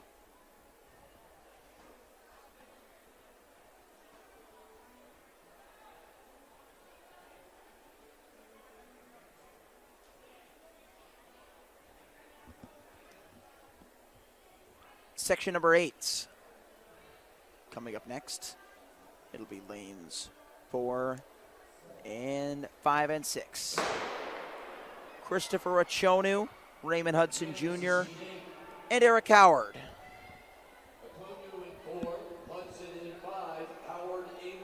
How about Raymond Hudson Jr., the sophomore from the speed team? He has all but eliminated the stagger as he heads down the home straightaway. Coming to the line, Raymond Hudson. 22:40 for Hud. RHJ with a 22.40 to take the Section 8 win. Assessing that to his personal best. He just blew it out of the water. His fastest 200 on record, though we know he can go faster based on what we just saw, was a 25:74 from outdoors. And after sparingly racing this indoor season, he has done absolute damage here at Adidas Nationals. Of course, that's according to his high school profile. According to his speed team profile, his 200-meter PR was a 22:22. So that is still his overall personal best, but his indoor best, he has obliterated that.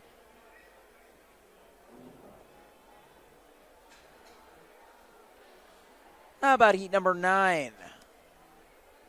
Trying to keep the scene set and straight for use. Section 9 includes lanes 1, 2, 3, 5, and 6.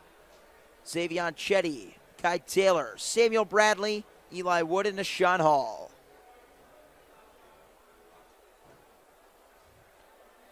They're going to stand them up.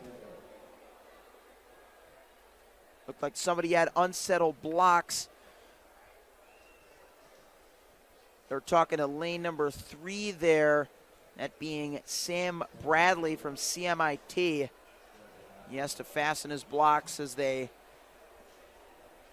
recall them down on their marks to the start, set, and then the gun. You have to be as still as a statue in anticipation of that gun. Can't flinch, can't move early. Kai Taylor of Apex, a name that I recognize.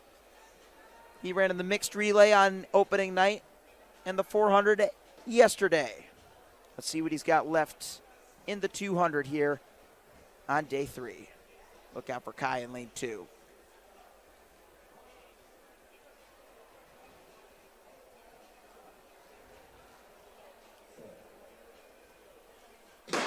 Take 2 of heat 9. In the National Elite Boys 200-meter preliminaries, got to go top 8 overall. Eli Wood of the Prout School trying to make up ground on Nashawn Hall of Team Ontario, whose crowd is roaring him around this Adidas track here at the Virginia Beach Sports Center. He'll have the narrow lead coming off at the turn, accelerating to the line. Nashawn Hall just might have held on. Wood and Bradley were charging hard, and Nashawn Hall wins in 22:88. What a surge at the end by Eli Wood to get within 200ths, but just ran out of room at the end.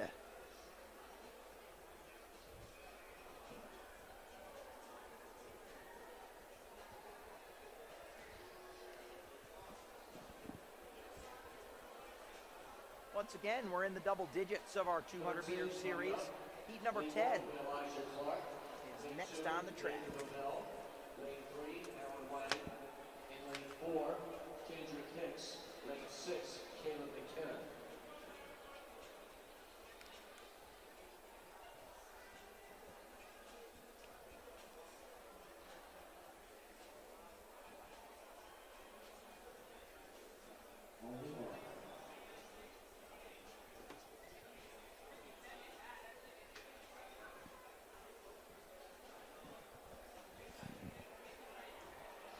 Time to meet heat number 10 as they get in their starting positions. It'll be Elijah Clark, Nathan Bavell, Alan Wang, Kendrick Hicks, and Caleb McKenna in lanes 1, 2, 3, 4, and 6. They get underway. A good start by Kendrick Hicks of Leander Spartans. Caleb McKenna running unattached. Has a lane in between. But he's in lane 6, still looking strong as they come around the second bend. Look out for Alan Wang, the unattached athlete, in lane 3 as well. He is lurking. He's in third off the turn. It's a neck-and-neck battle to the line between Leander Spartans, Kendrick Hicks, and the unattached Caleb McKenna. They're going to give it to Hicks by 100th. Kendrick in 22:68. Caleb McKenna in 22:69.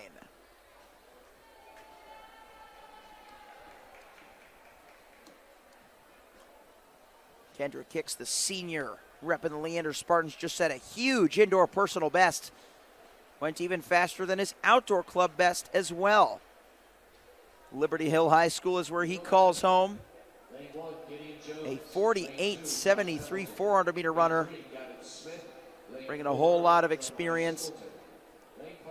Setting a 200-meter PR ain't a bad way to add to that experience. As we move on to heat number 11 of 36.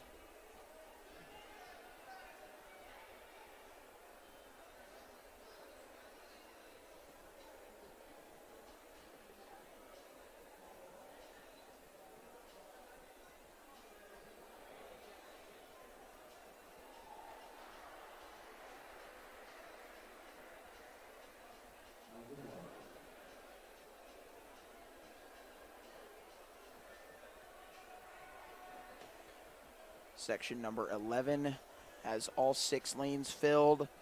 Gideon Jones, Josh Hamilton, Gavin Smith, Jeremiah Singleton, Nathan Danberg, and Isaiah Davis.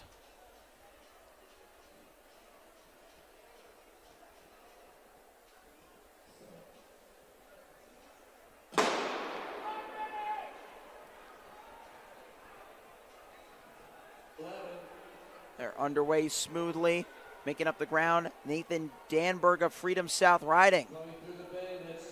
Look at him in the white kit. Lane number 5 once again. Powerful, rapid turnover. This is how you get it done in the 200 meters. Nathan Danberg leaving it up to 0 chance. How fast did he go? 21:87. By far the new fastest time for Nathan Danberg. That would have been competitive enough to qualify for the championship final. And Nathan Danberg has put the target on his back for the national elite grouping as well.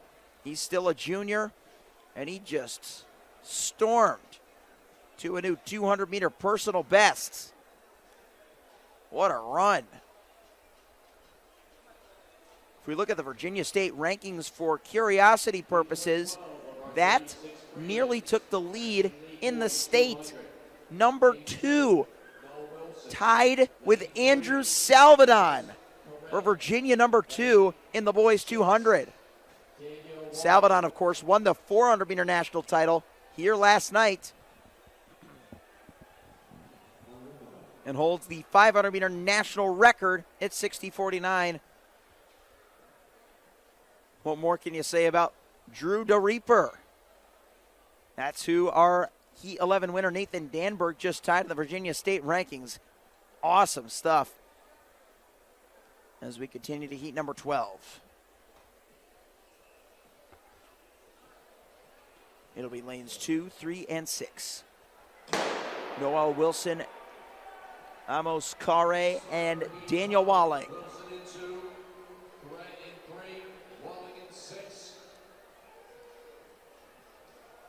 Daniel Walling, the unattached athlete out of West Virginia, looking to beat his outdoor personal best potentially of 22:54. He'll accelerate off the downgrade. Will he get the win? Kare was close. Amos Kare was right there at the end, but Daniel Walling will get it done. 23:51 with no immediate interior pressure. Didn't feel it until that home straightaway, but responded very nicely to Kare's challenge. All 3 guys within 3/10 in our third heat. By third, of course, I mean a third of the way through, as 12 times 3 is 36. So we are 33.3% done with the boys' 200-meter national elite prelims. We're going to continue on over the next 45 minutes and change. We'll have the national anthem and opening ceremonies to come then before returning for the 60-meter hurdles and dash finals on the infield.